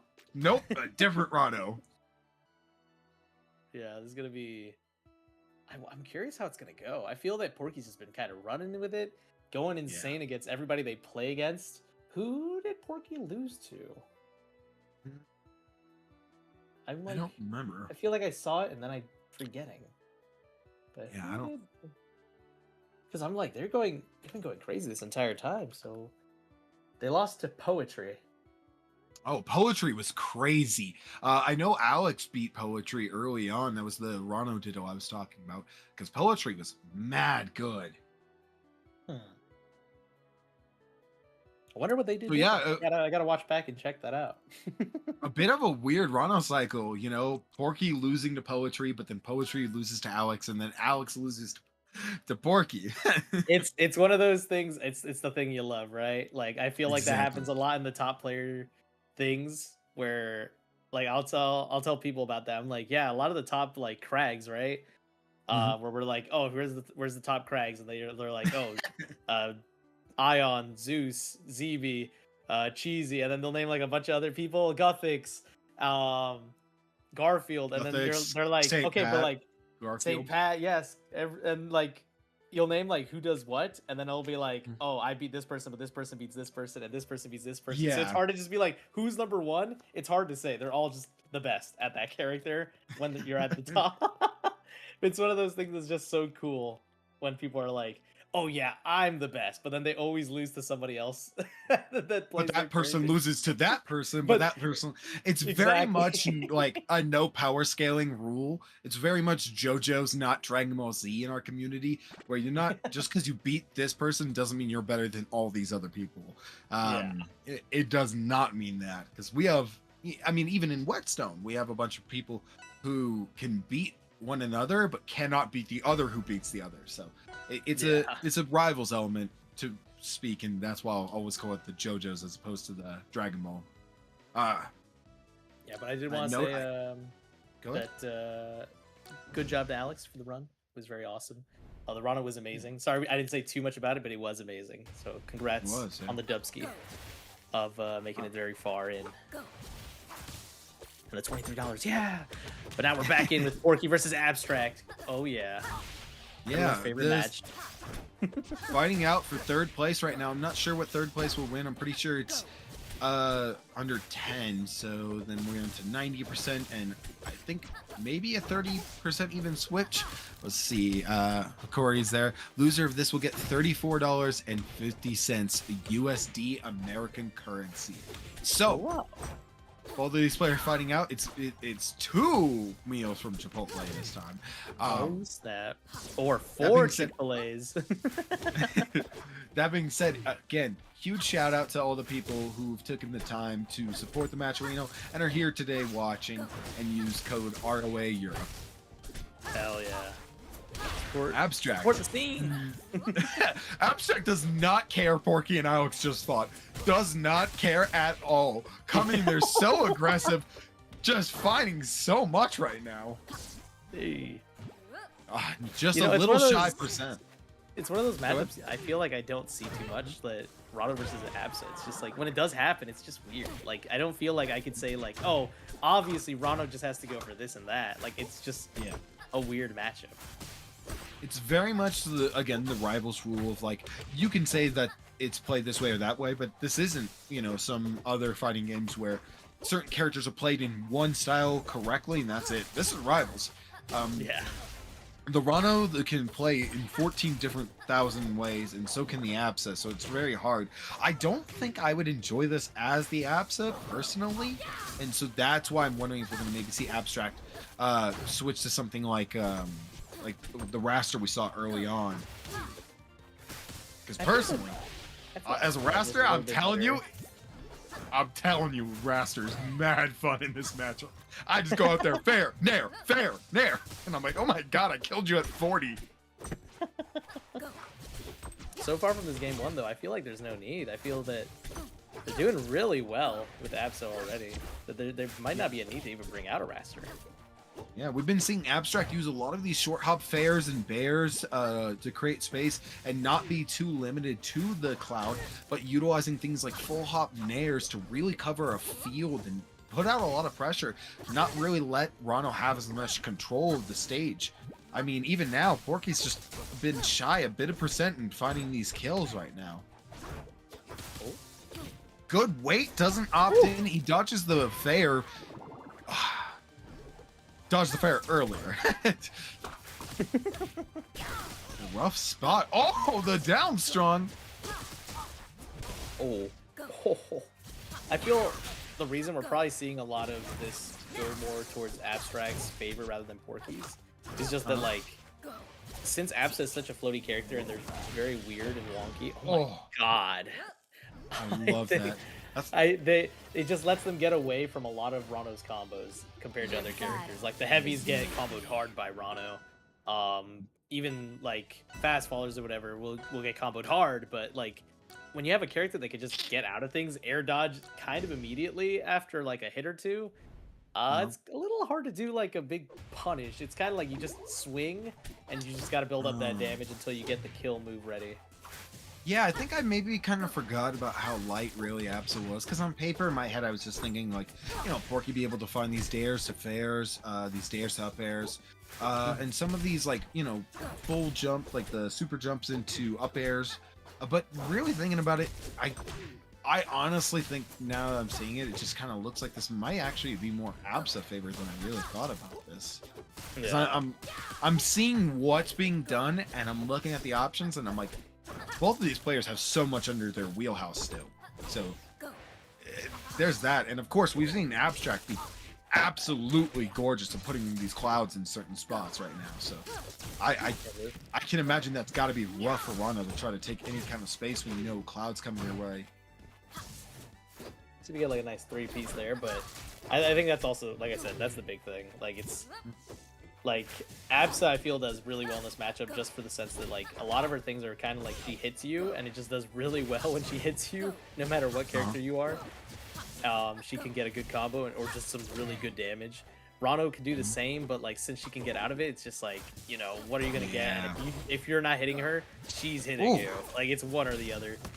Oh my god, nice, good recovery.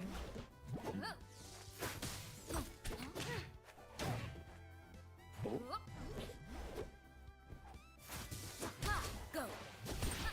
Okay. I would love to see another thunder line. Oh.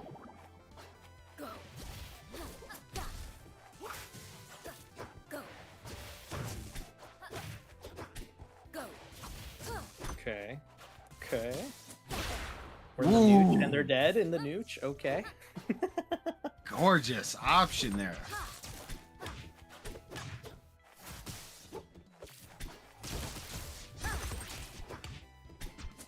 Oh, I have been.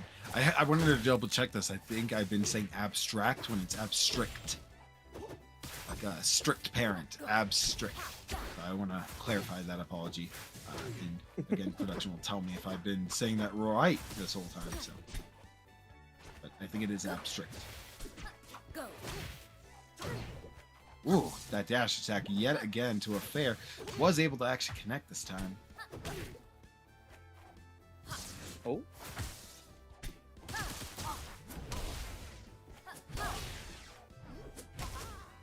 I do think that's a funny thing. Because I love when I watch like commentary, right? For rivals tournaments, and like people will say people's names, and I'm like, no, you're saying the name wrong. It's like it's always funny to hear. Like I'll see somebody like let's go for an example. Let's say No Thigh, right? We know No Thigh. I knew that was gonna be who you picked. And let's say you see No Thigh's name, there'd be somebody who'd be like, No Thig over here playing and doing it. And I'm like, no, what? Like I'll just be watching like my favorite is when people say it correctly and they say not high, and I'm like, technically that is actually it. So it'll be not high, and then I'm like, ha. Or for me, I get a lot of Raven, and then I'm like, ah, son of a gun. They're always like Raven, and I'm like, not my name. Or as far as spelling, we get a lot for Zeus the Goose. They always put D-A instead of D-A-H. Nobody adds the H in duh. Yeah, they always forget the H. And then I'm like, guys, like while I personally don't mind, I'm like, there's like 2 other people out there that also go by Zeus the Goose, and one of them goes by just DA, and one goes by like DEE, and I'm the original. But anyway, like, you know, like still, just to make sure. Oh, you're dead, Ledge.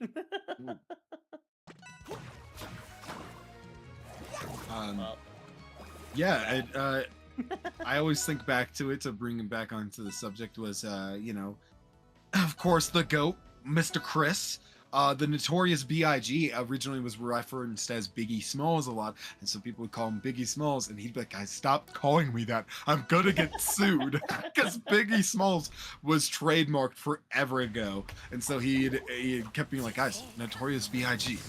B-I-G. And so I always think it's so funny when someone's like, oh, Biggie, and I'm like, don't call it. I'm like, never mind, man.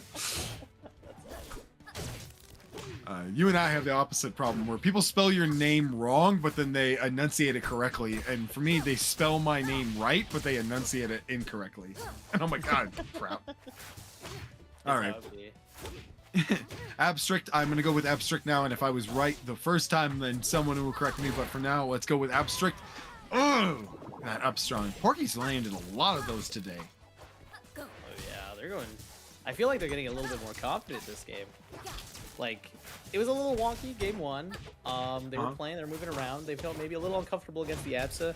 Game two definitely goes to show that they were like getting closer and closer. But game three right now, like it looks like they're understanding. Okay, what can I do that works, and how does this character, like, how do I just combo this character in general? And like, I feel they're understanding it perfectly now.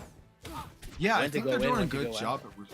they're go doing a ahead. good job responding to percent, so to speak.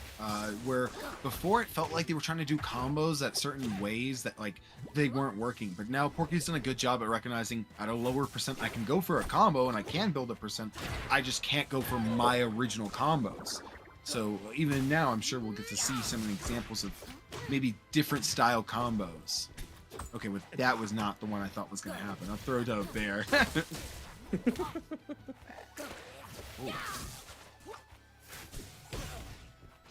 Oh, The dare after.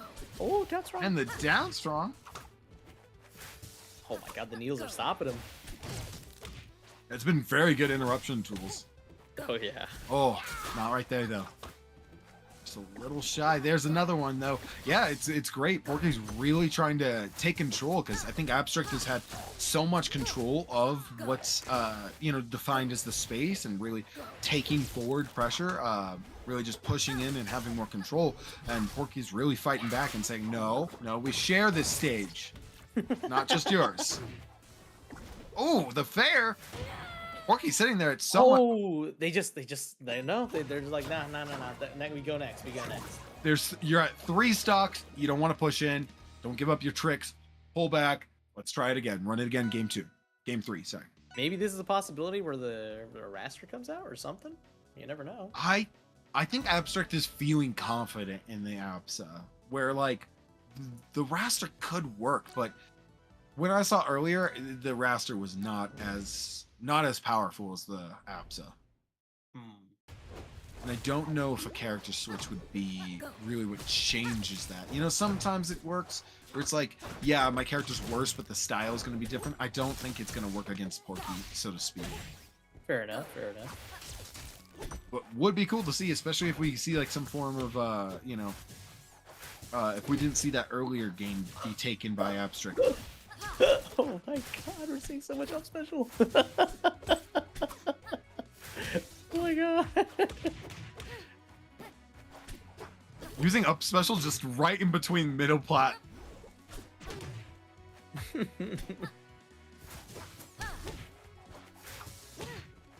Oh. Here comes the bear train. Opting for another bear at the ledge? No, waits it out.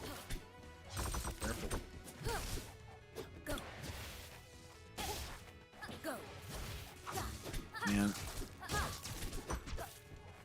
It's hard to say if this Abstract. was the best stage choice too. Go ahead, sorry. You're good. I was just gonna make another pun.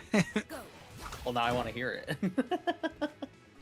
I always love to think about the concept of when someone's struggling against a Rano who's utilizing Nair, Fair, and honestly any of the heroes now that I think about it, but mostly I think of it when I see Bear and Nair a lot, where you're like, I gotta cut that frog's legs off, and you already know what you're gonna have for dinner tonight, frog legs. I don't think anybody eats frog's legs. Maybe that's just my old southern childhood days. I've never eaten frog legs, but They're not very good. what? No, really not. But TVs Anyone always who's said it telling you tastes like that, chicken. they're lying to you. It does not. But Maybe And they you know- just said that to make people eat it and say, man. this That's tastes what it is. Somebody's drinking black coffee and they're like, it tastes fine. And you're like, yeah, because your tongue doesn't work correctly. Speaking of that, we haven't seen Porky utilize tongue this much in this set. Definitely backed off a bit more, especially I with how much definitely see Abstract's why, moving though. around. Yeah, it's like it's one of those matchups where I feel like you don't need tongue, honestly, at all to fight Absa. If you get it, cool, like, you know, in a tech chase situation, but for the most part, you don't really need it.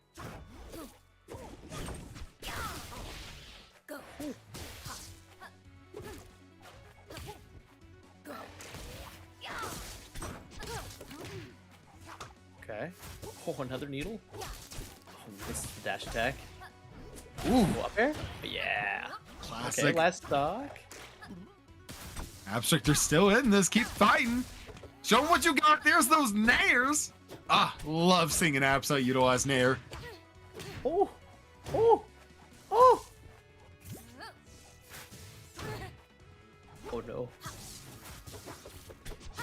Ooh, uppy pushing in a bit more, getting a throw off of it.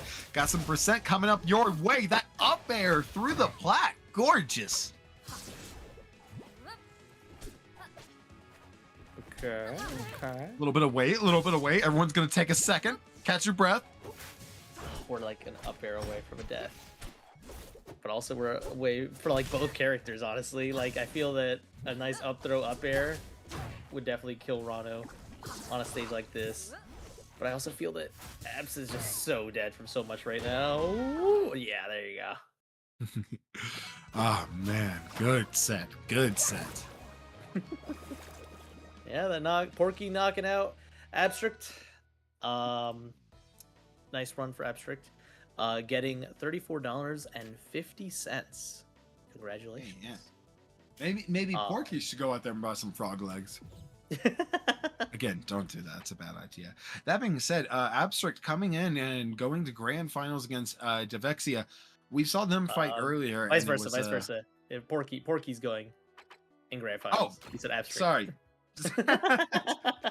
No, I did that backwards. I actually always like that. I kind of sometimes, when we see winners finals go back into loser finals and then come back up, for me, it's like, we get to see the match we already saw earlier. But instead, we're getting to see the opposite, where it's like Porky didn't even get the chance to fight Dev earlier. So I'm happy to see how this will go this way.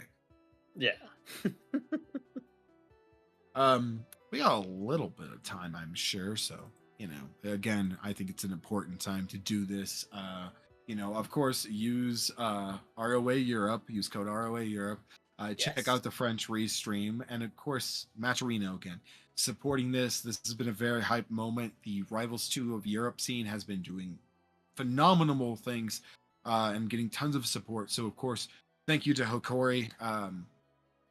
She's been super important for this scene and all they've done. And, of course, Rivals of Aether even supporting their own community by helping with that announcement for the top 20. A lot of the top 20 players were very powerful players, very good players.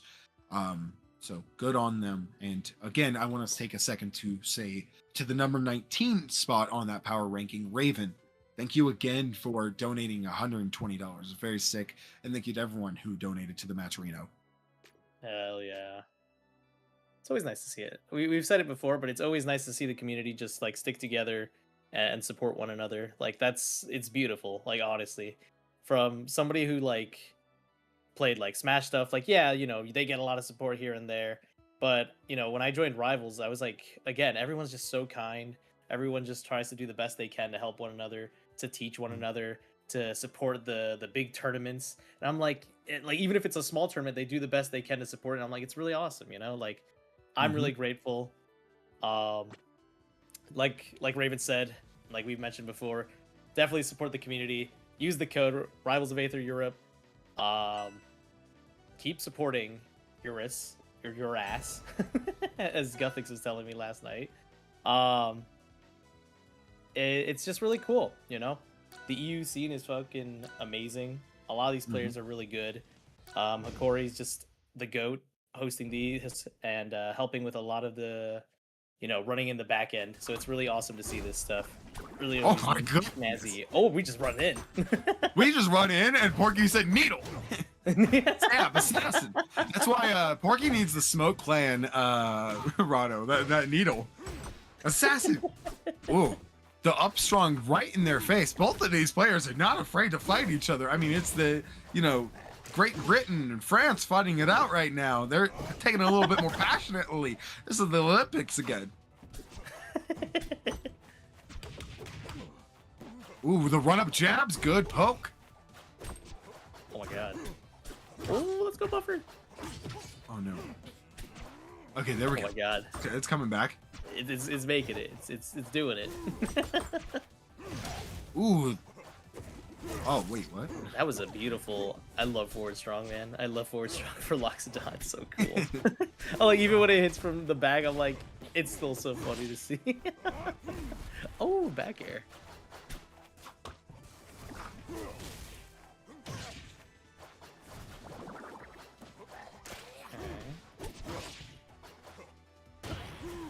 I was actually curious how this would go. Right now, Devexia is going pretty crazy. But this is Rano, and it is Porky. And Porky's been going insane all day. Ooh. Good charge. Oh, misses the second one. Okay.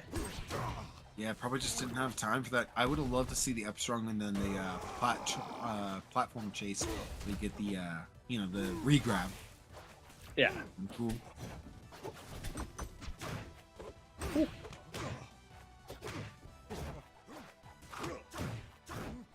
Oh my god. Pressure. Oh. Once again, I'm loving to use the eruptions. Like, it's just so, they use it so well. So Raven, when are you entering the next EU bracket? If they'll let me, I might sign up. I might sign up for the amateur bracket because, you know, in my head, I thought, I can't sign up for the amateur bracket. And I'm watching some of these players tonight, and I'm thinking, no, yeah, I can enter the amateur bracket. I'll go 1-2.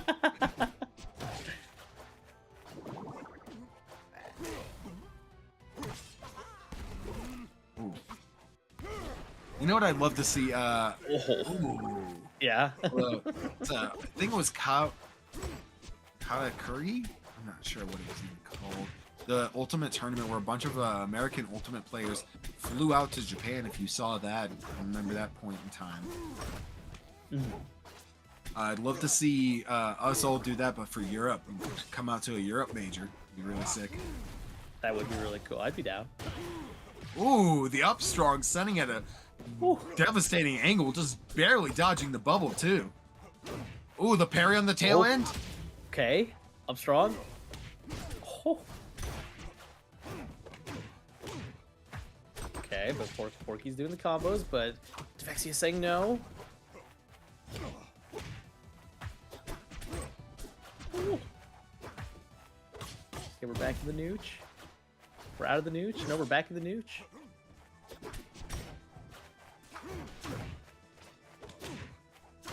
Oh no.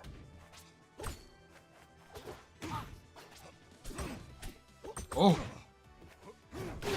Man. Oh, they waited. They waited. Brought this up, Porky. Porky loves those upstrongs. They do.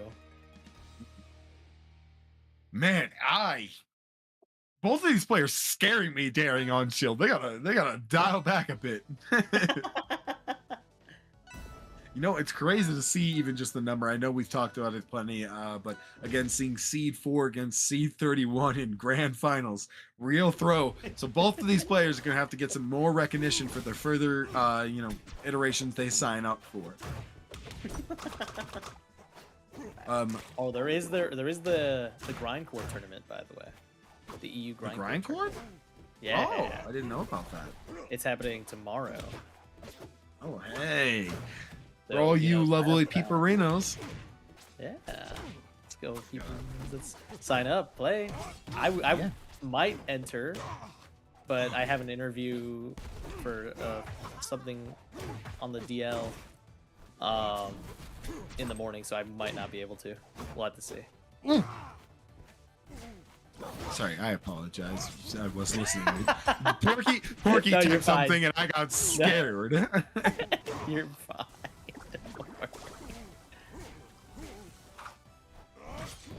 Oh my god. Oh my god. Oh, the down airs. Oh, like Rab is not reaching. No. In that situation, Dev just probably wanted to go for some jabs. That would have been way better for Loxodon. Ooh, Needles not able to get in though.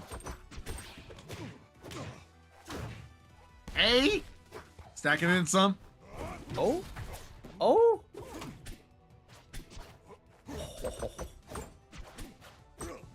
I love the patience. Beautiful.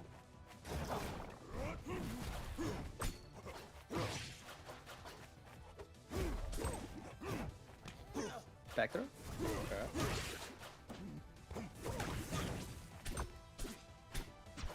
Oh, the spot dodge, just a little bit nervous right there. They don't want to get hit. Okay, okay. Oh my goodness. Forward throw, not enough to kill. Oh, it is. Perfect. Yeah, it didn't look like it was gonna at first. Yeah. Getting some magma charge in.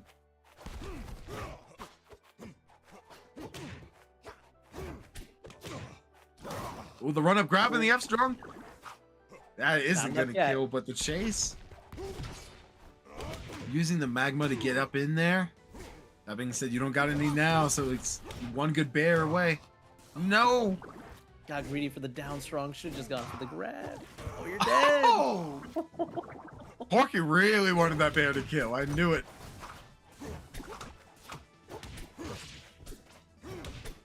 Ooh, the roll. Good option.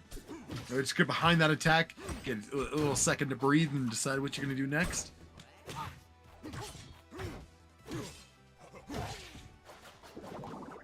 Rubble being gone was a good thing now.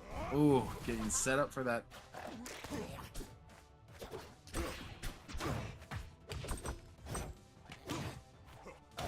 I thought for sure we were gonna see jabs right there on the ledge, just like repeatedly. Yeah. 68% on the board, right in between the two other percents. That are very funny and have no meaning whatsoever. They're just funny for being funny. Oh, the side beat to the down strong. The Vexia is starting to build in some percent right now, bringing it back, maybe Oh my taking God! control of game 2.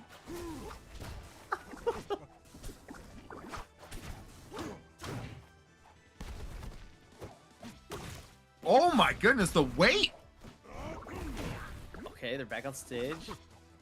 Using the poison to their own advantage, able to get a little bit you got more one more, time. you got one more, you got one more. Oh, No. just a little. Oh, they wanted that. They just waited for that. God. Hitting Meatball back up to really just keep that threat out there. Go to the Oh! bubble. Oh.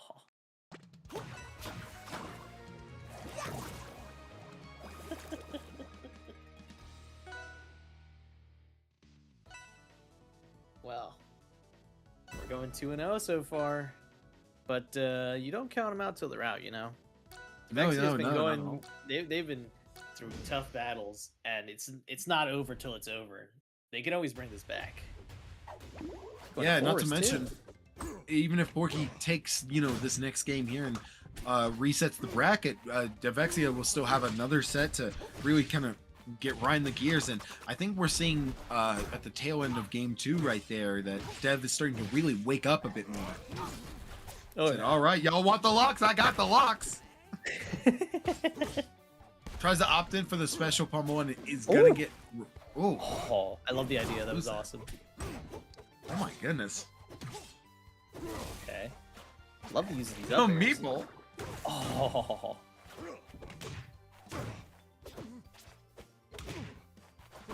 Okay. Back on stage. Forward throw. Okay.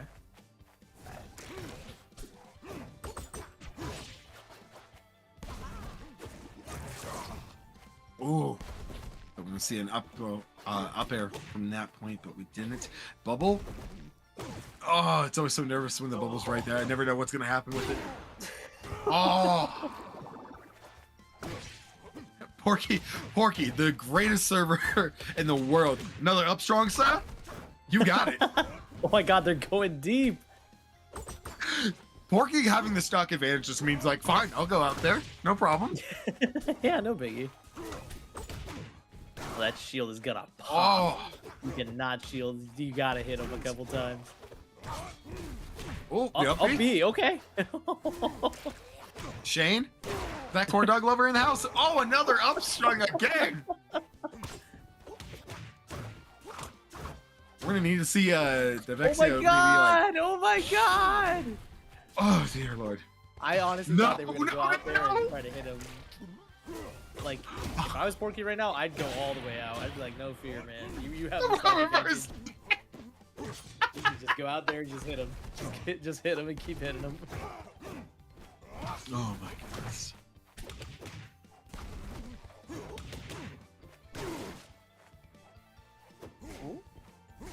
Ooh.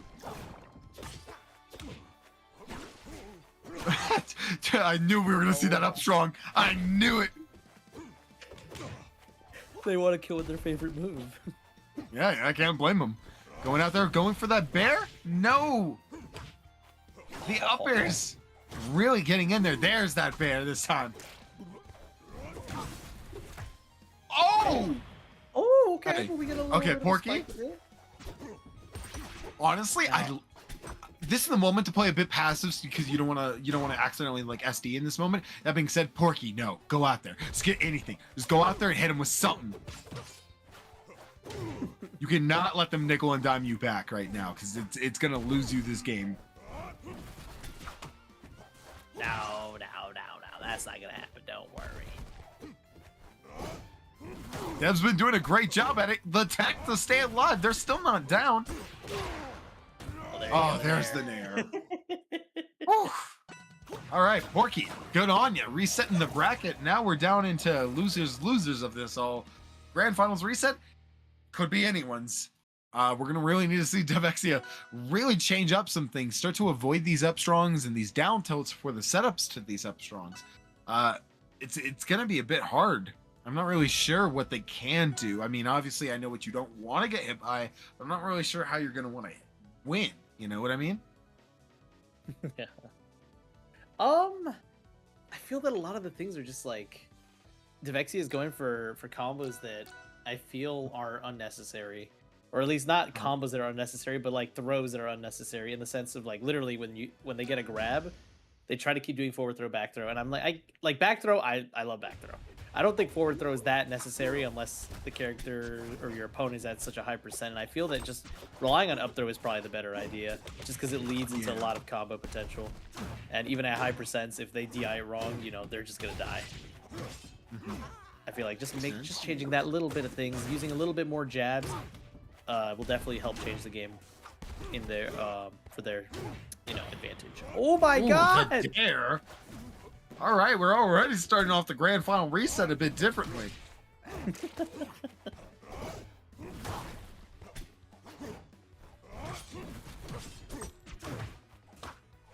Tech.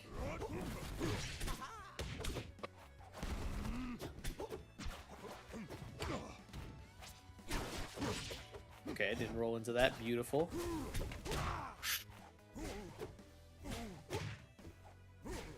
Still living though.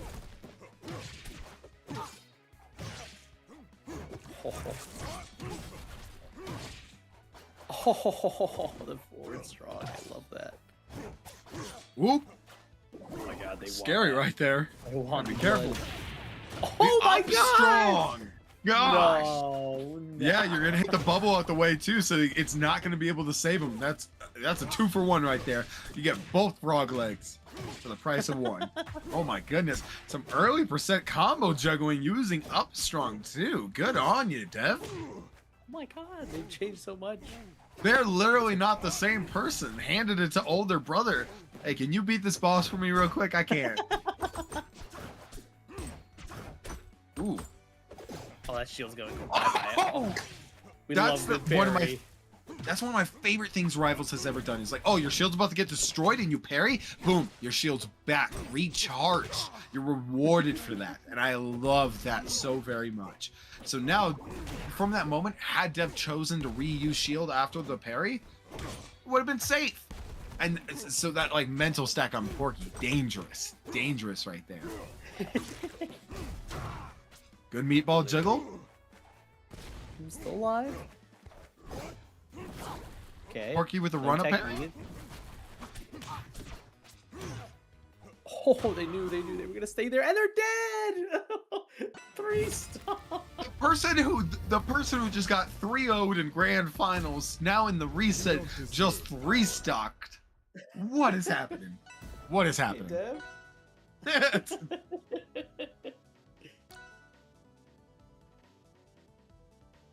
Oh, this game's beautiful.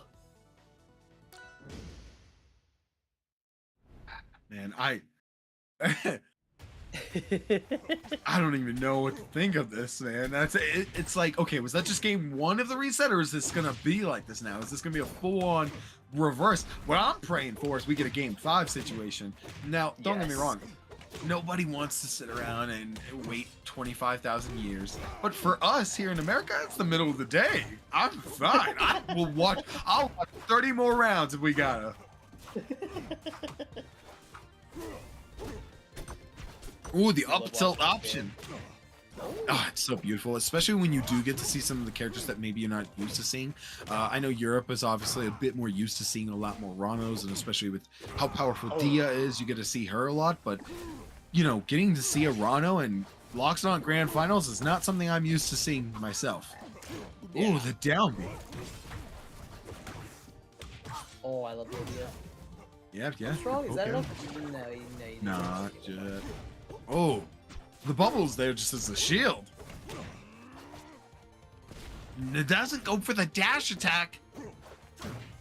Oh, Porky's playing a little bit more careful. Really wants to get some extra credit out of this stock. That's something that not a lot of people have had to deal with in this bracket so far. We've seen in the top 8. Not a lot of people having to really hold on to these stocks and really be careful about the choices. They kind of all hit the turbo button, but we're seeing Porky kind of recognize, hey, okay, Dev's almost bringing this back. I got to be a bit more careful with how I play now. Yeah. Ooh, 70% on the board too. Okay, bubble saved, but they still got their jump. The combo extender. Oh, Dude, he's these dead. nairs Porky has are so good. My goodness. Yeah, we call that the sex kick. The sex kick coming from the player who's got Pain Pork in their Twitter username. Crazy. Somebody take this character away from him. Ooh, the little bit of the pummel percent doesn't go too much in this mile. Oh my God. Dash round. Playing too close to that edge right now, Dev. This maybe Oh not the my safe option. God.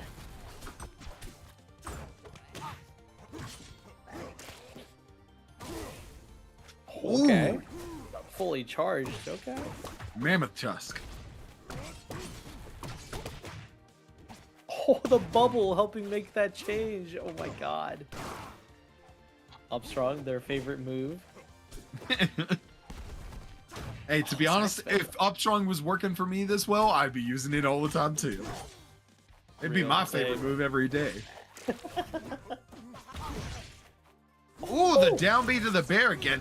Dev has been so good at utilizing down B into actually hitting something.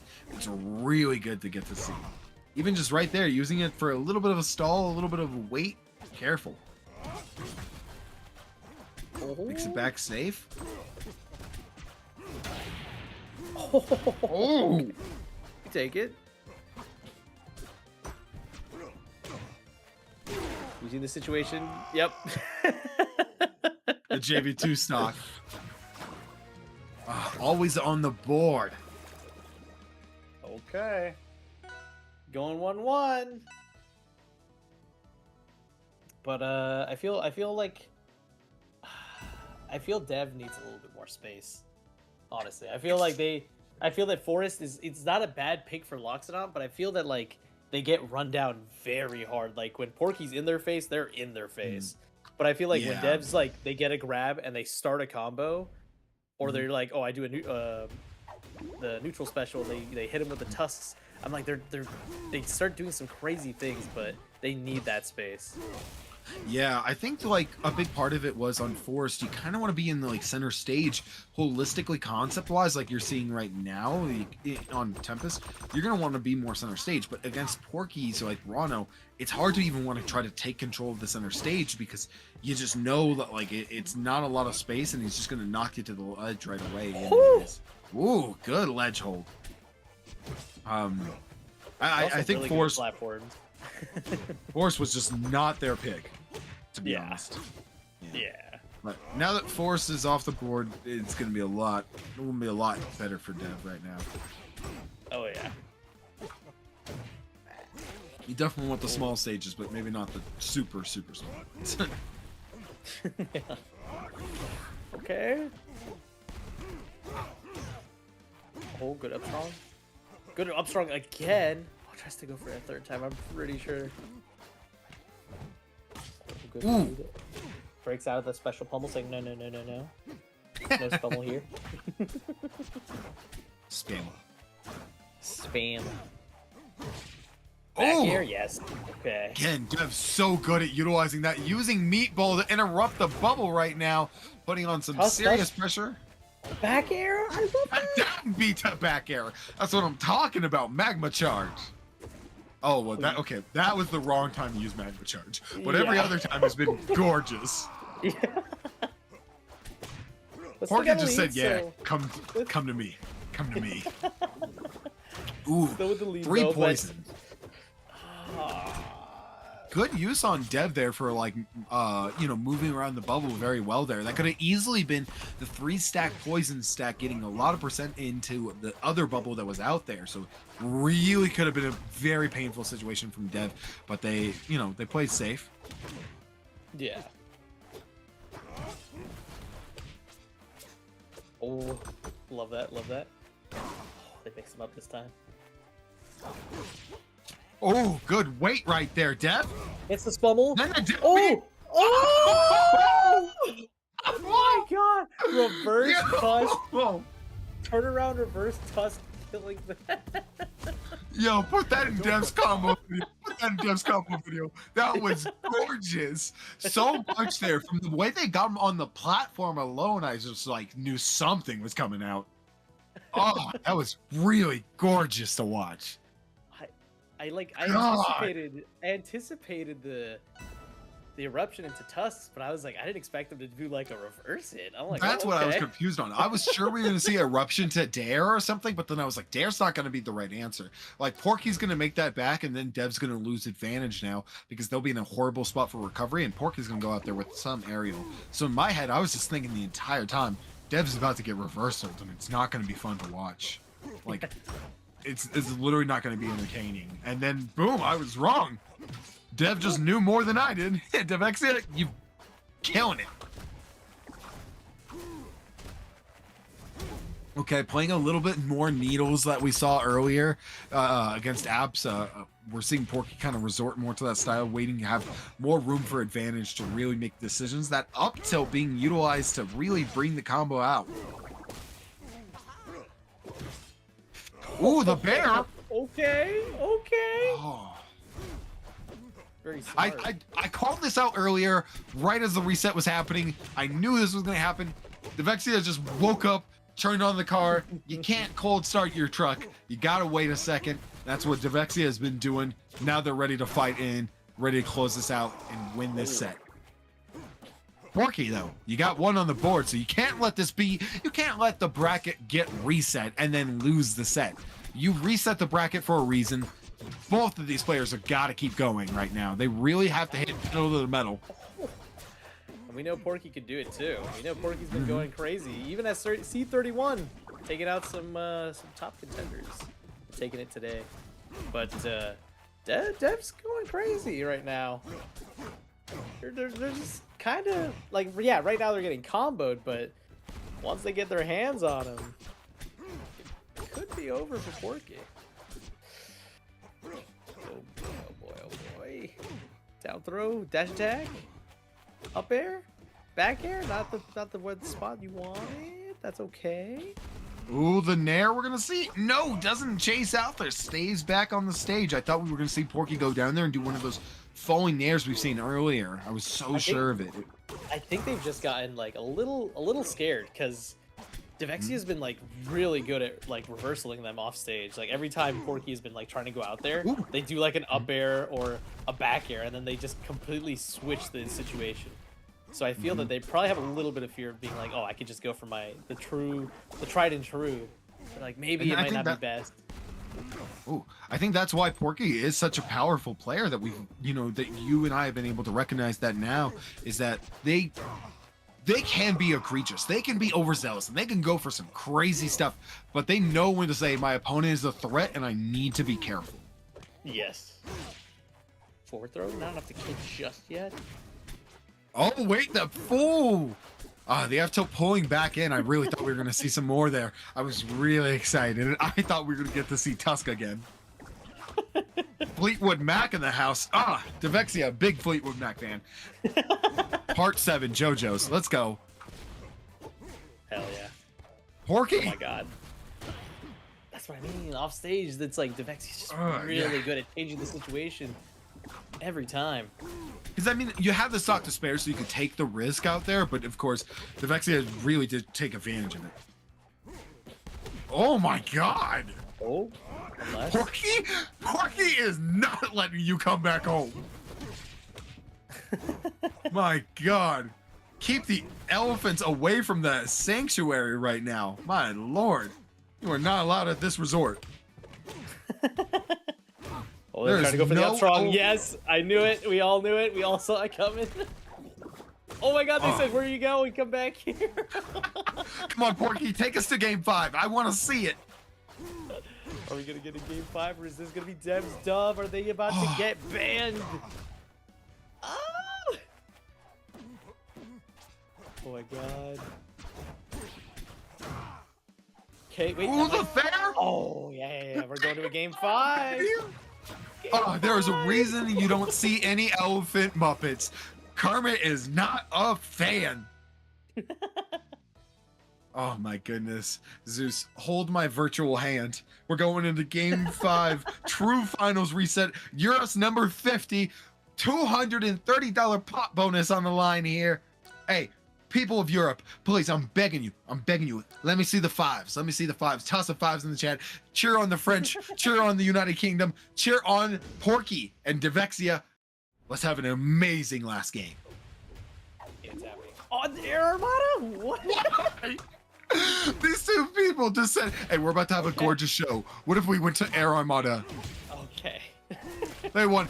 Hey, the stage is going to be gone eventually soon, so I can't blame it. You got to take advantage of it while it's in there. Someone's going to watch these VODs back 6 months later who's never played Rivals and go, what's the stage they're playing on? I've never seen it before. I guess everyone should use Air Armada while it's still around.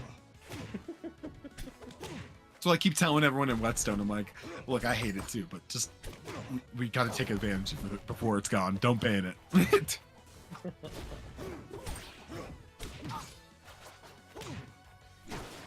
Oh, go for the up strong. No. Yummy, yummy, yummy. My favorite move. Let's go. Oh, barely hitting the tusk right there. Yeah. Another one? Oh, again. Yeah. We got an up strong fan and a neutral B fan. Ooh, that down there was not the right option there. Could have been punished a bit more, but luckily just didn't get the time to react to it. Gotta be careful about those. No side B wall.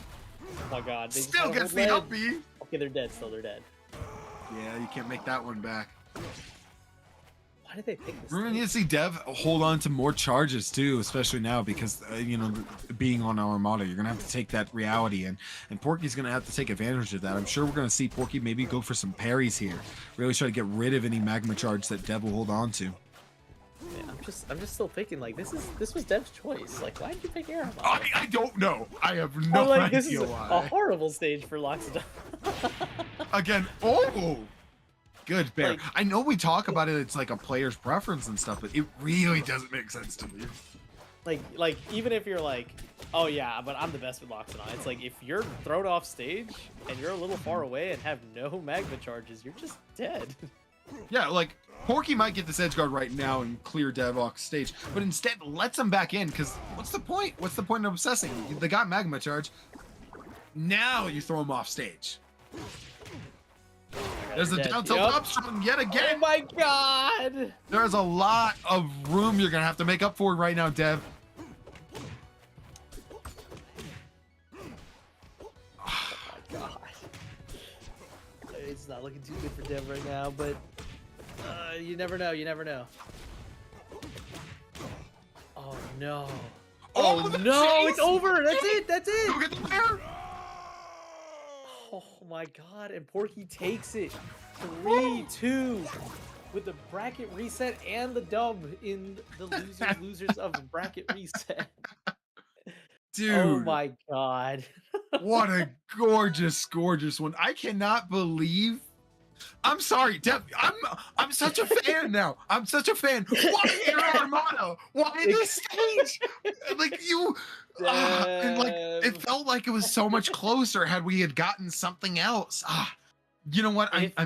I'm thinking it was what I do, where you're like so excited to get back in the match, you mash start and you go, oh yeah, wait, I'm supposed to pick the stage.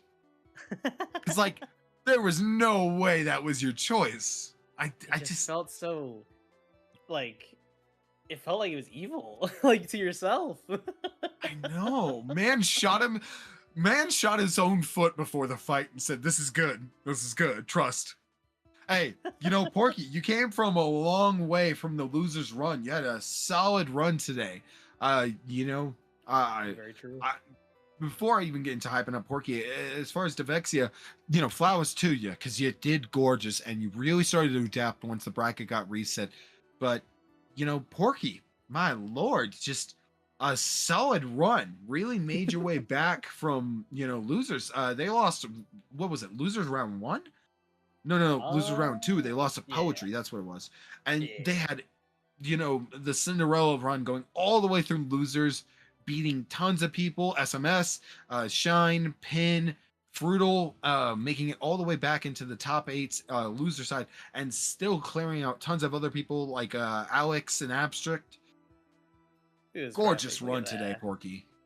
Gorgeous we run got today. Ronos, we got Loxes, we got Absas, we got Galvins, we got Orcanes, we got Maple. We got Sylvanos. Let's go, baby. Yes, let's go. We got Sylvanos. EURAS number champion, 50. Porky. Let's go. Yeah. Season 2 Good champion. on you. Dude, great set. I'm very glad we got to see Grand Finals reset. I'm very glad we got a Game 5, even though it was on Air Armada. Yes. And it felt like we lost some of the opportunity we had there. Flowers to everyone in top 8 today. You guys all did amazing. It was very great to get to watch. Yeah, there's a lot of good sets. Go. I know our production wanted us to, you know, wait around to have her join us. So I'm not sure when she's coming in. I just wanna They know, said what is it? they Oh, there she said is. once we're done with anything we need to say. Oh, okay. Yeah. You wanna close yourself out, Zeus, or do you want me to go first? You can go ahead. Okay. Same deal as I always say, ladies and gentlemen, boys and girls, they, and cutie patooties alike. Thank you all so much for joining us here today. It was very much a pleasure to have me come on today. I'm very glad I got to do that opportunity. And so, as you'll see above my name there's my, you know, social media handles, my Twitter. If you check out my link tree, right, there will be a form out there. A commentary feedback form. So if you were out there listening and you thought, man, Zeus is so great and this Raven guy is so terrible, ruining the whole thing. Whether you liked me, you loved me, or even you just want to give me some feedback how to grow, maybe you even just want to complain and say I was terrible. Whatever it is, please take that time and fill out that commentary feedback form so I can be a better caster, because I promise y'all I'm not going nowhere. Thank you all so much for having me. This was an amazing top 8 to get to cast. Zeus, why don't you give us some notes?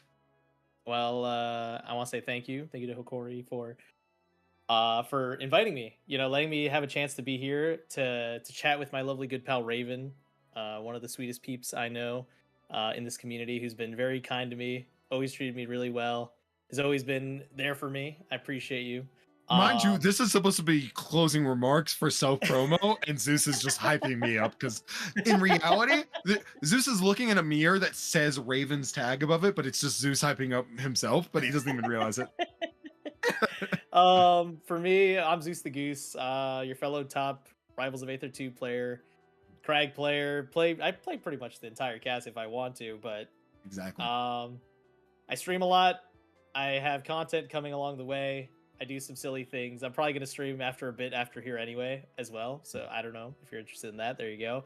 My socials are all the same. Zeus the Goose. Spell it exactly how it's spelled here with D With an A H. H. Don't forget that H, or you'll find somebody else that isn't me. And those other Zeuses, they say some pretty crazy things. Trust me, I've seen what they've said. Yeah. I So promise there's y'all this is a very nicer goose. But yeah, I do a lot of that stuff, and I'm just grateful to be here. I love talking about Rivals. I love playing it just as much as I love watching it. Just seeing a bunch of players that I don't know anything, because obviously I'm not from the EU scene, but getting to watch a bunch of players that I don't know at all personally is just amazing. Because it's like, you know, if I ever get to travel there one day, I'd love to meet all these people. Just be like, hey, how's it going? How do you feel about the game? You know, I just love talking to people, even if it's not Rivals, but I love talking to everybody in the Rivals community. Everyone's just so amazing. So I'm just grateful to be here, and I'm glad I got to commentate again with Raven. It was really awesome, really snazzy, and I'm glad to be here.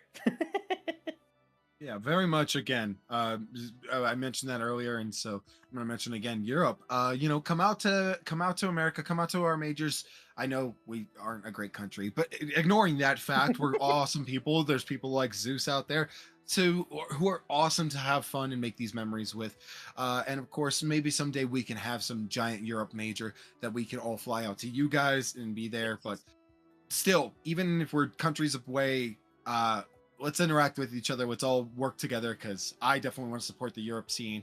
I do my part with the worldwide tracker. Zeus has a big community, so that's his part too. So just all work together to be a great community, because we're ran by ourselves. So let's be the best selves we can be. Yes. And this is a secret. Okay, this is a secret between everyone here. So nobody say anything. Hush, hush, hush, hush, hush, hush. Okay.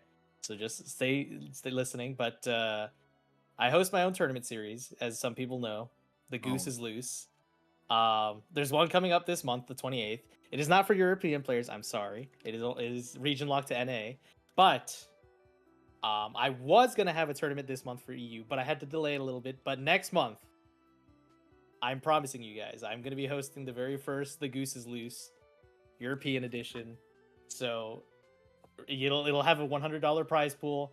Yeah, there'll be probably some, you know, transaction stuff or whatever, but it'll be a fun tournament I want to host. I'll stream it, and everybody from the EU is allowed to enter.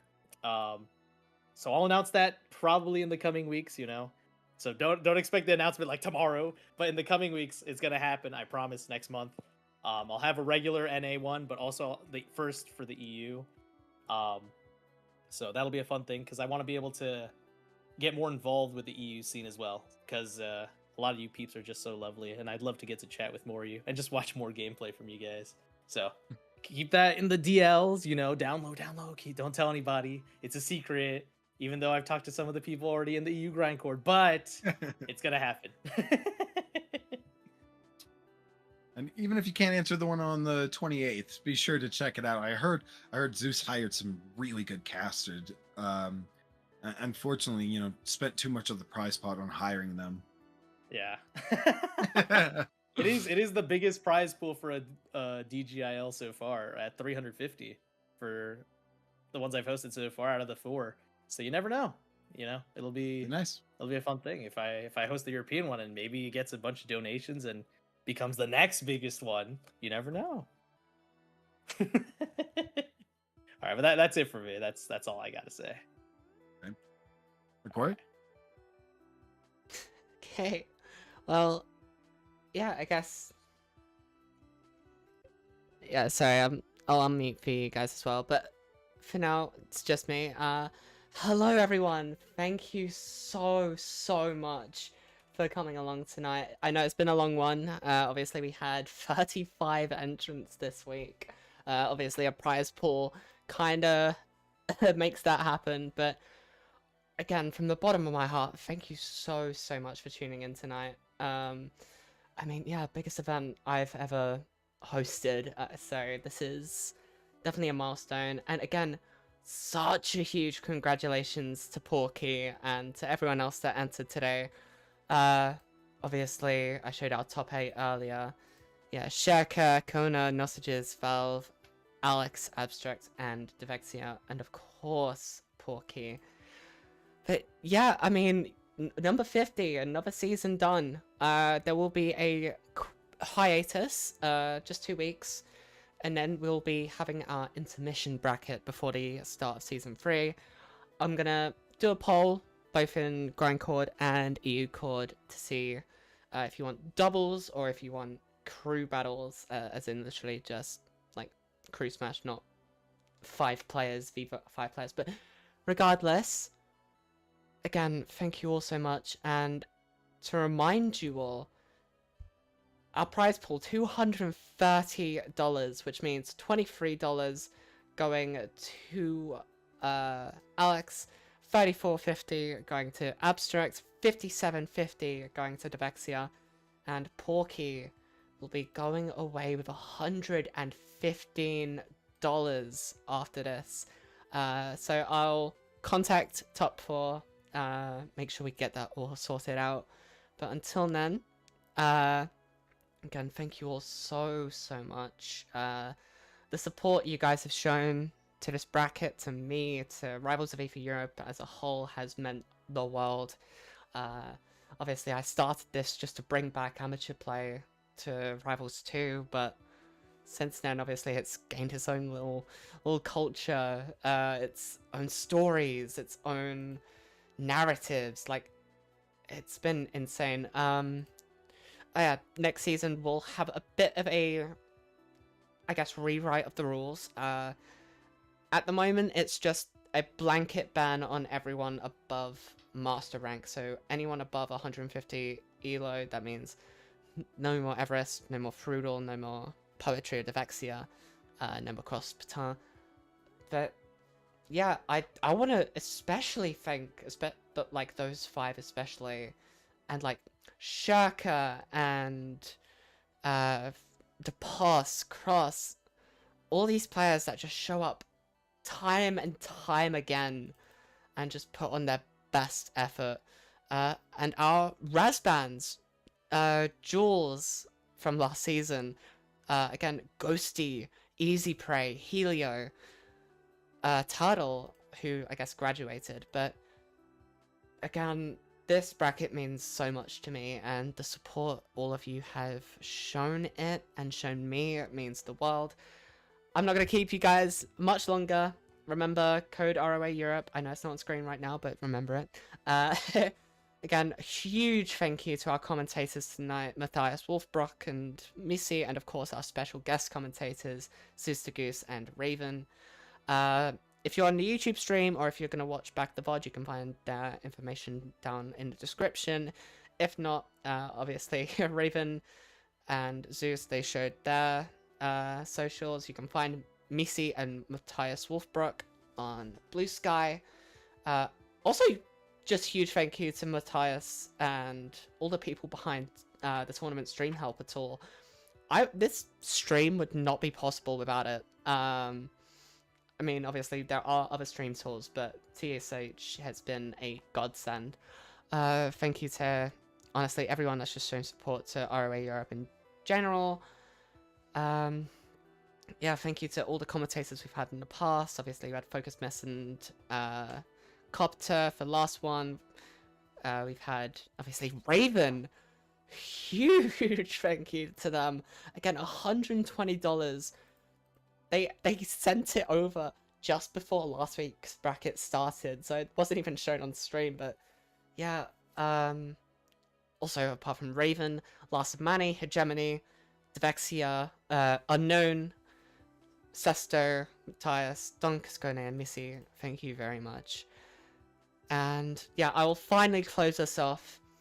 I have been your friend, your commentator, stream runner, and TO, Hokori, wishing you all a wonderful rest of your night.